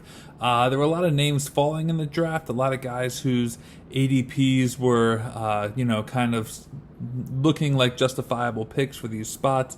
Earlier, I opted to go with Devin Singletary and not capture some of the quote-unquote value that some people may see in some of these picks. Guys like Russell Gage, Emmanuel Sanders were two that stood out to me who at their ADP looked like valuable picks. I just don't really quite believe in the ceiling that some of them have compared to someone like Rashad Bateman. Ideally, I probably would have liked to have gotten Terrace Marshall or Rondale Moore here. Both of them went just a few picks before me, but I was absolutely fine getting Rashad Bateman. He's a player who's looked fine in minicamp. He's a player who is probably the most talented player on the roster already. He'll hopefully have a really solid training camp and be someone who can sprinkle in a couple usable weeks for me as my 6 wide receiver off the board, maybe land in the flex a few times, and be a player who, pops for me in this offense. So pick 13-11, Ravens wide receiver, Rashad Bateman. All right, team chasing the helmet. Jay, Scott, Eric back again. 13-14 turn. Again, the board looks very pretty. 4 running backs, 4 receivers, 2 quarterbacks, 2 tight ends. So we got to change it up. We decided to go back to the well. Unfortunately, a lot of our targets that we were looking at, I literally think the last 7 receivers that I mentioned I was interested in went off the board before we picked. Emmanuel Sanders, Traquan Smith, Henry Ruggs, Gabe Davis, Terrace Marshall, Rondale Moore, Rashad Bateman. So I was kind of upset we didn't get a couple of those guys. But we settled on definitely some veterans here. So, Jay, you want to talk about our picks, Randall Cobb and Cole Beasley. Maybe a little bit of risk in both of these picks, but I think good value if they things hold chalk as of right now. Yeah, I mean, 11 receivers came off the board after we took Fursker at the beginning of the 12th. So they get left as slim pickings here. Eric lobbied for Cole Beasley. I was on board with that. He's looking good in camp. I know he's got some issues with the not being vaccinated, and he can retire anytime he wants, kind of thing. But Beasley was going maybe 2 or 3 rounds earlier than this. Ever since he released that news on himself, he's dropped. We just felt that it was a good value here, and then we followed up. I lobbied for Randall Cobb. I guess I convinced Scott and Eric, look, Aaron Rodgers is on the hook for bringing Cobb to Green Bay. He's making $27 million over the 3 years. They had to eat some of his salary.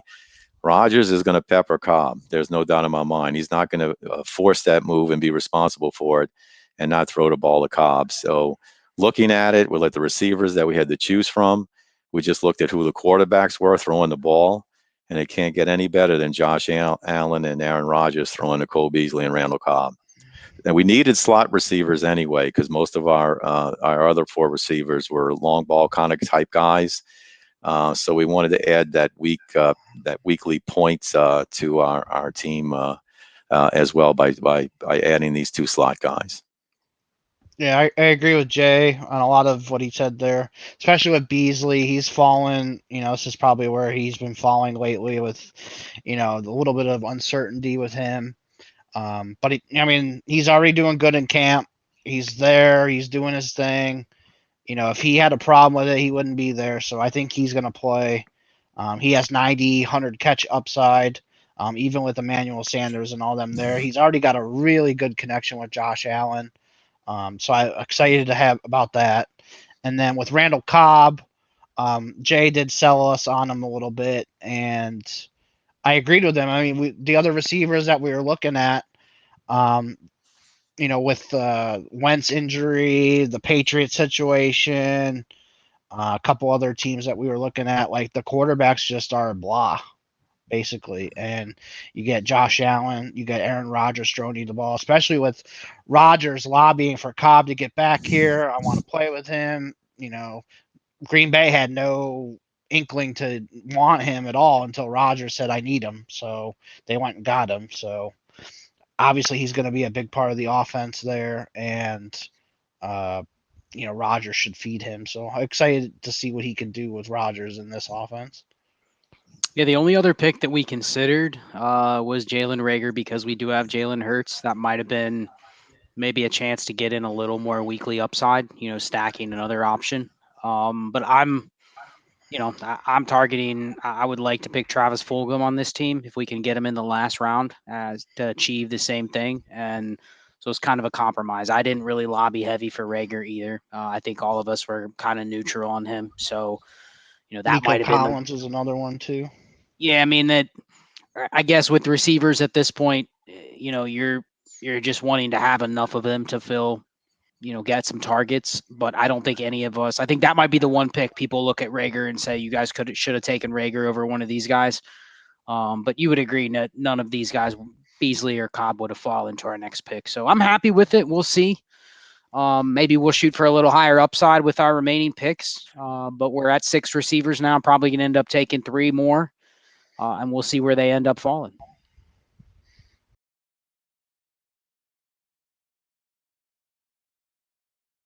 Back for Team Rotoviz, my pick out of the 1402 spot is going to be tight end Austin Hooper of the Cleveland Brown. He is my second tight end in the build. Most likely I will only stick with 2 tight ends. If you look at the Rotoviz FFPC Roster Construction Explorer tool, 2 tight end builds last year in some formats had an 8.7% win rate. That's a little bit above average. We like that. And then I decided to go ahead and just plug in a few other filters real quick to see how my build is kind of shaping up. So I went ahead and selected tight end 1 before round 3. I went George Kittle in round 2. Tight end 2 after round 10. I just obviously took Hooper in the 14th round. I set my quarterback 1 for after round 6. We know that I took Aaron Rodgers in the 8th round. And my wide receiver 6 taking before round 15. I just got Rashad Bateman in the 13th round. Looking at that, the Roster Construction Explorer tool suggests that my team is looking pretty solid. Last year, teams that built out their roster similarly, they were looking at a 12.1% win rate with 2 tight end builds. So not that bad. A 12.9% win rate overall, regardless of how many tight ends are in the build. I think this is shaping up nicely. We'll check back in later in the 15th round to see how things are going. With the 3rd pick in the 14th round, the FantasyData team selects Jared Cook, tight end 24 off the board, but tight end 21 in my projections. And I have him in the same tier as like Adam Troutman, Blake Jarwin, Zach Ertz. So for him to be our second tight end off the board, pretty excited about that prospect. He's going to at least feast at the beginning of the year.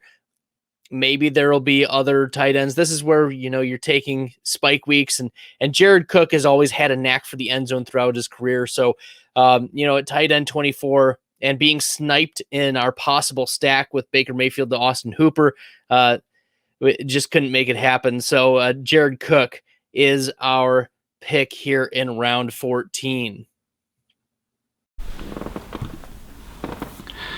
Got Tua here, and I'm really happy about it. Got my stack with Devonta Parker.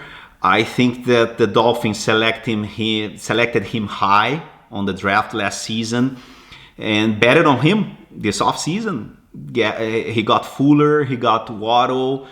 They even draft Hunter Long.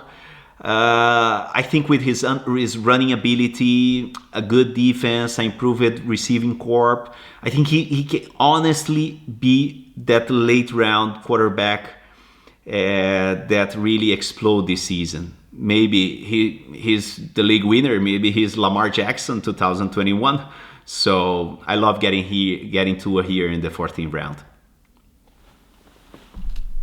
With the 1405 first and 15 select Jalen Reagor. I am not a huge Jalen Reagor guy, but we are at the stage in the draft where there are not a lot of players who can provide us week-to-week production. So I'm looking for someone who can provide me, anywhere from 4 to 7 spike weeks with throughout the NFL season. Jalen Reagor, let's not forget, was a first-round draft pick, and the front office that drafted him are still in place. Yes, we have a new head coach. Yes, we have a new offensive coordinator. But it's my belief and my hope that the front office is likely going to be in the ear of the coaching staff to say, hey, you drafted this guy pretty highly. Please make us look good. Let's try and scheme and get this guy the ball.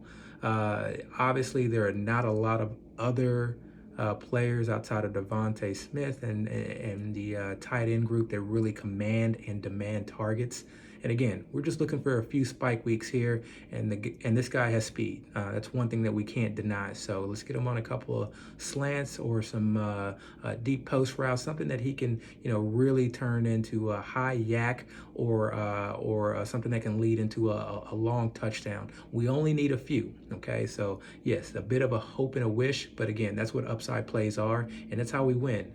We're not playing for third, fourth, or even second place. We're playing to win this. So let's go, Jalen Reagor.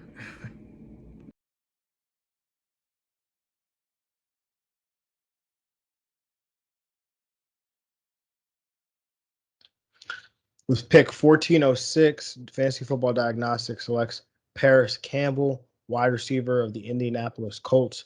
I went back and forth here. I was either going to go Paris Campbell or Giovanni Bernard, again, trying to add to these running backs, but go with Paris Campbell at the wide receiver position because I do need to add some more wide receivers, and I wasn't exactly in love with what was on the board at this point in the draft. So I get Paris Campbell as the wide receiver 67. I have him ranked as my wide receiver 52. I think that, he's somebody that's forgotten about a little bit when you look at, how obviously his year ended with the injury. But I think when you consider how he was being utilized through those first couple of weeks of the season, I think he had an 8 or 9 target game in there. Paris Campbell was one of the more utilized players in this offense. I think Michael Pittman takes that leap to being the wide receiver 1, but T.Y. Hilton, if he regresses in any way or continues to regress or take a step back, then I think Paris Campbell takes that leap forward. I think he's recovered from the injury. He's been practicing. So I'm in on Paris Campbell, wide receiver 67. The price is so cheap, you could almost how could you not be in on Paris Campbell compared to what it was last year for him? So yeah, I'm in and I'm buying the price here. I've got him, like I said, projected for 101 targets, 76 catches, 832 receiving yards, and 3 touchdown receptions. I mean, how does it happen? How does the Carson Wentz injury affect him? I don't think it affects him that much. I think his role is secure. If anything, he might even see an uptick in targets because they might want to play things closer to the line of scrimmage. And Paris Campbell is a yak monster here. So, yeah. With our 14th round pick, Run Today Like podcast took Gio Bernard, running back of Tampa Bay. I believe that he is going to have a pretty big role and that he'll be a good 5th back with a good floor. With the 1408 pick, Elite Fantasy selects running back Darrington Evans. At this point in the draft, we were looking at Sam Darnold to potentially pair him with DJ Moore and Robbie Anderson, but we opted to risk it one more round and target another upside running back here, making it the 4th straight round where we've approached the running back position. We're continuing to draft high upside running backs here at this stage of the draft, given our modified 0 RB approach. In hindsight, the Evans pick really isn't ideal because we're kind of backing up our own anchor back here in Derrick Henry. That's not really what we're trying to do in most of these builds. Ideally, we're looking for other teams' handcuffs in the event of an injury, not our own. I think this pick might have been one of our 1 a.m. selections that kind of got away from us. Making the bull case for Evans, though, is rather simple. Henry has logged 400-plus touches if we look at the regular season and postseason combined over the last 2 years. He's built like a tank, yes, but injuries are definitely a major concern here. As for Evans, he spent some time on injured reserve last year and played behind the ball hog Henry, so he really didn't have much opportunity there. A 2020 third-round selection out of Appalachian State. Evans is a guy with 4.4 speed and the ability to have a 3-down skill set in the event of a Henry injury. So while we're not excited about the pick, I think it does make some sense in terms of this build, and he's truly one of the best upside running backs at this stage of the draft. What's up, guys? Andrew Cooper from Fantasy Alarm here to talk about our 14th round pick, Christian Kirk. So Kirk is a player that is long profiled as a slot player, but the presence of Larry Fitzgerald has pushed him to the outside.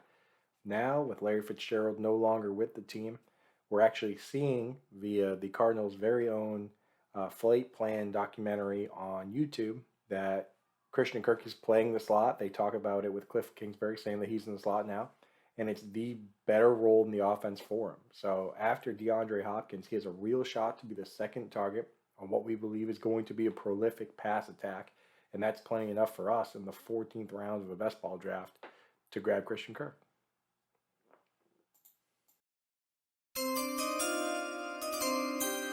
With the 10th pick in round 14, the FF Faceoff selects another wide receiver, this time in the form of the great AJ Green, and maybe not the current great, but the former great AJ Green. Now, earlier in the offseason, with his new team, the Arizona Cardinals, there were positive reports. AJ Green looks like a new man, and hey, maybe AJ Green just didn't put his best foot forward and made business decisions to get the hell out of Cincinnati, and would anybody blame him? But now we're in the training camp. He's missing a little bit of time. He's a little bit banged up as usual, but the games that AJ Green is going to be on the field for the Arizona Cardinals, he's going to make an impact. And last year, AJ Green didn't look like himself. Meanwhile, Julio Jones, they were drafted in the same draft class, right around the same age. He's still a superstar in this league. But AJ Green has a little bit left in the tank. AJ Green now, he's the number 2, possibly even number 3 receiver in this offense. In Cincinnati last season, he was still viewed as the one, still getting the coverage from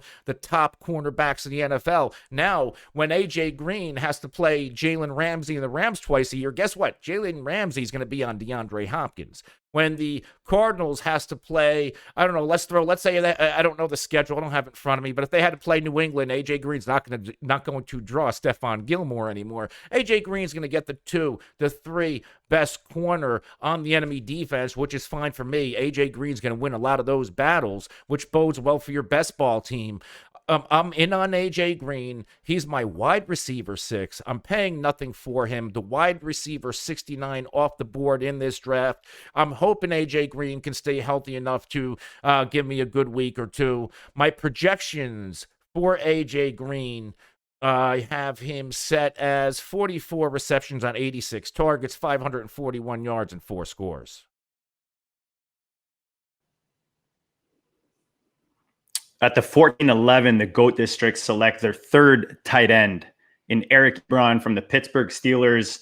In 2020, this man gave you 53% tight end 1 and was just over 70 as a tight end 2 or better. Talk to us about the strategy of taking this player here, how it fits with our stackage, and just, why we like this tight end at this spot.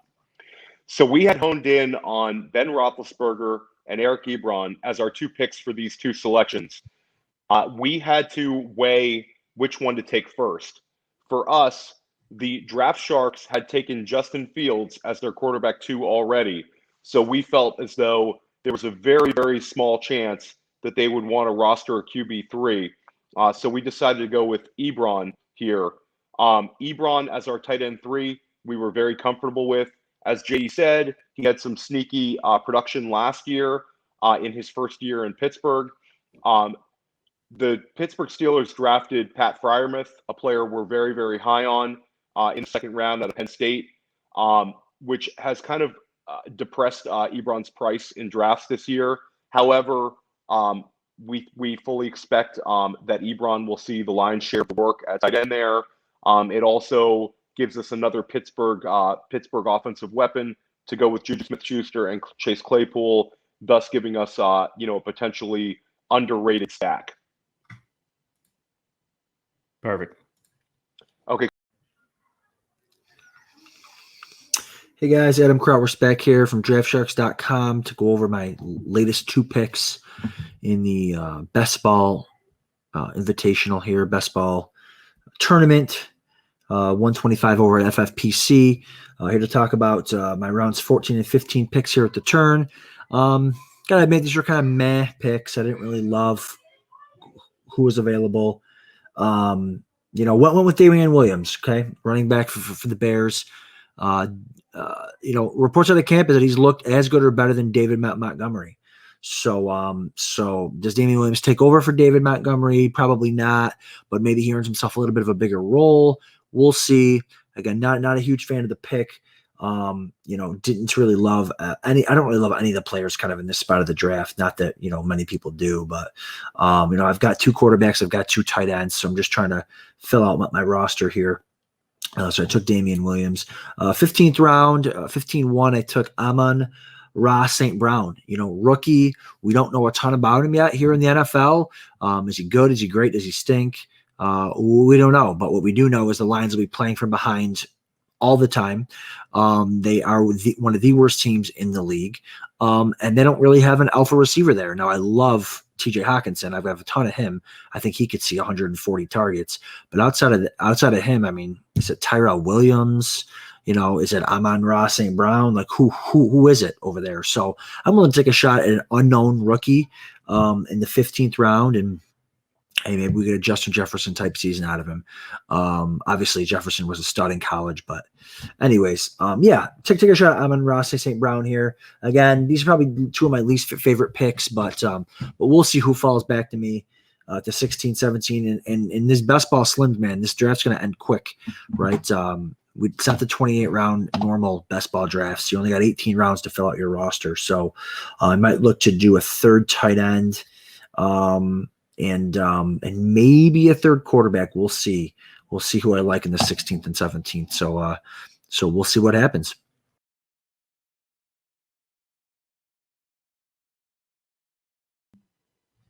With the 1502, the GOAT District, after taking Mr. Kyler Murray in the 5th round, come back and take Big Ben out there in Pittsburgh. Theo, talk to me about how his production could be amplified on our roster with the other players we took, speaking on stacking terms, and why we like this quarterback at this point of the draft. So for us, this was an easy choice. We had 3 Pittsburgh pass catchers already locked up: Claypool, Smith-Schuster, and Ebron. We get Ben Roethlisberger, their quarterback. Last year, Big Ben had 3 top 24 wide receivers.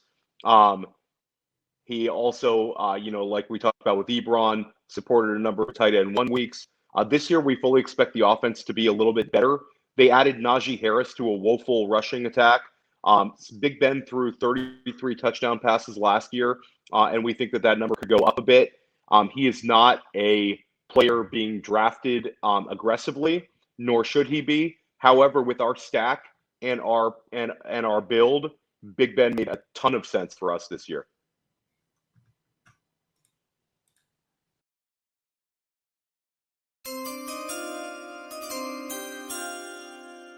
With the 3rd pick in the 15th round, the FF Faceoff selects Philadelphia Eagles running back Kenneth Gainwell. And as we're sitting here, this is one I wish I can have back.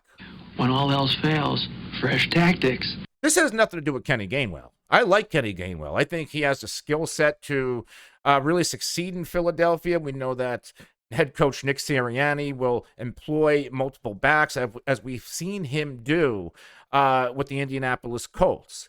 The issue is, I wish I drafted Boston Scott with the latest reports that we're hearing. What are those reports? Well, unless you've been living under a rock, Miles Sanders and Boston Scott, they could be co-starters. In fact, I heard a report out of training camp that in 7 practices, Miles Sanders had, and I'm using rough numbers, somewhere between 34 and 36 touches. Meanwhile, Boston Scott had 29. Meanwhile, I'm drafting Kenneth Gainwell this whole time thinking, well, Boston Scott didn't really do it last year. That 2019 run in the second half to the final quarter of the year where Boston Scott really looked good. Well, there were circumstances. Maybe it was a fluke. I know he played the Giants and he killed them a few times. Boston Scott's just not it. They drafted Gainwell, but guess what? It looks like Boston Scott is it. Here's a nugget. Last year, both Boston Scott and Miles Sanders had 5.6 yards per touch, which is, pretty impressive. But what am I going to do with Kenneth Gainwell right now? Well, Miles Sanders gets a little bit banged up. What if Boston Scott isn't as advertised in live play? All of a sudden, Kenneth Gainwell is going to have some value, and that's what I have to bank on, because we did this draft right before these reports of Boston Scott possibly seeing half the workload surfaced. I'm a little bit uneasy about it, because he is my RB5. Normally, I have 5 running backs by now, and he would be my RB6. But because there's only 18 roster spots in this best ball league, He's my 5. I wish I had a little bit more stability here. However, let's say Miles Sanders or Boston Scott goes down, or one isn't playing efficient football. Kenneth Gainwell will get his opportunity. That's what I'm banking on. My projections for the rookie Kenneth Gainwell, 61 rushes, 248 yards, 2 scores, 23 receptions on 38 targets, 159 yards, and 2 scores. With the 4th pick in the 15th round, the fantasy line goes with Tevin Coleman, running back in New York Jets. Some people are down on Coleman this year due to the injuries that he's had over the last handful of seasons.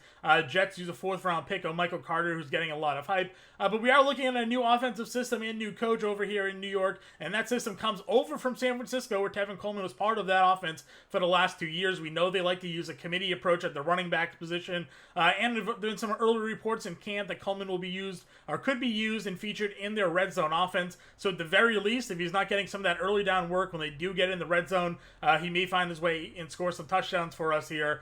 Best ball format again. Don't need to rely on him as a week-to-week starter. Just need to capitalize on those big performances. With the 5th pick in the 15th round, Elite Fantasy takes Jacoby Myers, wide receiver 71. Pure steal here. Should be Patriots wide receiver 1 this season. Looking at about 60, 65 catches here. Should have a couple big weeks for us. Just really provides us depth. Probably a guy that we aren't going to count on to start a whole lot with our elite wide receivers, but needed one more. Bye week was an issue, but he was just so much better than everybody else. He was the no-brainer pick. With pick 15-6, Run to Daylight podcast selected Brian Edwards, wide receiver, Oakland Raiders. He started moving up boards, but he hadn't yet. Billy and I from the Fanalists have been drafting him a lot in our our mutual ones, and we feel he's a really strong candidate. And I was hoping to get back with Derek Carr with the next pick.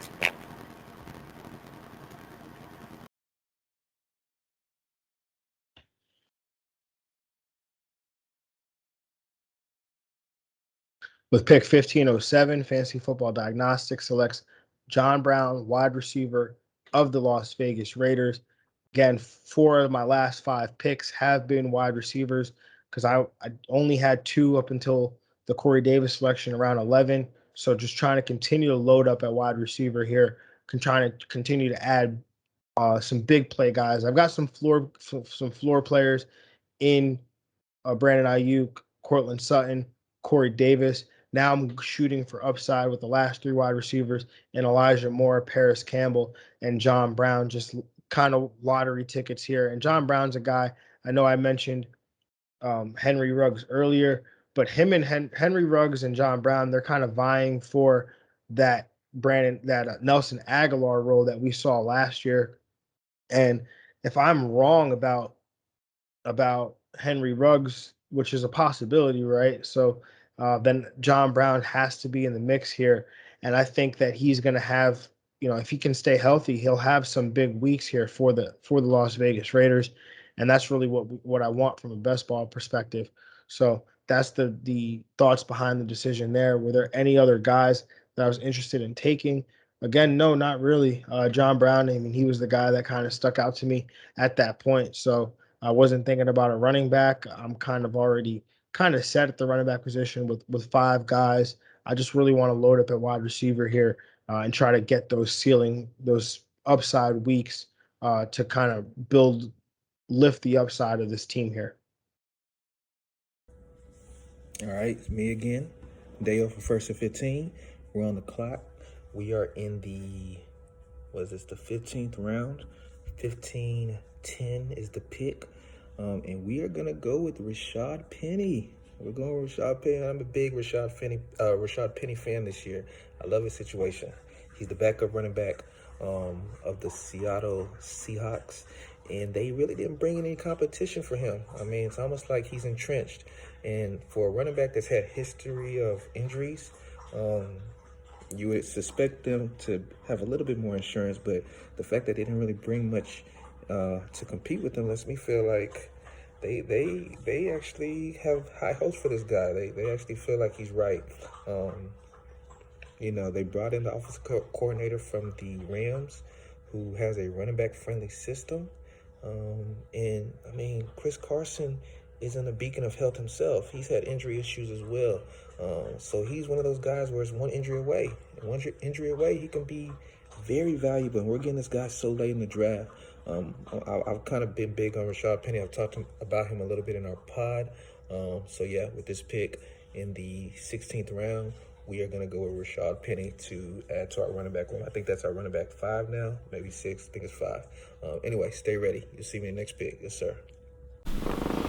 1509, I got my third quarterback. I got Sam Darnold here in the 15th round. I'm not comfortable going out from a basketball draft with only 2 quarterbacks. If I don't get both of them before the 10th, 11th round, I don't know, maybe that Trey Lance area, Ryan Tannehill. If I got Tannehill and Lance with Tom Brady, maybe I would have gone with only 2 quarterbacks and got my 9th wide receiver here.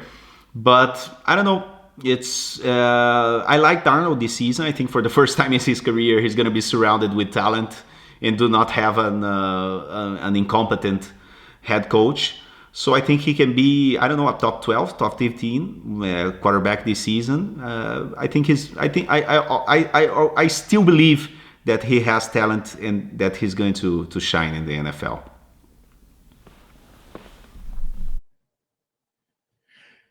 With pick 1510, FantasyData selects Jamison Crowder.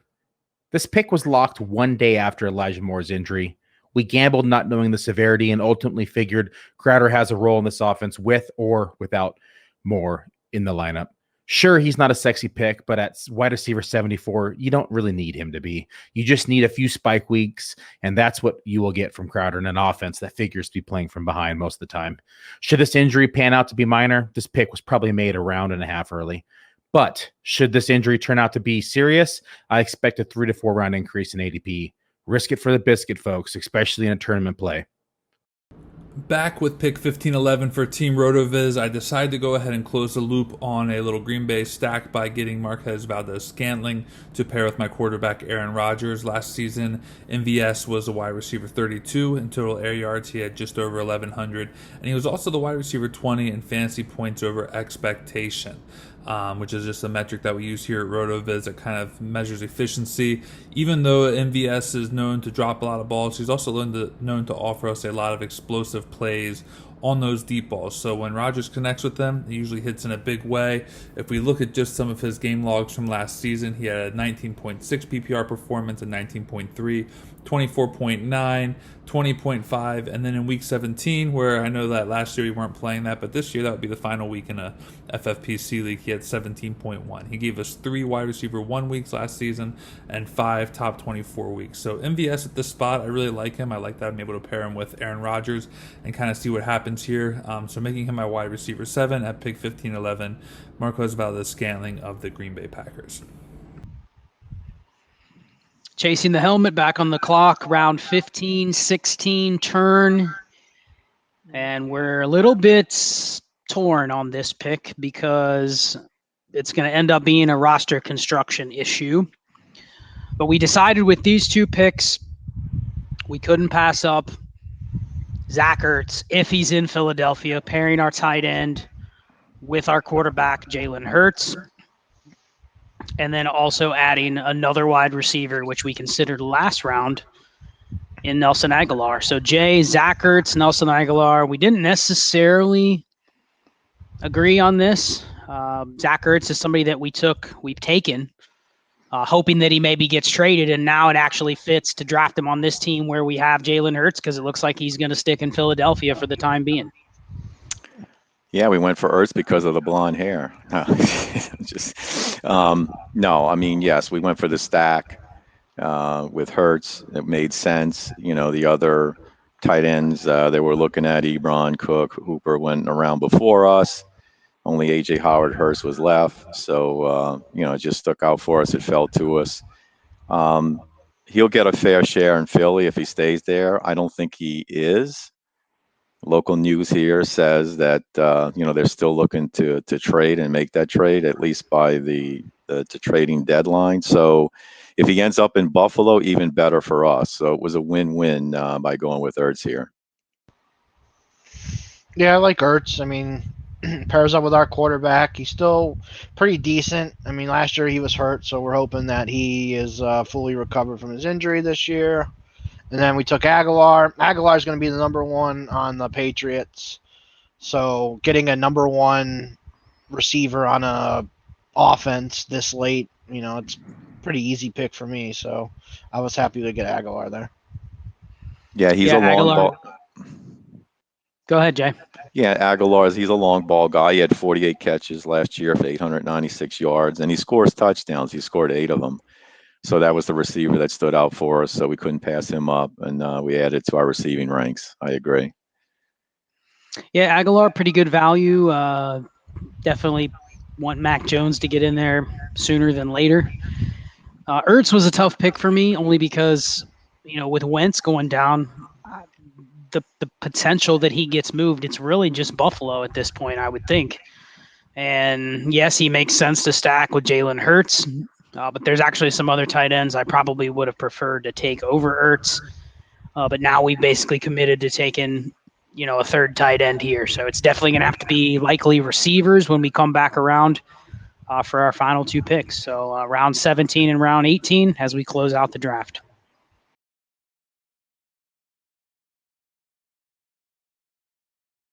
At pick 1602 for Team Rotoviz, I decided to go with Atlanta Falcons running back Quadri Allison. I know that Javian Hawkins is also a very big Rotoviz guy, which I do like Hawkins as well, but Hawkins still has to make the team as an undrafted rookie free agent. He's also undersized. Allison is not undersized. He stuck around on the team. They also recently cut Ito Smith this offseason, leaving Allison as the veteran back behind Mike Davis. Now, the good news with Quadri Allison is that training camp reports are that he is running somewhat even with the ones just to get some work in, and that he looks locked into the RB2 spot behind Mike Davis. I know a lot of people are high on Mike Davis. One thing that I'm not wild about in regards to Mike Davis is, 1, his ADP, and 2, the fact that just under 50% of his fantasy points came through the first 6 weeks of the season, and then after that he kind of flamed out.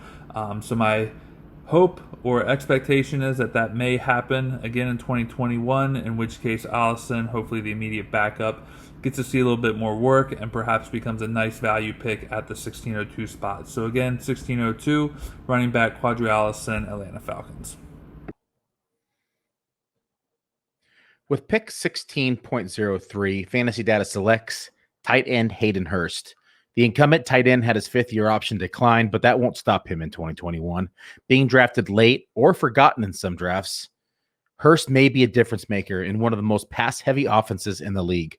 Hurst finished 2020 as tight end 9 in fantasy points, 9th in touchdowns with 6, 14th in yards with 571, and 13th in air yards. Although Kyle Pitts is now in town, people are underestimating the involvement we will see from Hayden Hurst in 2021.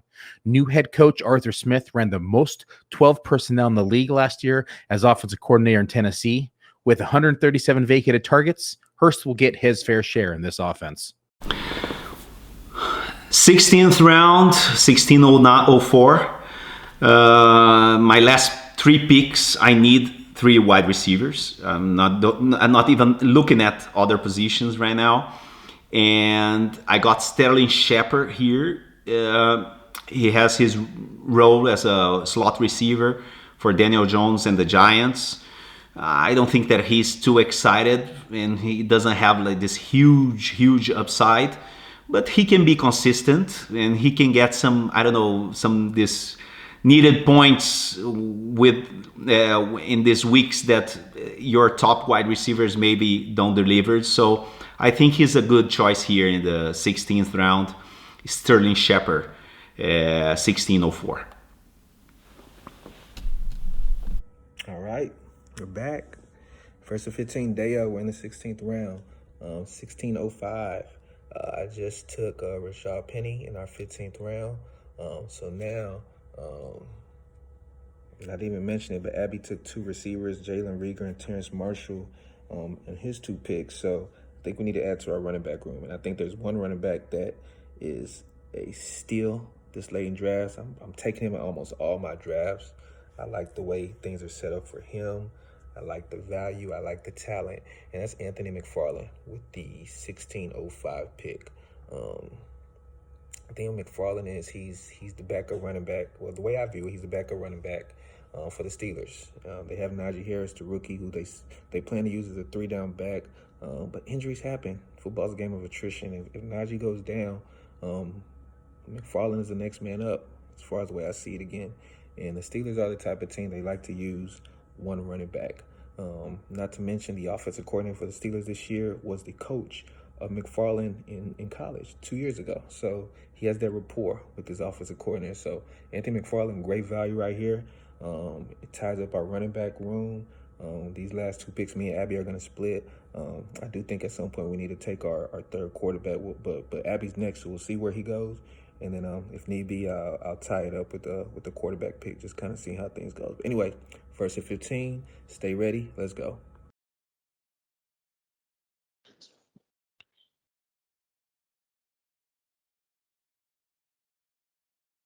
With pick 1608, Fantasy Football Diagnostics selects Ryan Fitzpatrick, quarterback of the Washington football team. Full disclosure, this was also an auto pick, but this is one I'm actually less upset about. When I was kind of looking at who to select or who I would have selected, I was definitely going to go for a third quarterback here. I just really didn't know which one I wanted to go with. I know Daniel Jones hadn't been someone that enticed me because I already did have Saquon Barkley, so could get one of those unique stacks where you kind of lock up all the rushing touchdowns for the New York Giants there, because Daniel Jones and Saquon Barkley, those are the 2 main threats on the goal line for the Giants. And then you kind of really lock up all the touchdowns for the Giants, because if anyone else throws, and no one else is going to throw any outside of Daniel Jones unless he has an injury. So that probably would have been the selection here if I had got to select my quarterback. But Ryan Fitzpatrick is a completely fine selection. Quarterback 24, I've got him ranked as quarterback 26. So again, not completely off in the value. I think that I also like the fact that I get a stack here between him and Logan Thomas. So, hey, if they get a 2-touchdown, 3-touchdown game between the 2 of them, then I'm going to benefit from that greatly. And so I'm a huge fan of that outcome, or that possible outcome there in terms of projection for Ryan Fitzpatrick. I've got him for over 4,000 yards, 25 touchdowns. Do have him throwing 17 interceptions. I mean, I could see that going in the other way, but it's Ryan Fitzpatrick. I mean, he's gonna throw these balls no matter what. So yeah, I'm again, I don't hate the pick. I'm not totally in love with it. At this point in the draft, you're kind of shooting for upside here and or depth. And I think Ryan Fitzpatrick definitely provides that for me. Round 16, Run to Daylight podcast selected David Carr, quarterback. I needed a second quarterback. I had taken Brian Edwards the round before, hoping that Carr would make it back to me as the second quarterback, and he did. With the 1608 pick, Elite Fantasy selects Chuba Hubbard. At this point in the draft, we've missed out on stacking both our Atlanta and Carolina pass catchers, missing both Matt Ryan and Sam Darnold in our draft. We're approaching the round 16-17 turn, and we did notice that 4 of the next squads all have 2 quarterbacks, so we're really kind of playing a bit of game strategy here, and not anticipating any of them to take a third, and we're fine picking up from the scrap heap of what's left at the round 17 position. As for Hubbard, he's a 4th-round selection this year's NFL draft and enters a bit of an interesting situation here in Carolina, where his ADP has been a bit bewildering. We have Christian McCaffrey, who's coming off a significant injury, and we just saw his replacement, Mike Davis, grind his way to a top 12 fantasy finish the year prior. I'm a bit surprised to see Hubbard's ADP this low. I mean, this guy is a legit sprinter in high school, winning the national championship titles in the 100-meter dash. We saw that translate to the gridiron with a 2,000-yard rushing season during the 2019 campaign, 16th most rushing yards in FBS history during that season. He has the ability to take any touch to the house, and he really just needs to beat out a journeyman here in Reggie Bonifant in terms of getting that RB2 position behind CMC. He's an easy buy here as the RB59 off the board. What's up, guys? Andrew Cooper here from Fantasy Alarm to talk about Nico Collins. So, we picked him in the 16th round of this best ball draft. And once you get this deep into a best ball, all that really matters is upside. So, we're looking at a guy who is the same size, same speed, same draft capital as Kenny Golladay. He goes to a team that's devoid of other targets. They just traded Randall Cobb to the Packers. And we already have Brandon Cook. So it's a nice, cheap stack for us on a team that needs to throw the ball a lot. And the word out of camp so far is that he's running with the ones and he's catching a lot of passes. So Nico Collins, easy pick for us in the 16th round.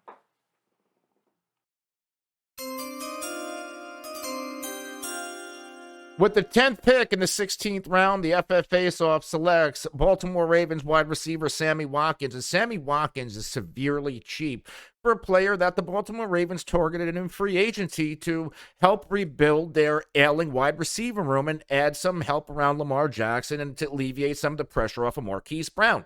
They also drafted Rashad Bateman, who looks every bit of a stud. But if you want a piece of this Ravens receiver room, I would get it in best ball. And Sammy Watkins is the cheapest of the three projected starters in three wide sets. The Ravens could pass the ball a little bit more.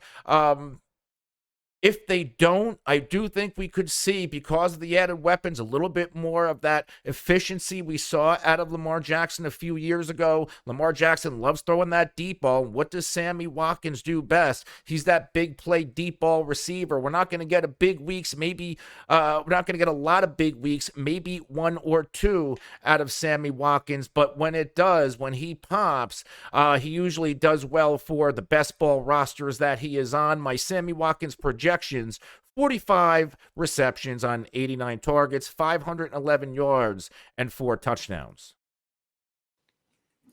16th round, 11th pick, the GOAT District select Xavier Jones, running back, with now, Theo, a lot more upside with an injury to Cam Akers earlier this offseason. Talk to me about our pick here. Bit of a lottery pick, but what else do you expect at this point of the draft? Yeah, 16th round pick. We get a potential handcuff running back in a very potent offense in the Rams. Jones was signed as an undrafted free agent. Had a very highly productive college career at SMU. They signed him as an undrafted free agent and then brought him back again this year, which is always a good sign. They've spoken him up a little bit after the Akers injury. We fully expect Darrell Henderson to handle the work. However, Xavier Jones, we fully expect to be the number 2 back there, and to get a high-quality handcuff in the 16th round as our RB5 made a lot of sense. 2 more picks to go. Absolutely. All right, guys, picks 16 and 17 here in this best ball tournament draft. I'm Adam from DraftSharks.com. Went with O.J. Howard and Deshaun Jackson at the 16-17 turn. O.J. Howard, I needed another tight end. I usually take 3 quarterbacks or 3 tight ends.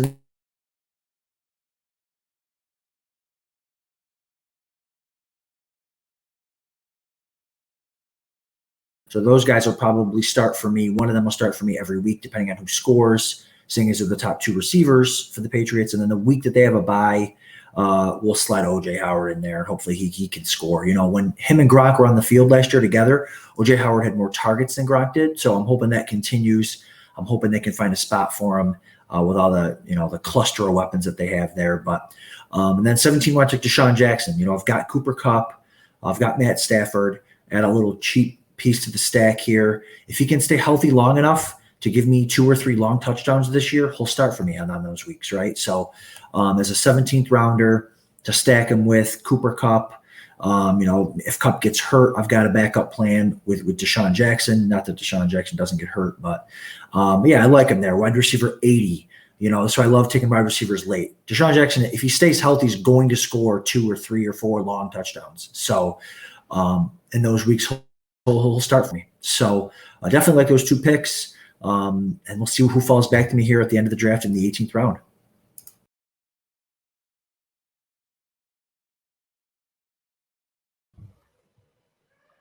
At 17:02, GOAT District select Mr. KJ Hamler, receiver out there in Denver. Theo, Most of these guys are lottery picks at this point. We have 2 picks left, including this one. Talk to me about the wide receiver 8 that we added to this roster. So we wanted to end our draft with 2 more wide receivers. KJ Hamler for us was a player that we were fine taking at this point in the draft. He is one of the faster wide receivers in football. He was a 2nd-round draft pick out of Penn State. They took him in the Broncos took him in the same draft as they took Jerry Jeudy. Last year, Hamler had a few productive weeks. He didn't really take the top off the football and get behind the defenses for any huge plays. However, he does have that in his skill set. He's the number 3 wide receiver in Denver. However, we like his chances of having a few boom weeks, and that's all we really need at this point in the draft. 17 down, 1 more to go, Theo. Absolutely.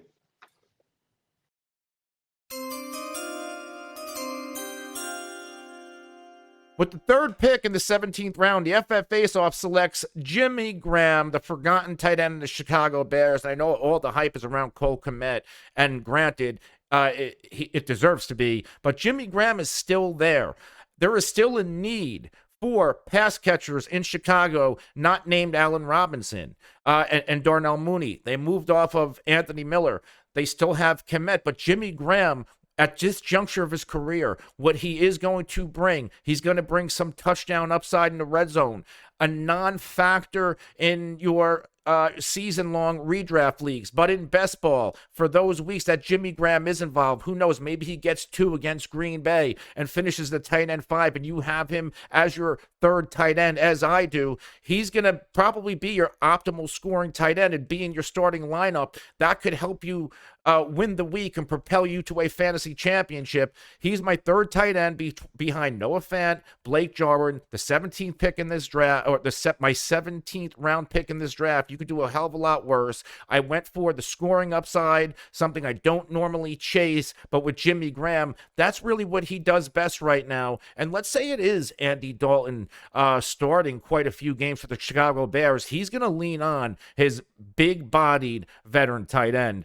My projections for Jimmy Graham, we are looking at only 31 receptions on 61 targets, 321 yards, and those 5 touchdowns that I believe he will get as his floor.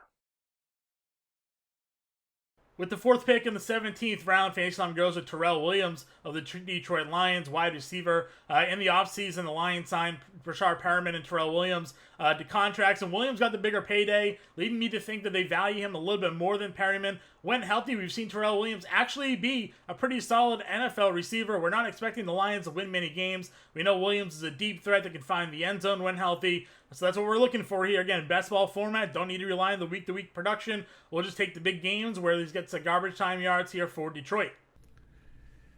With the 5th pick in the 17th round, Elite Fantasy takes Jameis Winston here. We needed another quarterback. You know, we only had one, and Lamar Jackson, and we lost out on some of the other guys we had targeted. Sam Darnold, Derek Carr, Ryan Fitzpatrick went right before us in the 16th round.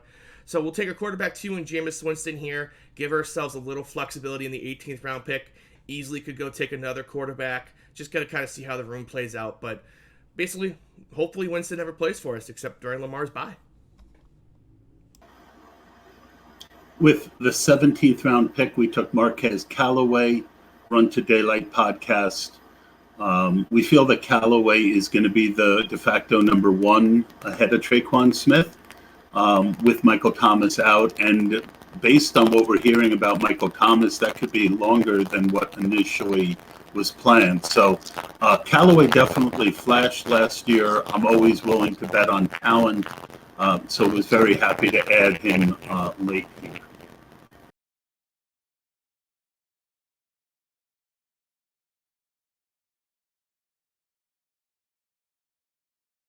With pick 1707, Fantasy Football Diagnostics selects Josh Palmer, wide receiver of the LA Chargers. And this one right here, again, we talked about it, shooting for upside. There's really no one else that I would really be looking to right here. Maybe Marquez Callaway, who got picked one slot ahead. He's a guy that I think is interesting. I thought he was interesting before the Michael Thomas injury. Definitely interesting after the Michael Thomas injury. So But when I talk about a guy like Josh Palmer, again, this is pure upside right here. This is a guy, he's big, he's fast, you know, is paired with this guy behind me and Justin Herbert, who has a rocket for an arm. I mean, if you're talking about dynasty leagues, I think he's got a ton of value as well, because Mike Williams is in the last year of his deal. So that's just like a seamless transition there. But we obviously know Mike Williams is banged up a lot. So Josh Palmer could really come in here and acquire a role. And I think with these big upside weeks that he can have just from being attached to Justin Herbert, that's worth having as my wide receiver 7 on this team. So getting him here as a wide receiver 84. I mean, at this point in the draft, ADP wide receiver 84, wide receiver 104. There's really no difference. So I'm all in on attaching myself to that guy. With the 1708 first and 15 select Jordan Akins, we are obviously ending and finishing up this draft. A lot of sharks, so not a lot available as far as value picks. But Jordan Akins is someone I'm a bit high on, especially in tight end premium leagues. Someone I've been snatching up the last few drafts with my last pick, especially when I'm a little bit light at tight end, or when I get one of these elite options and I'm just looking for some, again, Hail Mary type plays. Let's not forget there are a lot of vacated targets, including at the tight end position for the Houston Texans. And even though everyone wants to hate on my Texans, they're going to put up some points. Historically, this has been an offense that has targeted the tight end position. Now, usually that's involved multiple tight ends. But in the best ball format, I love the idea of spike weeks that may involve 5 to 7 receptions and a few touchdowns, and really all we need are 3 to 4. So Jordan Akins, I see him as this year's top end tight end 1 for the Houston Texans, and someone with some low end sleeper appeal. 1709, I got Brashad Perriman here. All I need from him is that he stay healthy and a couple of weeks where he got, I don't know, like a couple of bombs for a touchdown.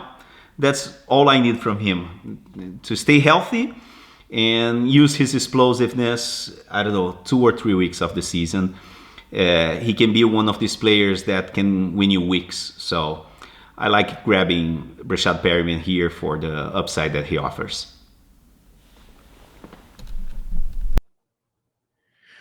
With pick 1710, FantasyData selects the forgotten best ball warrior, Darius Slayton.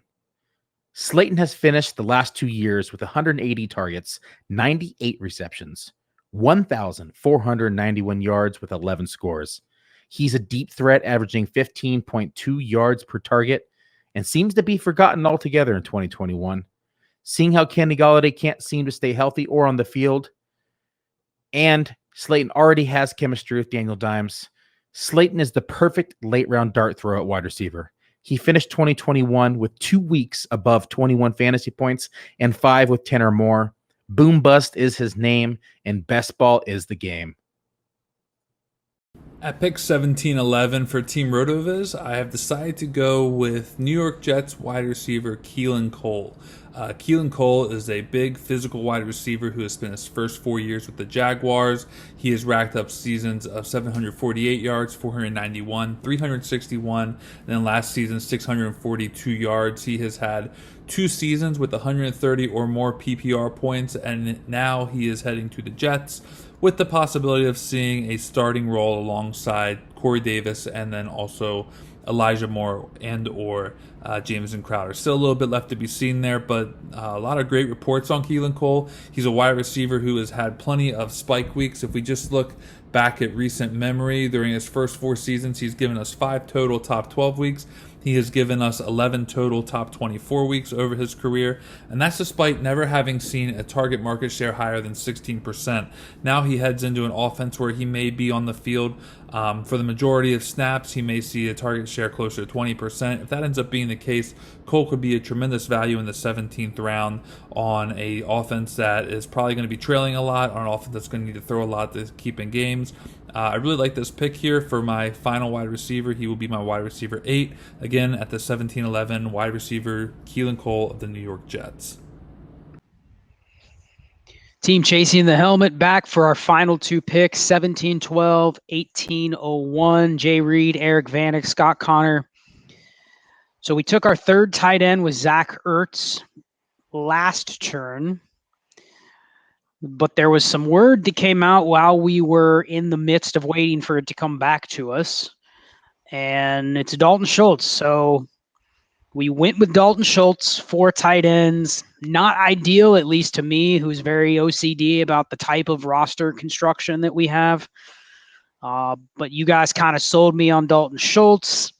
We also took Dwayne Eskridge, just trying to find a receiver with an efficient quarterback. And there's always a history of a third Seattle receiver having a couple spike weeks. So hopefully Eskridge can get healthy. Second round rookie, hopefully we'll get playing time at some point during the season and can maybe get some spike weeks. So Jay, I know you kind of were agreeing and disagreeing with these picks. We actually debated these for a while. It was between these two, and also Byron Pringle was in the mix, and then also a quarterback. So I'll kind of let you walk through what you were thinking, and we kind of ended up all compromising here. Well, first the picks. After we took Aguilar, 11 wide receivers came off the board. It was absolutely just ridiculous. It was almost a whole round of receivers. So we ended up with Eskridge. We agreed on him. With Russell Wilson, they have 3 receiver sets in Seattle. And you're right, Scott. You get some high spike weeks. So we decided to go with him based on the quarterback. The tight end, Schultz, yes, it was like late breaking news that kind of steered us all that way. We think he's going to be the guy in Dallas, and it's a high-powered offense. Hopefully Dak Shoulder's okay. So we went with the 4th tight end because there wasn't another receiver. There were dart throws at that point. I lobbied for Taysom Hill here, 3rd quarterback, simply because my thoughts were, Jalen Hurts with the trade talk with Deshaun Watson. If he ends up in Philly and he's not part of the trade, he could end up on the bench. Plus with Tannehill, Derrick Henry's going to have his weeks where he just takes over the game. Tannehill ends up with 10 or 12 points. So I was just trying to hedge our bets a little bit and get those spike weeks from Taysom Hill. And who knows, he could be the starting quarterback in New Orleans. But we talked it out. It was a while, but we all came to the conclusion and decision on these 2 as our final 2 picks. Yeah, I was pushing for Schultz just because of that news. He's been looking really, really good in camp. He was really good last year, too. He's actually got more draft capital than Jarwin does. So it could be Schultz's job to have. And it wouldn't shock me if there's some weeks where he's our tight end 1 or even coming into our flex at some points in that high-powered offense. So I really like that pick. And then Eskridge, that was, good pick, too. He's in the high-efficiency offense with Russell Wilson and those guys. So I was excited to get him. I was liking Byron Pringle a little bit more too, but I think Eskridge has a more defined role if he gets healthy and gets going. Russell Wilson kind of lobbied to get him, I'm thinking, so that's kind of why I went with that one. Yeah, and ideally, had we been able to know the news about Schultz, we wouldn't have taken Zach Ertz with the situation really not sure what's going to happen with Ertz. Right. I would have been fine with another guy I was leaning towards was Diami Brown. With Curtis Samuel still out with COVID, Diami Brown could be a guy that comes in and be one of those rookies that's going to start getting drafted pretty regularly. I think he's already starting to get drafted, and I think he could be a guy that moves up. Now, Pringle, Eric said Pringle. Really, we could have gone Pringle, Eskridge, and Dalton Schultz with the last pick or taken one of those receivers. It just would have been nice if we had one extra pick, because I do think Pringle would have solved the same thing we were looking for with Eskridge, is tied to an elite quarterback. Pringle's going to probably have a couple games where he could maybe crack our lineup, and that's really what we needed with the way we built here. We only ended with 8 receivers, 4 tight ends. So we're going to need some spike weeks from those tight ends to probably jump into the flexes, likely more than what should be optimal. So we'll end it here, but guys, any final thoughts on our draft just before we end this? We can go a little bit longer with this video. I know this was a learning experience for us making all of these picks together, but I do think even if we don't absolutely love this team and thinks it's going to be in the best best shape to win this tournament or even win our individual league. I think we like it. We hit pretty much the roster construction we wanted. Tough from the 12 spot, but I do think this exercise helped us talk through some of these picks and learn some lessons about the draft board and thinking about types of builds and when to take players and maybe how to play a little bit of defense. I think this helped us for the next couple months. Don't you think, Jay? Yeah, I think you summed it all up. 12 spot was tough. We were playing follow the leader and just kind of getting the scraps for a while on the end there. And that's why you see our team looks like a rainbow color. It's all green and all yellow and all purple. But I think despite that, we came up with a pretty decent team. I think it's a good team. I think it's going to compete. I like the idea that our flex spots will be filled every week with a variety of our positions. That's the kind of team we built here. So hopefully, it comes together with us and the team stays healthy. Yeah, we kind of got shafted a little bit with our 12 spot with all the news right when we were starting with Hopkins might retire. The Aaron Rodgers news hadn't broke yet. Michael Thomas messed up his ankle. So we kind of got shafted there in the 12 spot. We were like the very first ones to navigate those waters as soon as it came up. So there wasn't really a clear way that people had been doing it. So we kind of scrambled there a little bit, and that might have affected us. But, overall, I still like the team. I think we at least have a shot. I don't want to say we have the best team, but we have a pretty solid team. So if we avoid injuries and all that, I think we got a good shot. Yeah, I think Eric kind of summed it up that, if we were to do this draft again, Jonathan Taylor wouldn't be going at the end of the first with the Wentz and Quentin Nelson injuries, and it would be an absolute smash to take DeAndre Hopkins, Davante Adams from the 12 spot, go wide receiver, would look totally different if we were going to draft over. And Eric, you hit the nail on the head. Like those receivers, the receivers at the end of the first, when we kicked this draft off, didn't look the same as they probably look now or what they're going to look like in another month. So a learning experience. I think we can take some things away from this. I do think our roster construction gives us a shot to win this league, but I don't think, we have the team that can get there from big picture tournament wise. We have, I don't think, enough firepower at the top. I think with Jonathan Taylor now maybe being impacted for, a third or a half the season, I don't think we have the firepower to go all the way, but, maybe we'll make some noise in the league. So any final thoughts, Jay? I'll kick it to you. No, I think we all summed it up pretty good. I think it'll be a competing team within our league. I don't think it's the lightning in the bottle to win the whole tournament. You never know. But we struggled through it. But I think the players that we did select, were thought out carefully. And in my opinion, it came out pretty good, despite the challenges that all three of us had trying to decide on the players. So I like it. At the end, I didn't like it halfway through it or near the end, but then when you really look at it and sum it up, I think it's a good competitive team. Good stuff.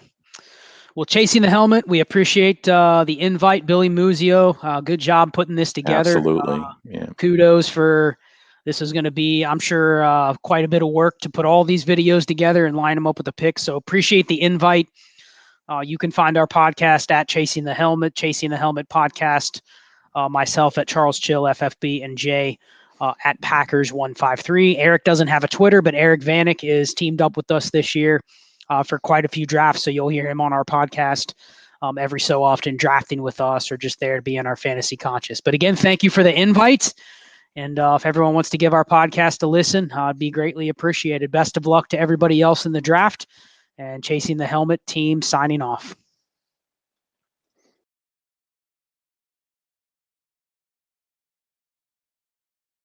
At pick 1802 for my final pick of this draft, again for Team Rotoviz, I decided to go with running back Marlon Mack of the Indianapolis Colts. Marlon Mack is a player who has had a lot of positive buzz in training camp so far for a guy who is coming off a torn Achilles from last season, which I believe he suffered in week 2, if I'm not mistaken. It was either week 1 or week 2. But people don't come back from that easily. And the fact that Marlon Mack is reportedly practicing without limitations and looking good, getting around, doing everything that Jonathan Taylor is doing, perhaps there's a chance that he still works into Jonathan Taylor's workload a little bit for the 2021 season, which would be really good for a running back who we've seen rush for over 1,000 yards, who's playing on an offense that has one of the top offensive lines in the league, and is a guy who, you know, can produce when given the opportunity to. For kind of a late round 0 running back build here, I like Marlon Mack a lot. If Jonathan Taylor goes down and Marlon Mack's healthy, it's probably Marlon Mack season for at least a couple of weeks if that were to happen. So as far as the pick goes here, really like Marlon Mack. He also kind of works the Travis Etienne stack a little bit in terms of just another running back who's playing in some soft defenses. In his case, he also gets the Jaguars, which could also help me out a lot as well. So for the final pick of this draft, again, pick 1802, Indianapolis Colts running back Marlon Mack. Hi, everyone. Congratulations on finishing the draft. This is Bradley from the Fantasy Data team.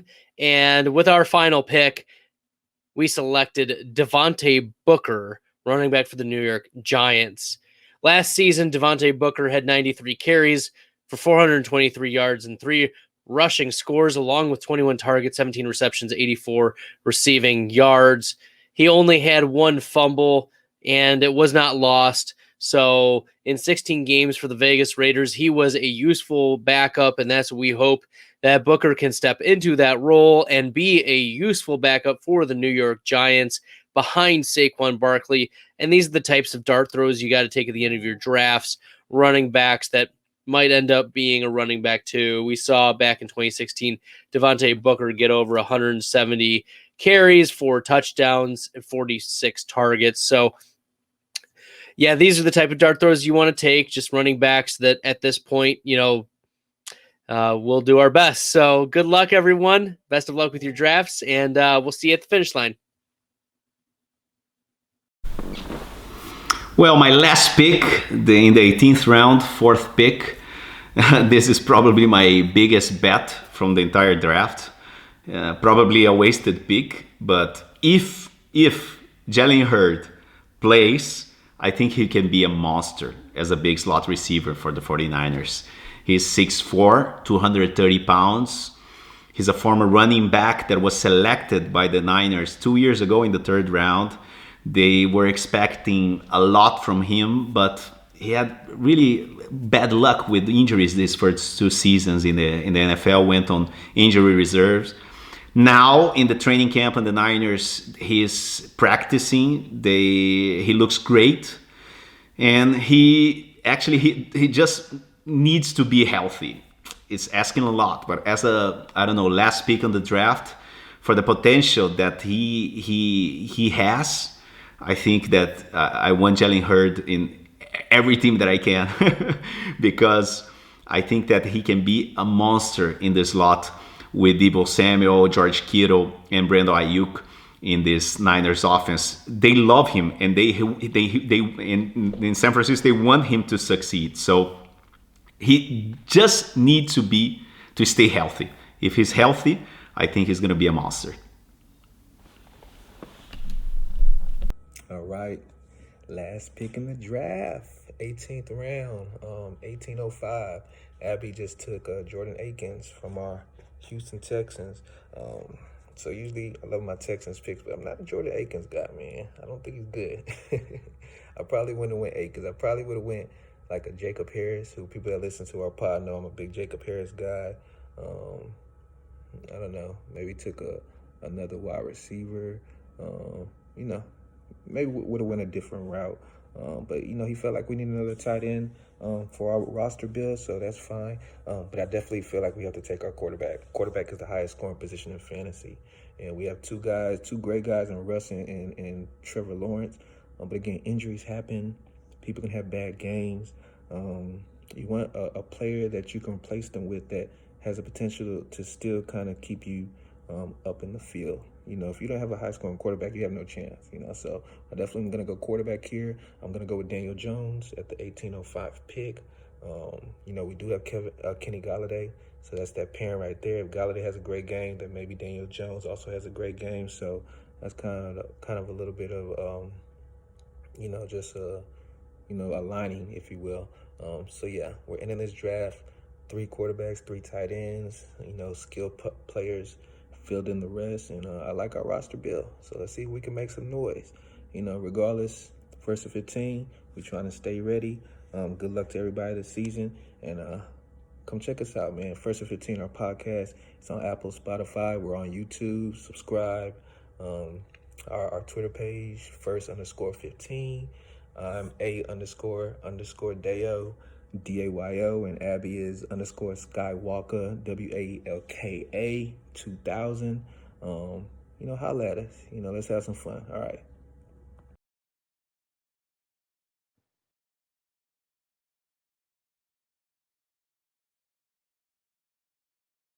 With pick 1806, the last pick in this draft, Fantasy Football Diagnostics selects Ty Johnson, running back for the New York Jets.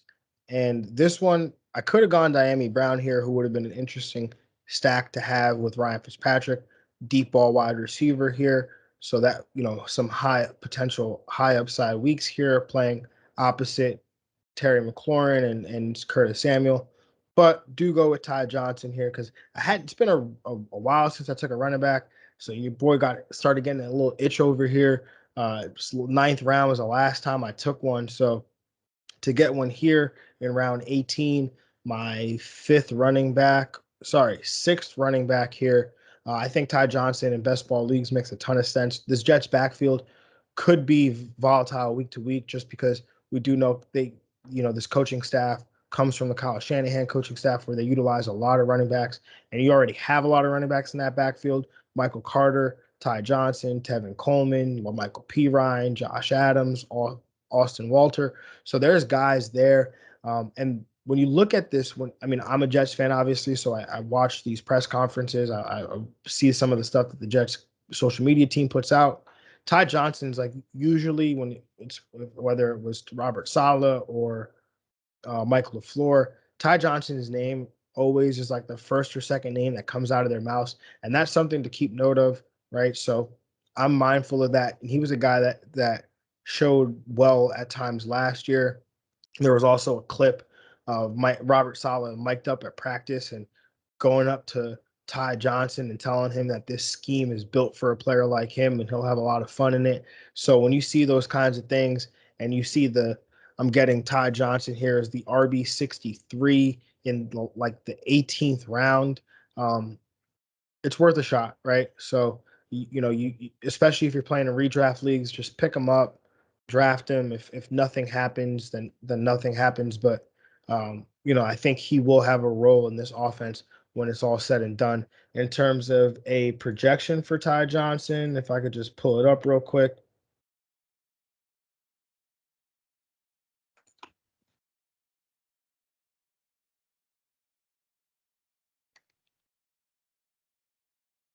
Yeah, I've got him as my RB 55. I think, again, this backfield could be a mess from a touch perspective, but I do have him over 100 carries.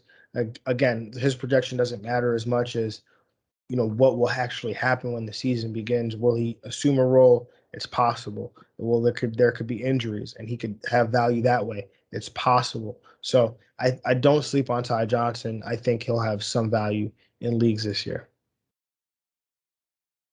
With our 18th round pick, Run to Daylight podcast took Diami Brown. I do have some wishes that I took Renfro to double stack Carr. But what I really want to go over here is my roster construction. So we've got 1, 2, 3, 4, 5 running backs, which is what I'm looking for, with 1 early, 2 mediums, and 2 mids. 1, 2, 3, 4, 5, 6, 7, 8, 9 wide receivers, 2 early and the rest late. 2 quarterbacks, 1 early, 1 late, and 2 tight ends. And this time I went a little early. But overall, this is the kind of roster construction that I'm looking for in drafts. With the 1808 pick, Elite Fantasy selects tight end Noah Gray. We discussed the idea of looking at a third quarterback here after picking Jameis Winston in the 17th round. but in this tournament format, we're playing for upside here, disregarding safety. We're operating as if our first two quarterback picks here in Lamar Jackson and Jameis Winston both hit the peak in terms of their range of outcomes. And in that scenario, how do we stand to profit and make our roster even better? Well, we select one of the most profitable positions in the FFPC format over the past few years, and that's the tight end one role for the Kansas City Chiefs. Injuries are a brutal part of this game. Travis Kelce, entering his age 32 season, has played 15 plus games in 7 straight seasons.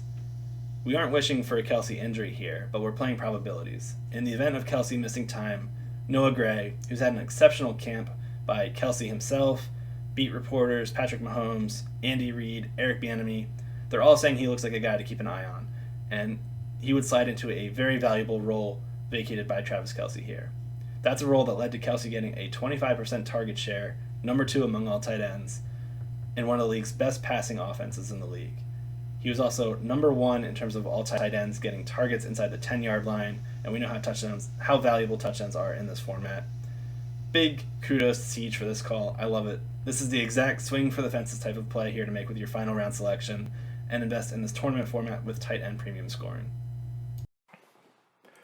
What's up, guys? Andrew Cooper here from Fantasy Alarm to talk about our last round pick, Malcolm Brown. Now, Malcolm Brown, not a sexy name by any means, but what's interesting about him to us is how he was used last year and how the coach plans to use him this year. So he has kind of unique usage in that he's a bigger body that's good in pass protection, so he finds his way into the pass game, but he's also a guy that's used in goal line situations at times. And that's exactly what Brian Flores said when they asked him how he'd use Malcolm Brown. He said, we'll use him on third downs, we'll use him in some short yardage situations, and in best ball, in your very last pick, we look at a backfield that isn't exactly determined. You know, Myles Gaskin's probably the guy, but, you know, if there's a guy that can come in and get some third down work, he can get some goal line work, a guy they paid to bring in, you know, in the very last round, you could do a lot worse. So we like Malcolm Brown there, and that wraps up our draft.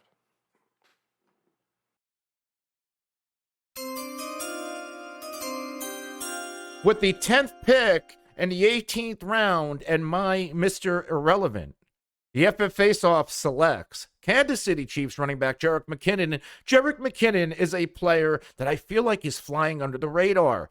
Clyde Edwards-Helaire didn't exactly look the part last year.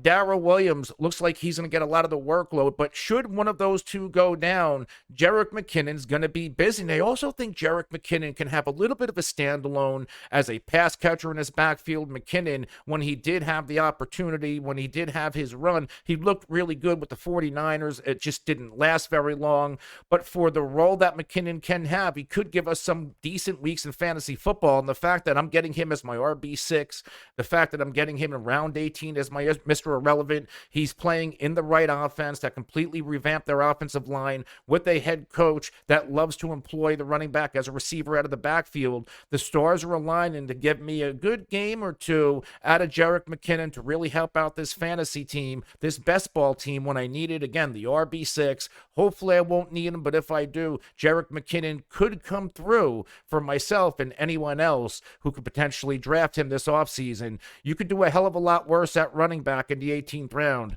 Go get Jerick McKinnon. Here's the projections, and it's not much, but we've got to give them to you anyway. 39 rushes, $161 and a touchdown on the ground, 23 receptions, 23 receptions on 36 targets, 153 yards, and 2 scores as a receiver. Before we announce our last pick, we want to thank Mr. Billy Muzio and the crew over there at FantasyData for the invite. This draft has been a blast. Overhyped sleeper Dan Williamson apologizes for not being able to participate in these. He definitely wanted to be part of it. He was a part of the decision-making and the roster build. Shout out to Theo for hanging with me to do these. With the 18-11, the GOAT district selected Mr. Alan Lazard. These Green Bay receivers, Lazard and MVS, probably my 2 most owned receivers, especially earlier in the offseason when people thought Rodgers wasn't playing, just because of the upside they can give you on a weekly. Lazard gave you 18.2 as a wide receiver 2 in week 1 last year, and then before getting injured, gave you 26 points. good enough for a wide receiver one production. Again, with Rodgers coming back and not much more added on the receiving part of the game, guys like Jamal Williams leaving, there's opportunity there for Lazard. And at this point of the draft, you're really looking to complement your starters with upside, maybe once or twice throughout the season. Thanks again, guys. We'll see you in the district. All right. I'm honored to make the first pick of this draft and the final pick of this Best Ball Tournament FFPC draft hosted by Billy Muzio over at co-host of the FF Fanalists. And the last pick of the draft is running back Salvon Ahmed. Took him. Just needed another running back, really. I think he's the handcuff back there for Myles Gaskin. Myles Gaskin's undersized. Don't think he's going to play a full season there. So I've got quite a bit of Ahmed. He looked good last year. He flashed. So I'll take him as my running back 6. Happy with that. Just another guy that if an injury happens, he can shine for me for maybe 2 or 3 weeks. So that's it. Like the way that this draft turned out for me. Thanks so much to Billy for doing this. Good luck to everybody.